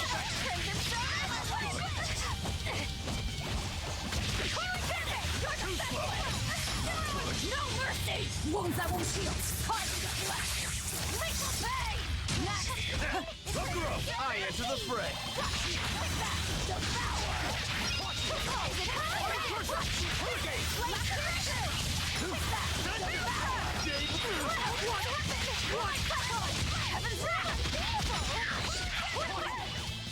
Here, let's get some info on these Night Flappers, right?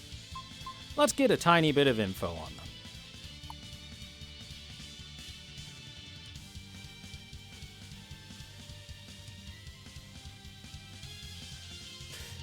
"9% chance to stun," you say? Are you sure about that game? 9%? Are you sure it's only 9%? Because it seems like 900%. I did just see literally every single character except Velvet who is immune to it get stunned by that hypersonic wave. Are you sure it's 9%? Because I don't think it's 9%. I think that's a lie. I think that's the wrong number. I think you forgot a 0 behind that 9.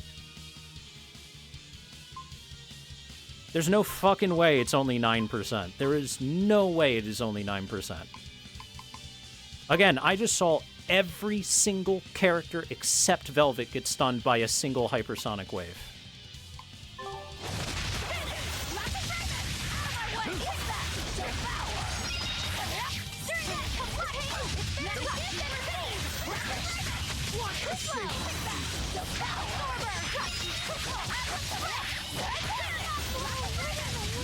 How very unlike me. Well, that's awesome.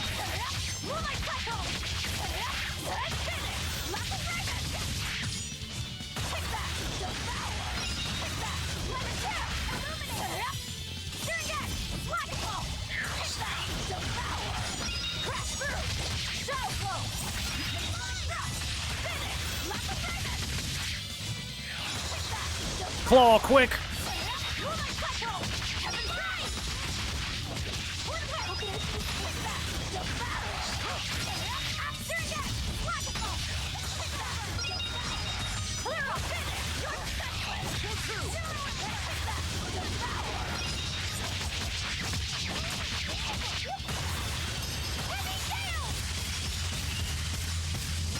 Thank you, Magilu, for stabilizing us.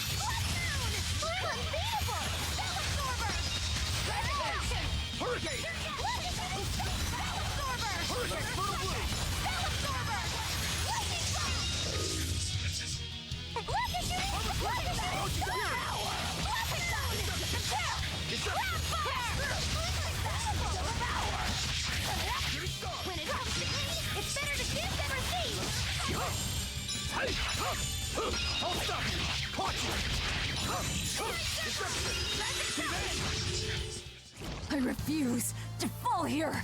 Oi, oi, oi. In case you're wondering why I've never looked at the enemies, it's because I feel like You're strong. again 9% chance to stun. You sure about that? I don't think so. But I'm stronger.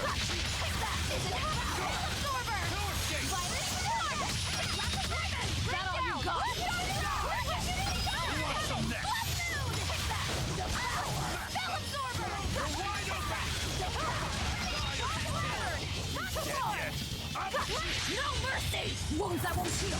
Carved into flesh. Lethal pay! Lightning rain down!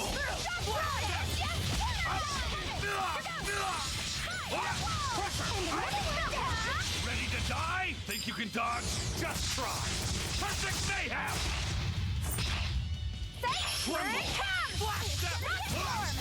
Maybe 9% on normal.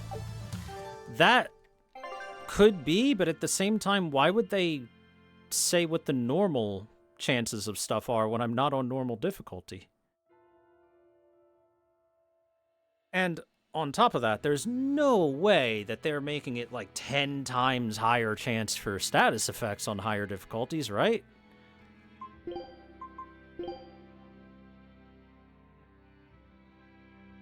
There's no possible way it's that much, right? Because that would be insane. We will need to be extremely wary.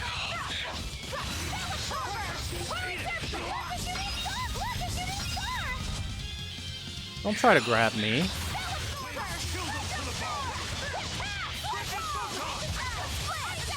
Alright, get in there, Aizen.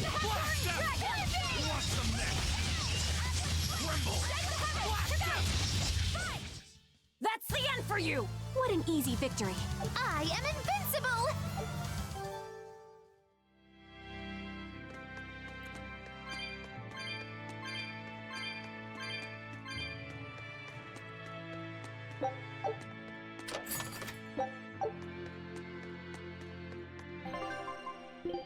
Saturn Satchel is one we've had before, right? No, actually, that's new.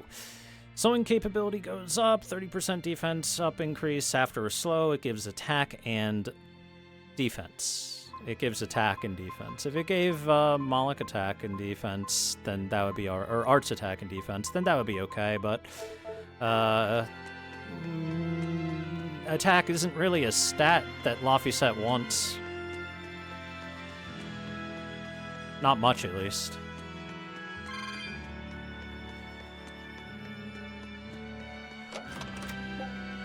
Look what I found! This Nordoll.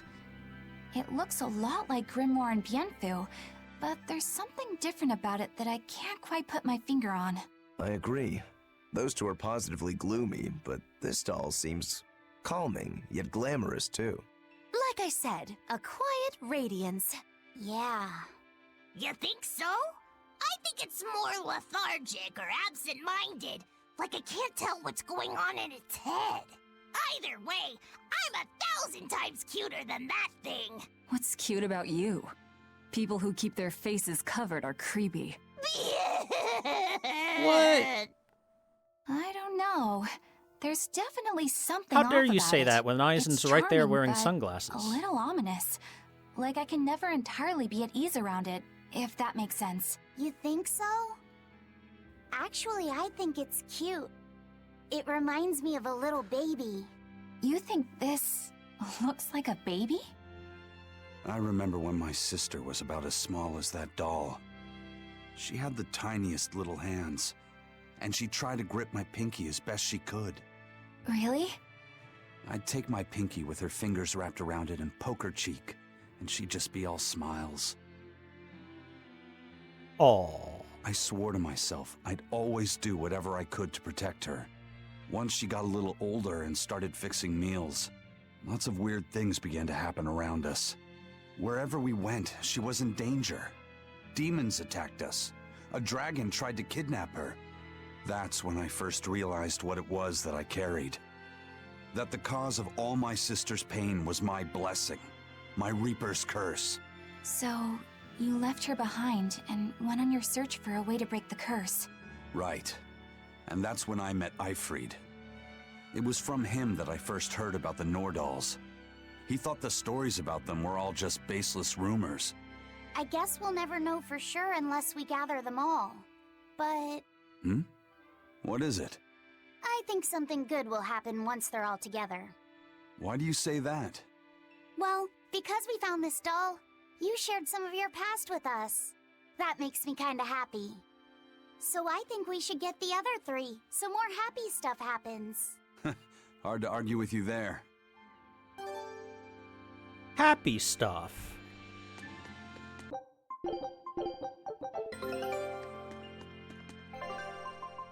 Expedition return. Rainbow Nautilus ×4. Scout! Alright. Let's learn something real quick. Let's set our difficulty to normal. Let's run into this guy real quick. Don't get careless!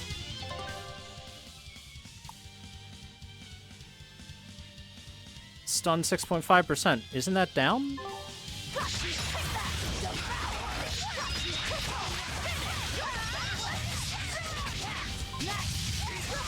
I enter the fray.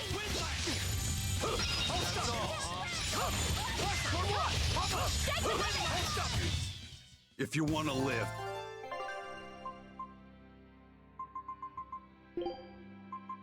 I'll walk into more armor again. Just to be sure, but I'm pretty sure it was 7% before, but we'll see. Oh, look, more armor. Perfect. you're strong, but No, it's the same. Which means that there must be some sort of multiplier that exists for the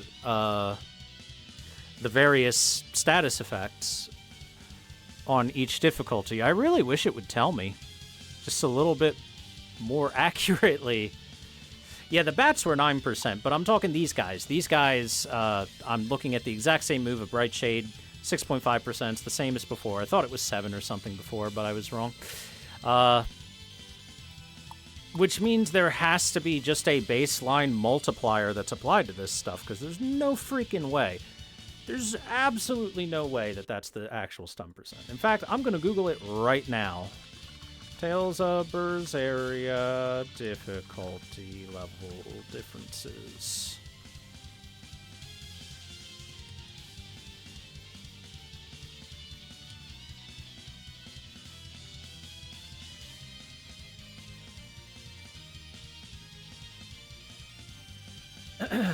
Okay. Oh wow, there's apparently a difficulty level past intense that maybe it's a New Game Plus thing. Anyway, on intense difficulty, enemy levels are 1.3 times, HP is 1.6 times, attack is 1.6 times, arts attack 1.5, defense 1.3, art defense 1.3, focus 1.75, so that's a multiplier for the status effect infliction. Although it's not even 2 times. Cast time is 0.7 times, so enemies cast much faster. Idle time between attacks, 0.7 times, so they attack much faster. Damage adjustment when using an element that the enemy is strong against. You only deal 0.2 times damage instead of, at normal, it's half damage. Heals are less than half as effective, 0.4 times, so they're pretty worthless. Item use cooldown time is up. Percent of blast gauge kept after dying, only 10%.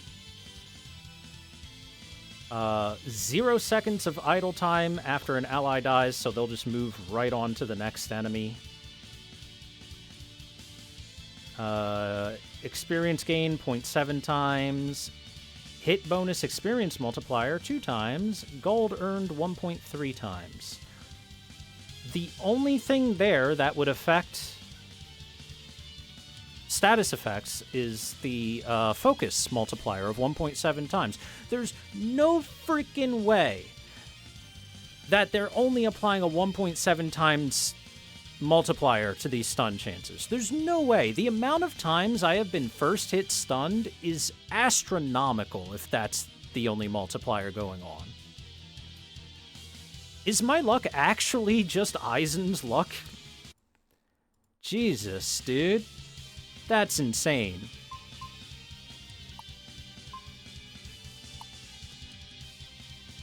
I'm stronger.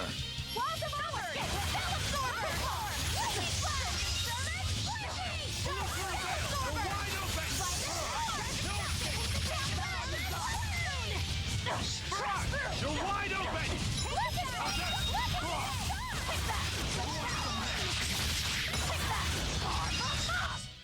Come on, really?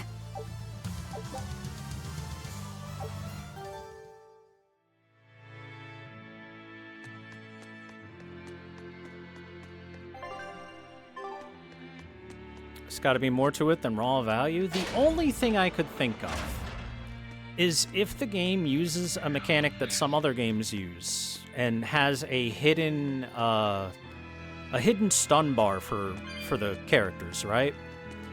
And as you get hit or block or whatever, that stun bar goes up and increases the chance of you being stunned. That being said, so many times I will not get touched at all, except maybe, I guess, maybe when Violet's clawing and something hits me from behind. And then I'll just get first hit stunned the second that I'm capable of being stunned. Woo, it's a biggie!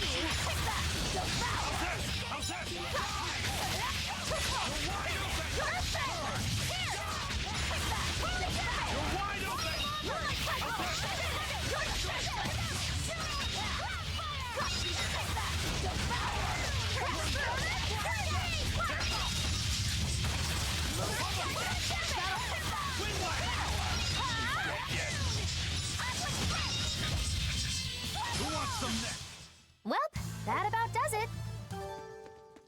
And I guess there's a possibility there's like some sort of hidden stun bar. I kind of wish the game would say that. Oh, looks like we're not going this direction. There's a town past these ruins. It's probably them. I actually might have enough souls for that cat's box now.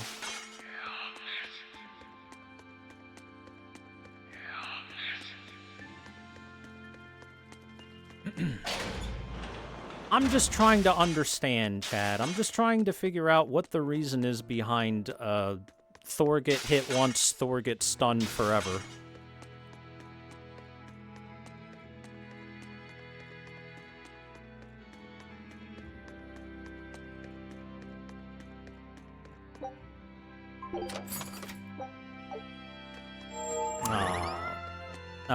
That was an empty one.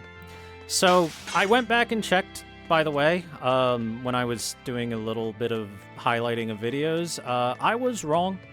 Cat's boxes have been back and forth, back and forth. I thought I got 2 in a row of empty, but I guess I didn't, and I was just wrong about that one. The enemies out-level me? Yes, they do. Which might be part of it as well. I'm not sure what the calculation is, obviously. I, like, have to actually see what the formula is for that kind of stuff to have a 100% certainty on how it works.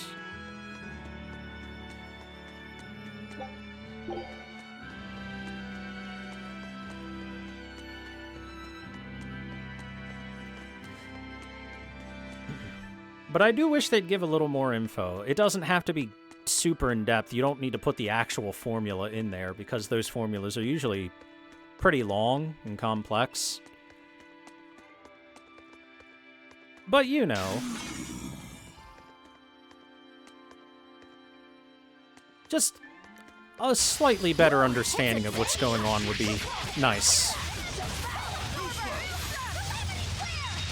God, I love Calamity Flare. It's the best spell in the game. No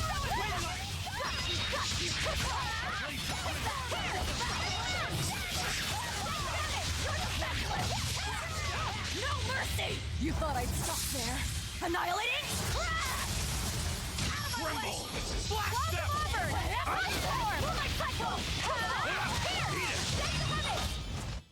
My spear can cut a path through anything! Seriously? Oh, smash that wall! I don't think walls count. So you can only handle small ones? I can't break through walls! But you just said your spear can cut a path through everything. Come on. Why would she lie to us like that? Ooh, he just mastered that, so let's get him a Feldspar waistcoat to master. Slowing capabilities up isn't bad.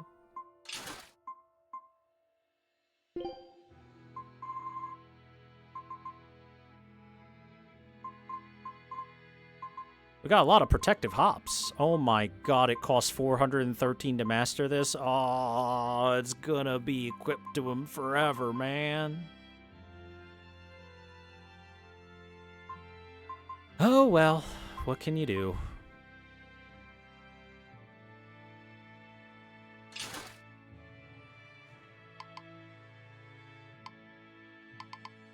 Those two are still mastering their boots.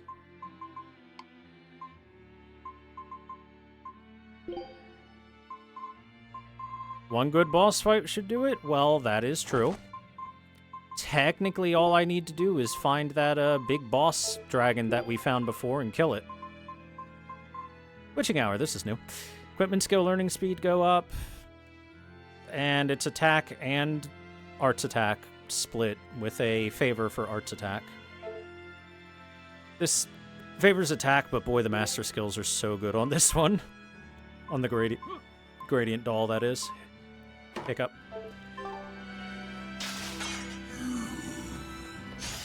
We will need to be extremely wary.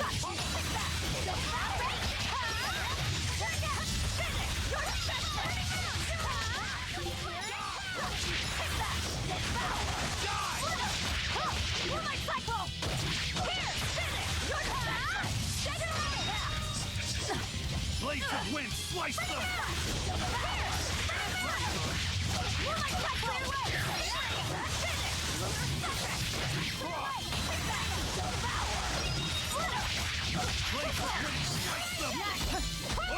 Let's go! Let's go!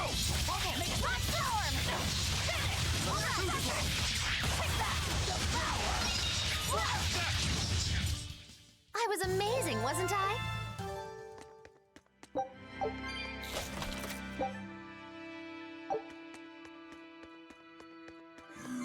The only thing is that, you know, those wandering enemies showing up is pretty rare. Not the most common thing in the world. Come here, bat. We will need to be extremely wary. That's the bad one. Flare Vortex.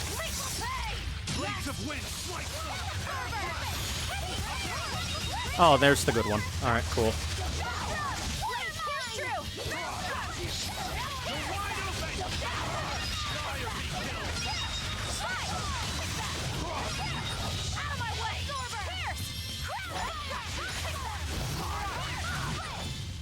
It appears that we're finished here. Are we ready for this? Let's go! Yeah, enemies are level 49 and...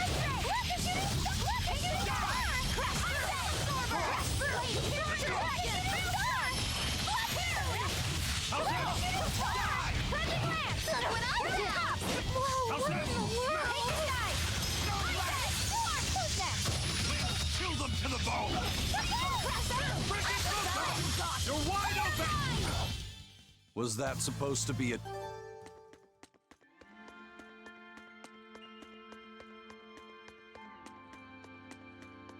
To be fair, though, on this difficulty with the enemy level multiplier and lower XP gain, it does mean that I should be out-leveled by enemies often. Woo! It's a biggie! Let's go! Oh, Hydra Storm is so good while they're grouped like that.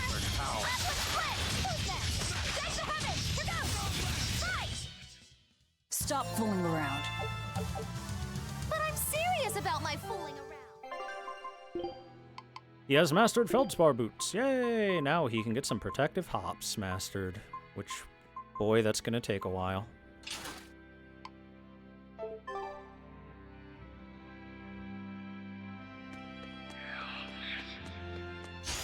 We will need to be extremely wary.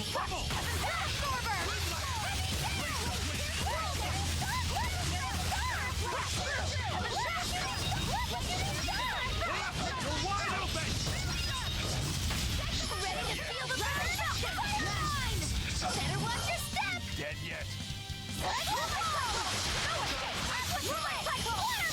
No mercy! Wounds that won't heal! Carving the flesh! Lethal pay! Ready to feel the... Did you think you could escape me?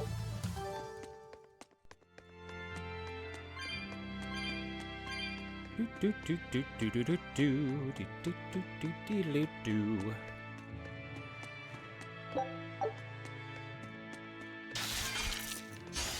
Are we ready for this?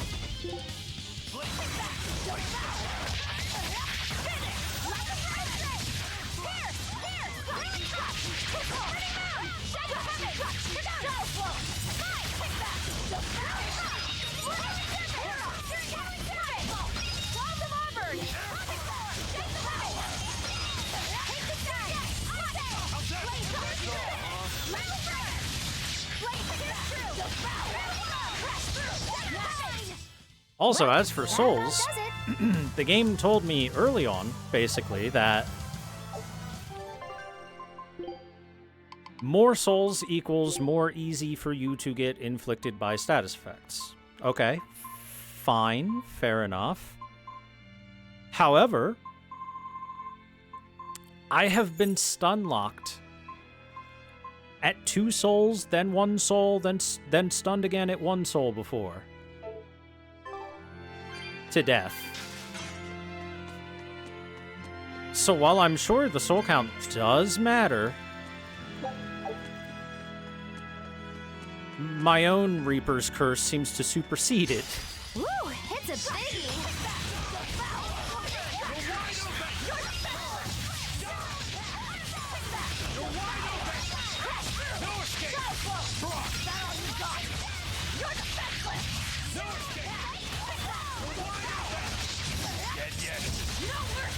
You thought I'd stop there?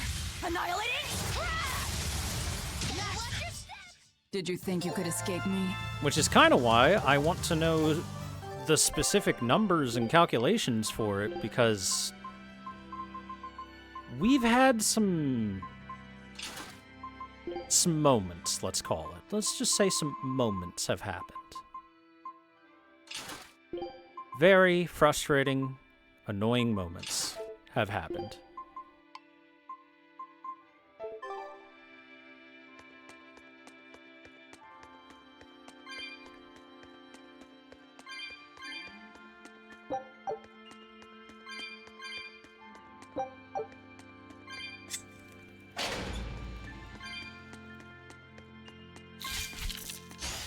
Don't let the greed die out.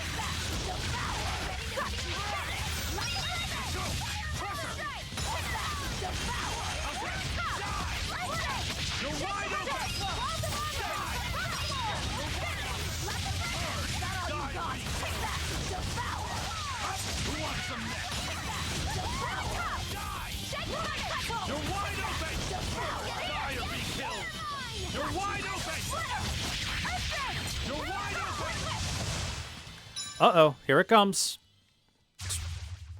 We were looking for one, though. What level are you? Still 89, okay. Still level 89.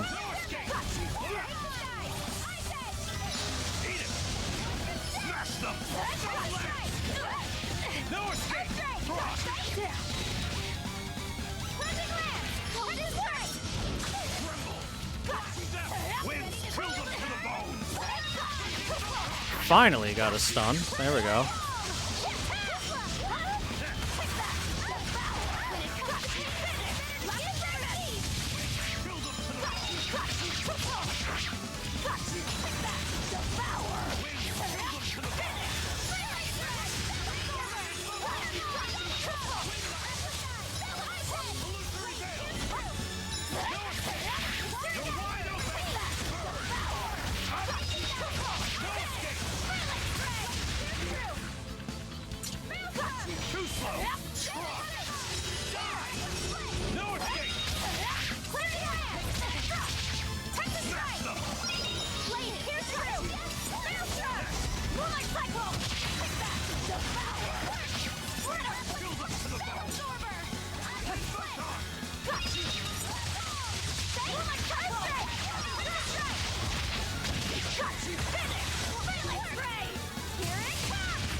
Get in here, Rokuro. We need help killing a dragon. Oh no.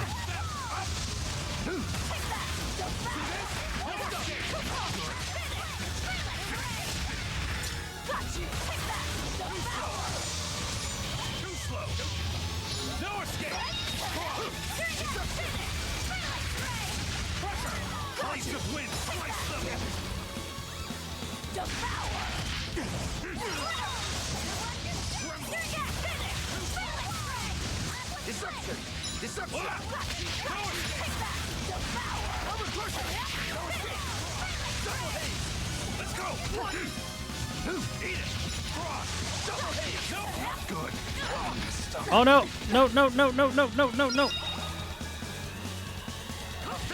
Bad stun is bad.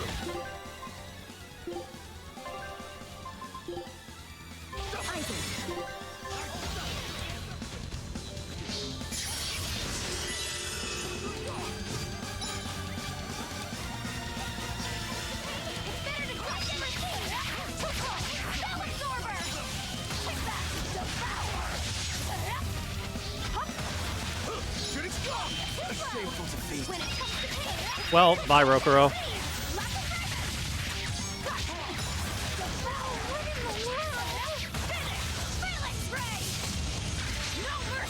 Wounds that won't heal. Carve to the flesh. Lethal pay. What do you mean? Why didn't it swap to Magilu's?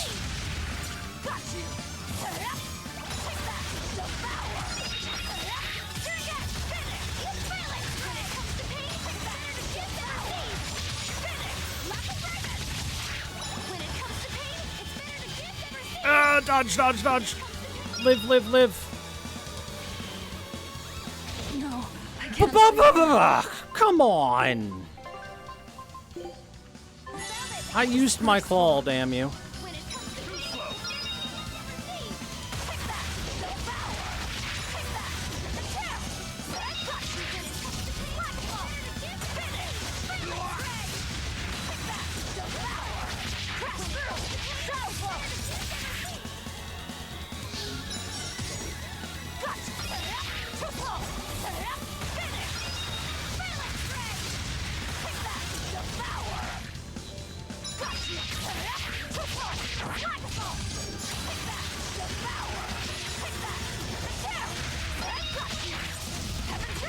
Keep kicking its ass!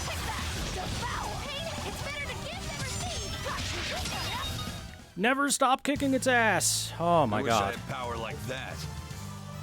I'd forget about it if I were you.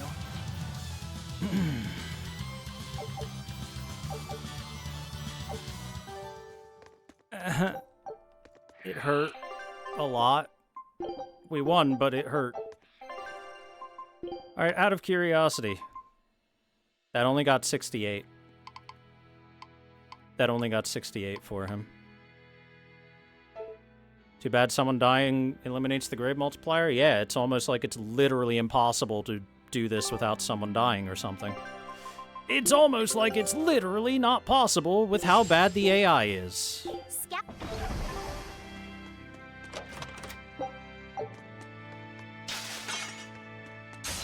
Are we ready for this?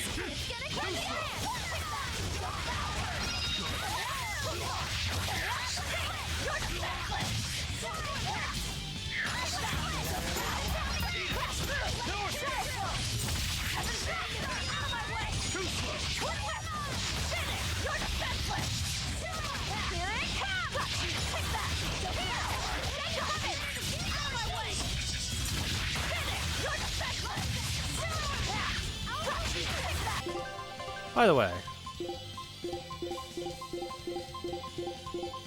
let me just put that like that.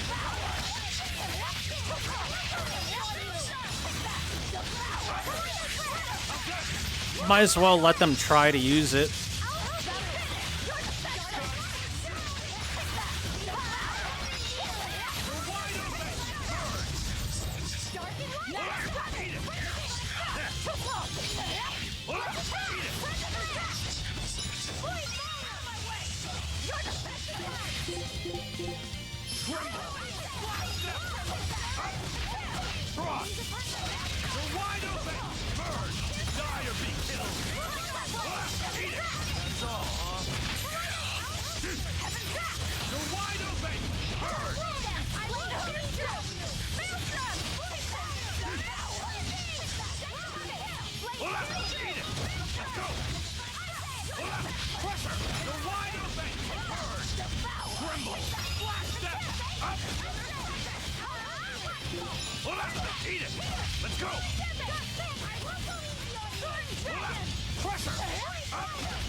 That was tougher than I would have liked.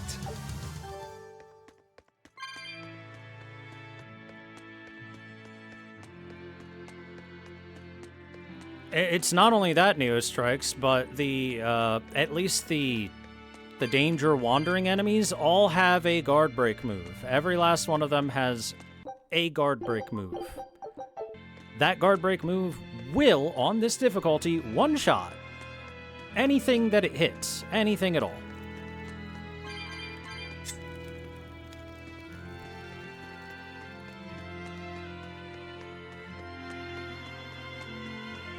Which means the only way for it not to one-shot whatever it's attacking is for Violet, or Velvet even, to be there with her big demon claw out.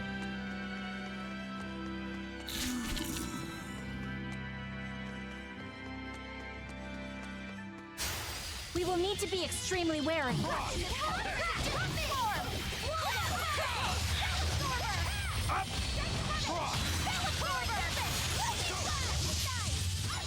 How's that? Wind, kills them to the bone. Freaking photon! Eat it! You're wide open! Burn!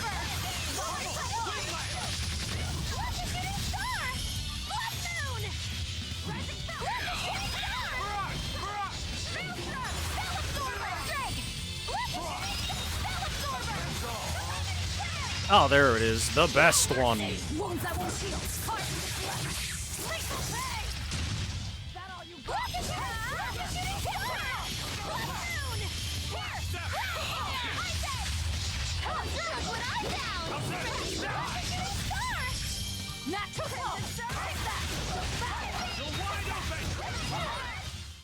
I mean, like, look at that.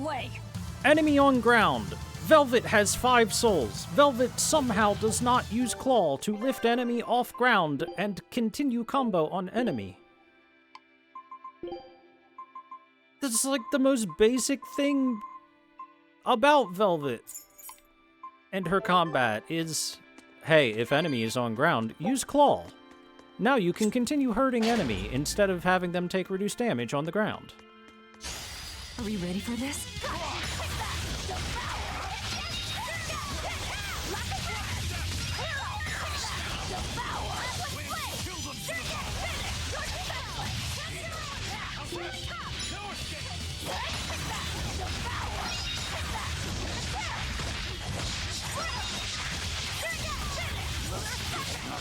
No mercy! You thought I'd stop there? Annihilating? I swapped to Aizen just as he was getting hurt.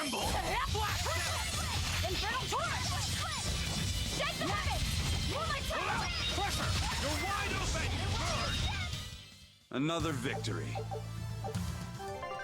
Oh, he mastered his bag. Here, have a new bag.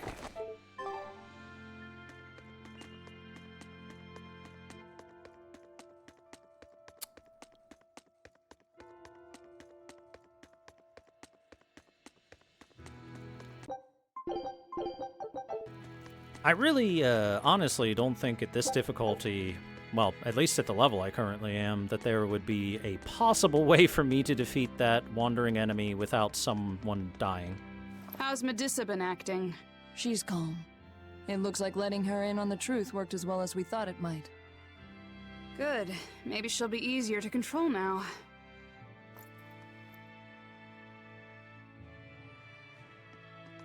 Well, let's go kick some exorcist butt. Halt! Who are you?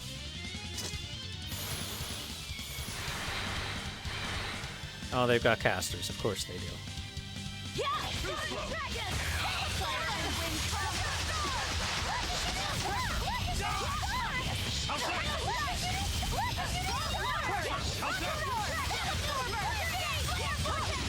Ah, that's the worst one.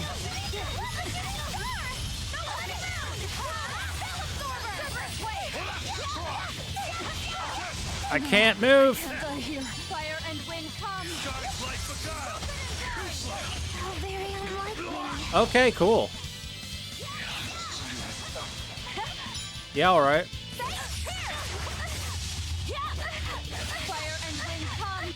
That was really awesome RNG there. Quick saved right before it, so it's okay. That was incredible RNG.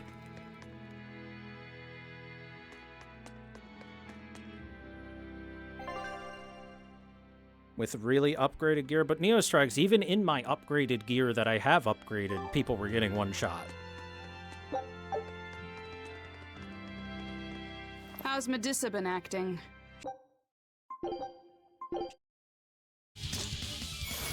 Alright, Magilu has to keep them from casting this entire fight, otherwise we will die. This entire fight, they are not allowed to cast a single time, or else.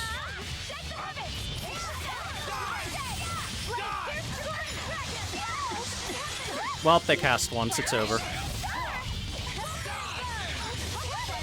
I didn't get a refund for my spell, so it's pretty over now.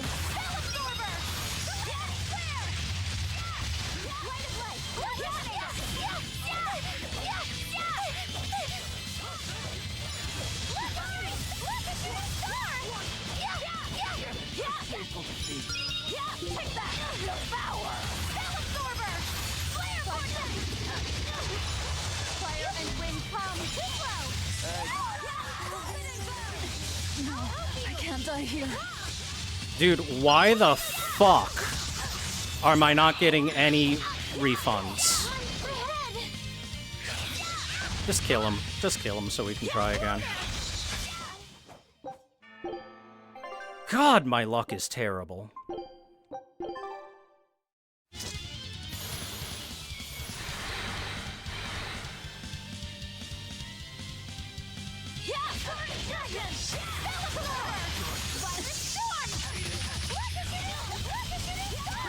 Refund me!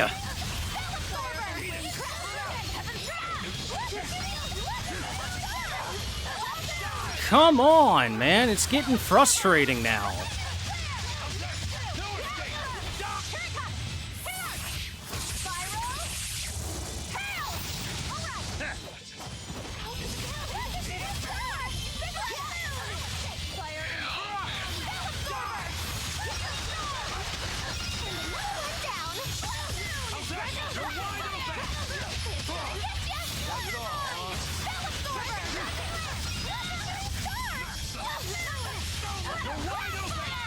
Look, we got one refund, and that's all we needed.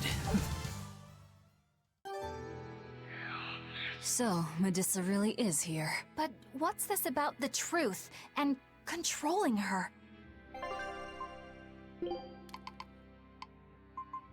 See, you can't turn these off at all, so I can't make Flare Vortex go away. It's the one I never, ever, ever want to see. Ever. Because it's the worst one. Since it's the one that puts a tornado on top of Magilu, which is not what you want, because Magilu doesn't want to be, you know, hugging the enemy. Whereas Calamity Flare is good, Violet Storm is amazing, Hydro Storm is great, Gravity Gale is amazing, Lightning Blast is pretty good too. It's only this one. This is the only one that I wish would not exist. Also, wait a second. Oh, that's the Switch Blast. Okay, yeah. We will need to be extremely wary. Let's go! Die! Oh, look, we got Flare Vortex, and now life is terrible.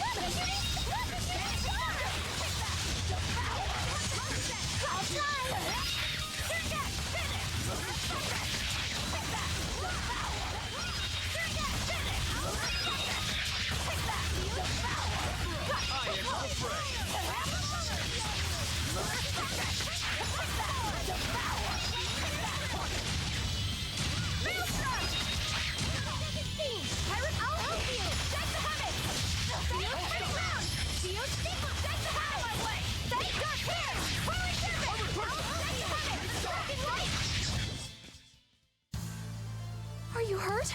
Can you stand? Yeah. The child is not dead.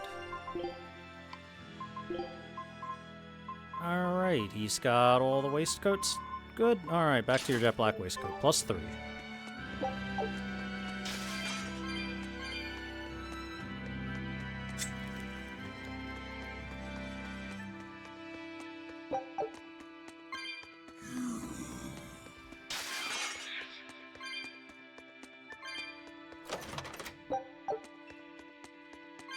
Oh, hey, a new force ring. You're strong, but I'm strong.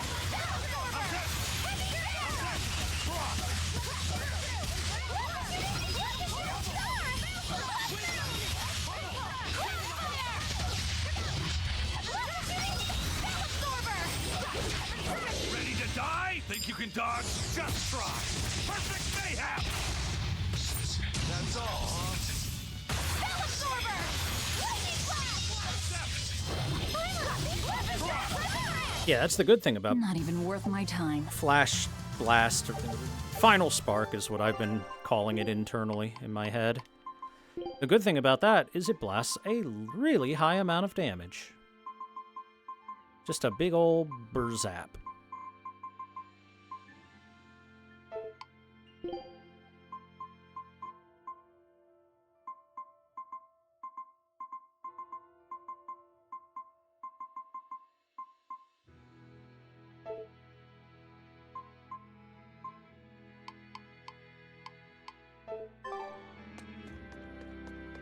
And I know that right now I have a bunch of +0 stuff equipped because I'm mastering its skills. But I have tested in my offline play, specifically, those wandering enemies will one-shot me even with my plus gear on. It's not a lot of plus gear, I guess. Only like +3-ish, but I mean, that's as high as I could go until just recently. Wandering enemies on this difficulty just... They fuck, man. They fuck. They fuck hard. They fuck real hard.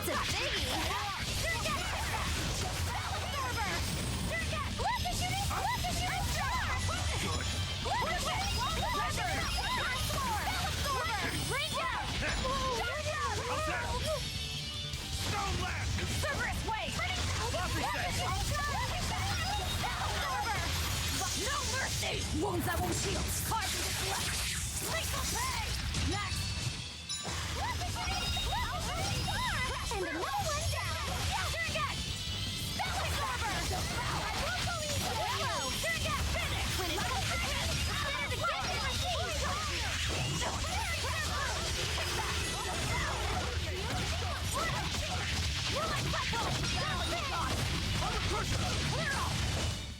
I unleashed all my power. Maybe I overdid it.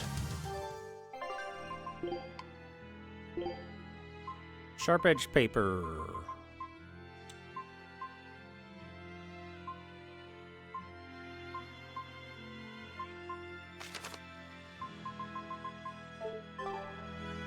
It is really weird that the game has these mastery skills, right?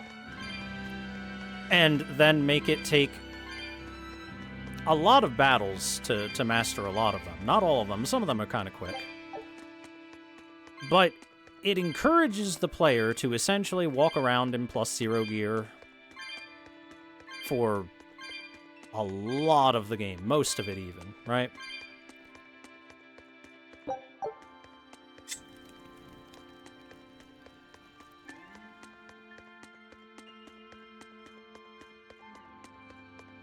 And I don't know, I just find that kind of odd.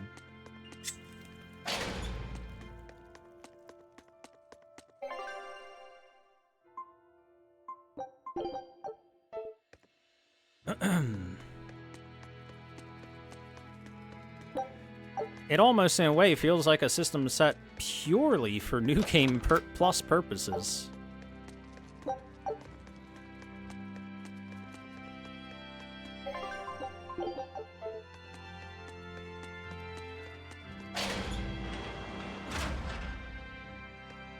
And the amount of grinding you would have to do in order to get all of those upgrades is a fairly large amount. You see, it takes a little while for us to finish mastering new equipment. Even when the numbers aren't super high on it for it to be mastered, it can still take a bit of time.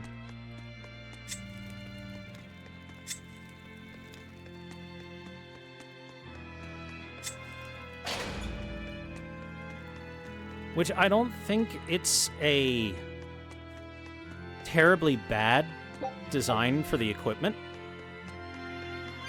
At a baseline, I feel like the way that it was implemented, on the other hand, could have been better.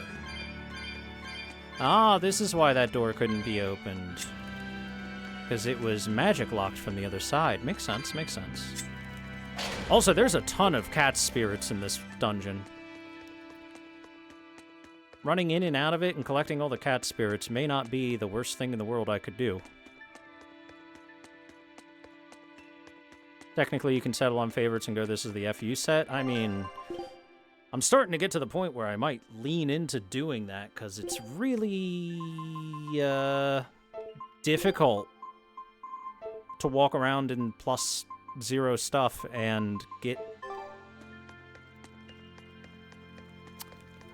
to not have the bonuses from the upgrades.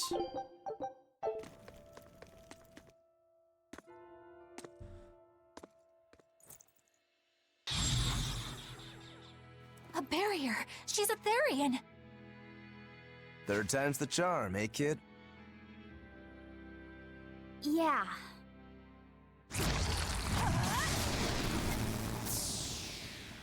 Yum.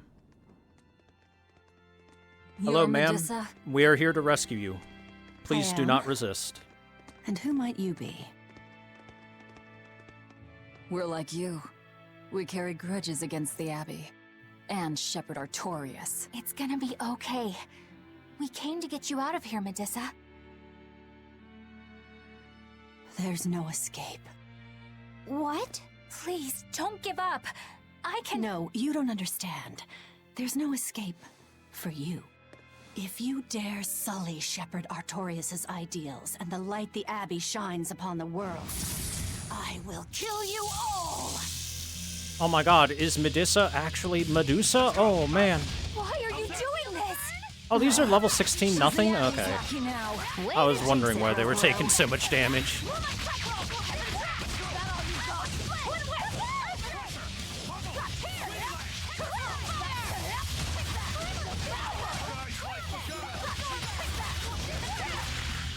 Okay, they're getting slightly bigger, slightly stronger.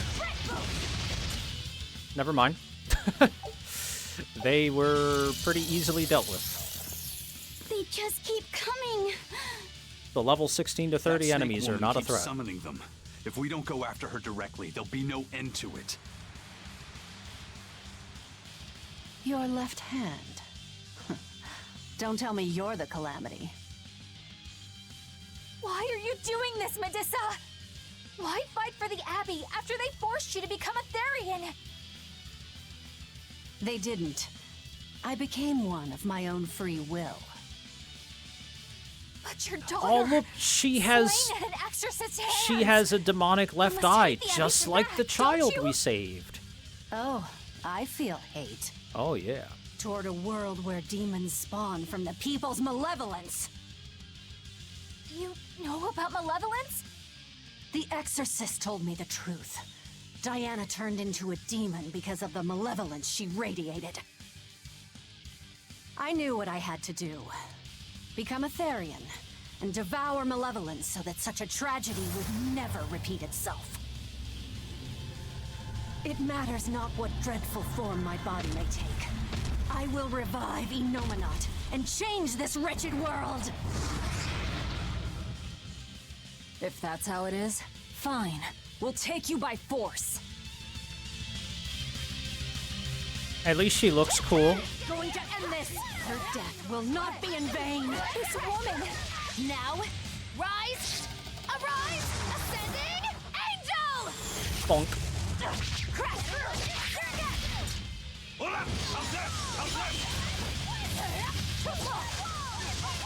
Alright.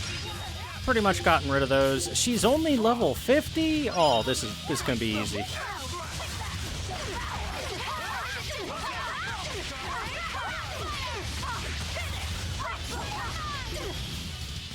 Weak to Earth, okay.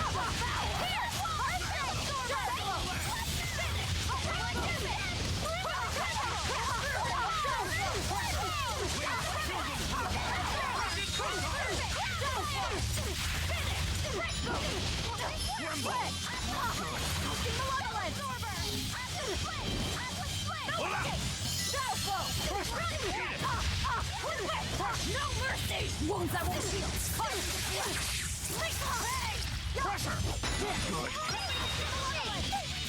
Good. Oh, she's got special eyes. Yeah, that makes sense. He's been stoned.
So her ultimate It's attack over. was to stone people, Curse you, Lord of Calamity. but that can't work against Lord Velvet. of Calamity. She's immune to status That's effects the name of with the demon lord the hand who will out. bring about the age of chaos. Zahando. The unrepentant embodiment of malevolence, whose blind pursuit of self-gratification will rain destruction upon the world. The irredeemable, uncontrollable personification of human sins. An evil like you. Demon, Therian, Lord of Calamity. Call me whatever you like. I'm the girl with the gun. But if I'm the supposed Lord of Demons, then you're just a minion to be used as I please. Nothing more. No. So, I Lord of refuse. Calamity was a thing in Zestiria. What happened to my Diana was my fault. That's why I will fight you until my dying breath! Okay, something went wrong with the audio mixing in this particular scene where the end of her lines are getting cut off with the beginning of her next line. Stop! Don't Weirdly get in enough. my way! No! Enough mothers have died. I won't let you join them! Eleanor and Kamawana, they both lost their mothers too. It's a terrible thing. Kamawana? A little girl that the Abbey forcefully made into a Therian.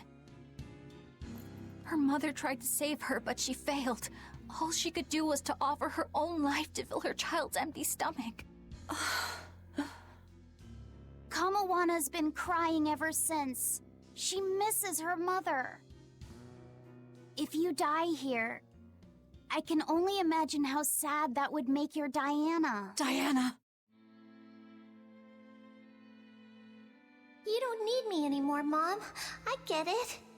You love this new dad more than your own daughter! No! Honey, I did it for you. But you really thought I stopped loving you. And the malevolence made you into a demon. It's all my fault. I'm so sorry. Forgive me, Diana. Medissa. She'll be all right. She's just unconscious. Let's grab her and haul her back. I'll place her under a binding art, just in case. Gotta hand it to the Abbey. Very resourceful, taking advantage of Medissa's regrets like that. Making her into a Therian who would do their bidding. It's just so cruel. Who cares? Reason above all, no? Exactly. It's true. The way I feel goes against all reason. There's no telling what'll happen to Heliphys once we take Medissa out of here. And yet I'm doing exactly that, all on account of my own hang-ups. Even crushing Medissa's honest resolve. According to reason, malevolence is the fault of the individual. You assume no responsibility or guilt for what happens to them. I refuse to turn a blind eye to the consequences of my actions. I chose this path to seek the truth, not to deny it. If I'm to betray reason, then that is the very least I should do. You're too much, you know that? You and Medusa both. I respect the resolve. Quit overthinking things. Just blame all the suffering on the Lord of Calamity. Makes life easier. Velvet, I'm not trying to cheer you up. I'm just saying it doesn't bother me. Whatever's coming, I can handle it.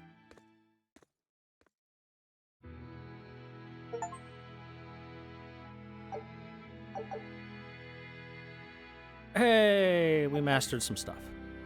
And we got Superior Ignicite. Unlocks level 3 random skills. Alright. Our scout ship has returned. We got a lens. I knew this would be big. What a treasure! Ooh, Eye of Automoni. A sculpture found on the Sordian Peninsula. A large-scale version is said to have been located in a floating city. We learned fortune-telling. She's serious. Scout ship. I'm guessing that's a Magilu thing. Rare food rate up large. Nice. Alright, let's take a look at that crystal ball we just got. There are lilies blooming inside. Oh, not that one. There, I that sense one. a fantastic force within this. Here's a pretty little piece of art. You know, I can definitely imagine a larger version of this being able to levitate an entire city. You're right. Right out of your mind? What possible purpose is there in floating a city? I don't get it. Why, indeed. I don't claim to have any answers, but they must have had their reasons. Maybe they just wanted to see if they could. That's ridiculous. But I wish I could say you were wrong. That's a bigger part of human nature than one might think. Aye. That drive is a major difference between them and Malakim. But it also leads them to malevolence. I'm aware. But still, it's a part of who they are that I don't entirely mind. Why did you make the city float? Why do birds fly?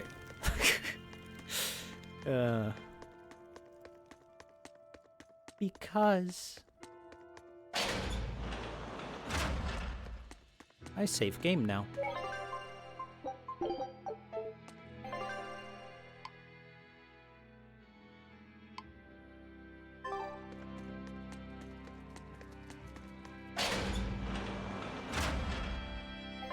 Actually, you know what? I think we'll stop right there for the night. And call it for now. Chat, thank you all for watching this evening for the past 5.5 hours or so. I appreciate it. Sorry if it sounds like I've been complaining a lot about the gameplay, but the only problem I really have is it feels like the game is on purpose setting us up for failure with the equipment system, where yes, you can upgrade your equipment, but because of how master skills work, the game is basically telling you you really want to master as much equipment as possible because it gives you passive stat boosts and stuff that are important. Which makes it difficult for you to keep upgraded equipment equipped because of that. You know how it is? Maybe I should just do it, like, small bits at a time? I don't know. For the time being, it is a slightly unfortunate system because of that. And because, every time that I look at the enemies and I'm like, what do you mean their stun chance is 9%? The enemy just stunned 3 characters on the first hit. How could it possibly be 9%? That doesn't seem accurate. Because so many of our fight losses have been stunned to death instances. Or the exact opposite of that, with using Magilu's Spell Absorber, getting Big Spell, and then not getting either a status effect, a stun, or whatever, and then not being able to refund it. That was what the Exorcist fight kept doing to me. Which is a bit rough. A lot, like, RNG plays a much bigger part in the fights in this game than I wish it did, because status effect infliction or stuns equal souls more than anything else. Sure, you can perfect dodge and maybe get a soul, but it's not guaranteed. And that also relies on the enemy actually attacking you the right way instead of the wrong way. The wrong way is the enemy casting big-ass spells that hit multiple times, or something along those lines, and the right way is hitting you with an attack that'll hit you once, maybe 2 or 3 times at most, but probably not more than once. So there's all this various stuff that makes it difficult to gain souls, other than either inflicting a status effect or a stun, stun being the most common one more often than not. And so it creates this really feast or famine system where when the fight goes well, you just completely dominate and the enemies don't even get a chance to fight. You've seen those fights where even with like all the spellcasters on the field, Magilu pulls out the right spell, it groups them all together, it refunds all the souls, Magilu can continue spell absorbing for the entire fight, and the enemies don't get to do anything. They just explode. And then you've seen it when it does the famine version of, okay, Magilu did the wrong spell. She didn't get a refund. All the spells are going off for the enemies now, and now all of my characters are getting like 1 or 2 shot because spells do way too much damage, to be perfectly honest with you.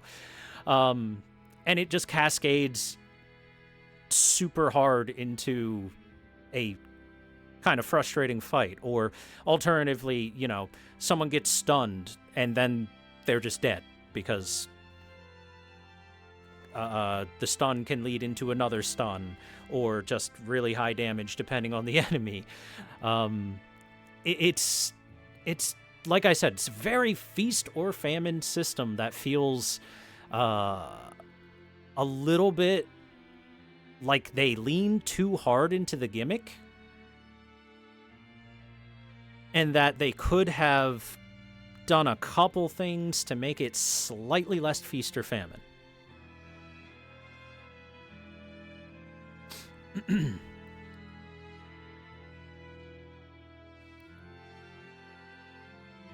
The general gimmick is MVC team comboing with tag-outs mid-comboing and while getting hit in order to kind of balance out all the resources. While that is true, it also comes with, again, the feast or famine system comes into that as well. Notice how Aizen and Eleanor currently have 0 BG. With 0 BG, they can't tag out no matter what. So they cannot swap out. They are stuck on the field no matter what. Which means if one of them gets stunned and I want to swap them out, they're just fucked. And BG is reinforced by getting souls, and then using said souls to do your break arts, and then your break arts give you the BG, and it flows into itself. And like I said, everything revolving so heavily around stuff like status effects and stuns, stuns especially, stuns is the big thing, makes it such a feast or famine system. The stuns is the thing that is the most frustrating, because if you get the stuns over and over again, even an enemy that is double your level, you can just beat the shit out of. As you saw me do, not once, but twice even. If you get the stuns, you just win.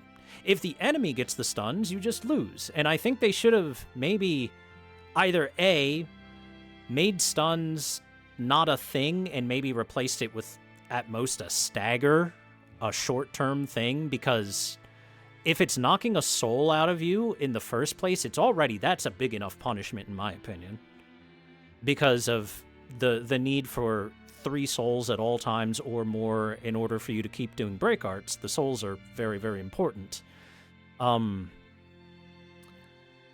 instead, the stuns also stun you for like 3 seconds, and 3 seconds of not being able to move is just not good if the enemy continues to target you. Sometimes the enemy is just like, okay, I'm going to ignore this guy now and target the person across the map, and they're kind to you, but usually they just kill you.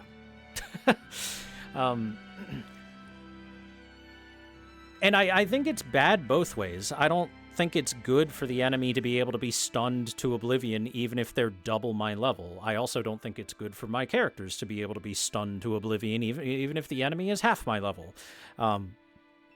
So it's the one thing that feels too heavy-handed, I guess, in the systems for how it works. And that's why when I looked at that stun percentage chance and I saw 9%, and that was right after watching 3 of my characters get stunned on the first hit, I was very, very, very upset.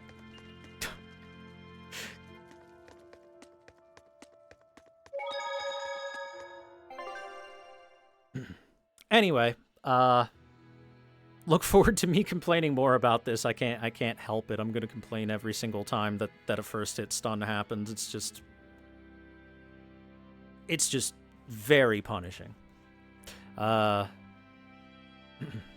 for the time being, thank you again for watching, everyone. Those are just kind of my feelings on the matter. I feel like there were a couple of ideas that they had for this game that don't gel as well as I wish they would. But overall, it's still way better than Zestiria. I'd rather take those frustrating moments once in a while in battle compared to every single battle in Zestiria being frustrating because the enemy has 500,000 HP. So, we'll accept the bad with the good, and just hope that the next Tales of game that I play has some, a little bit more polish and ironing out in its combat system whenever I get to another one. But for now, I am definitely enjoying this game. Make no mistake. Aside from the moments of frustration, it is a fun game. So I'll see you later, everyone. Thank you again for watching. I will check you out on the next stream.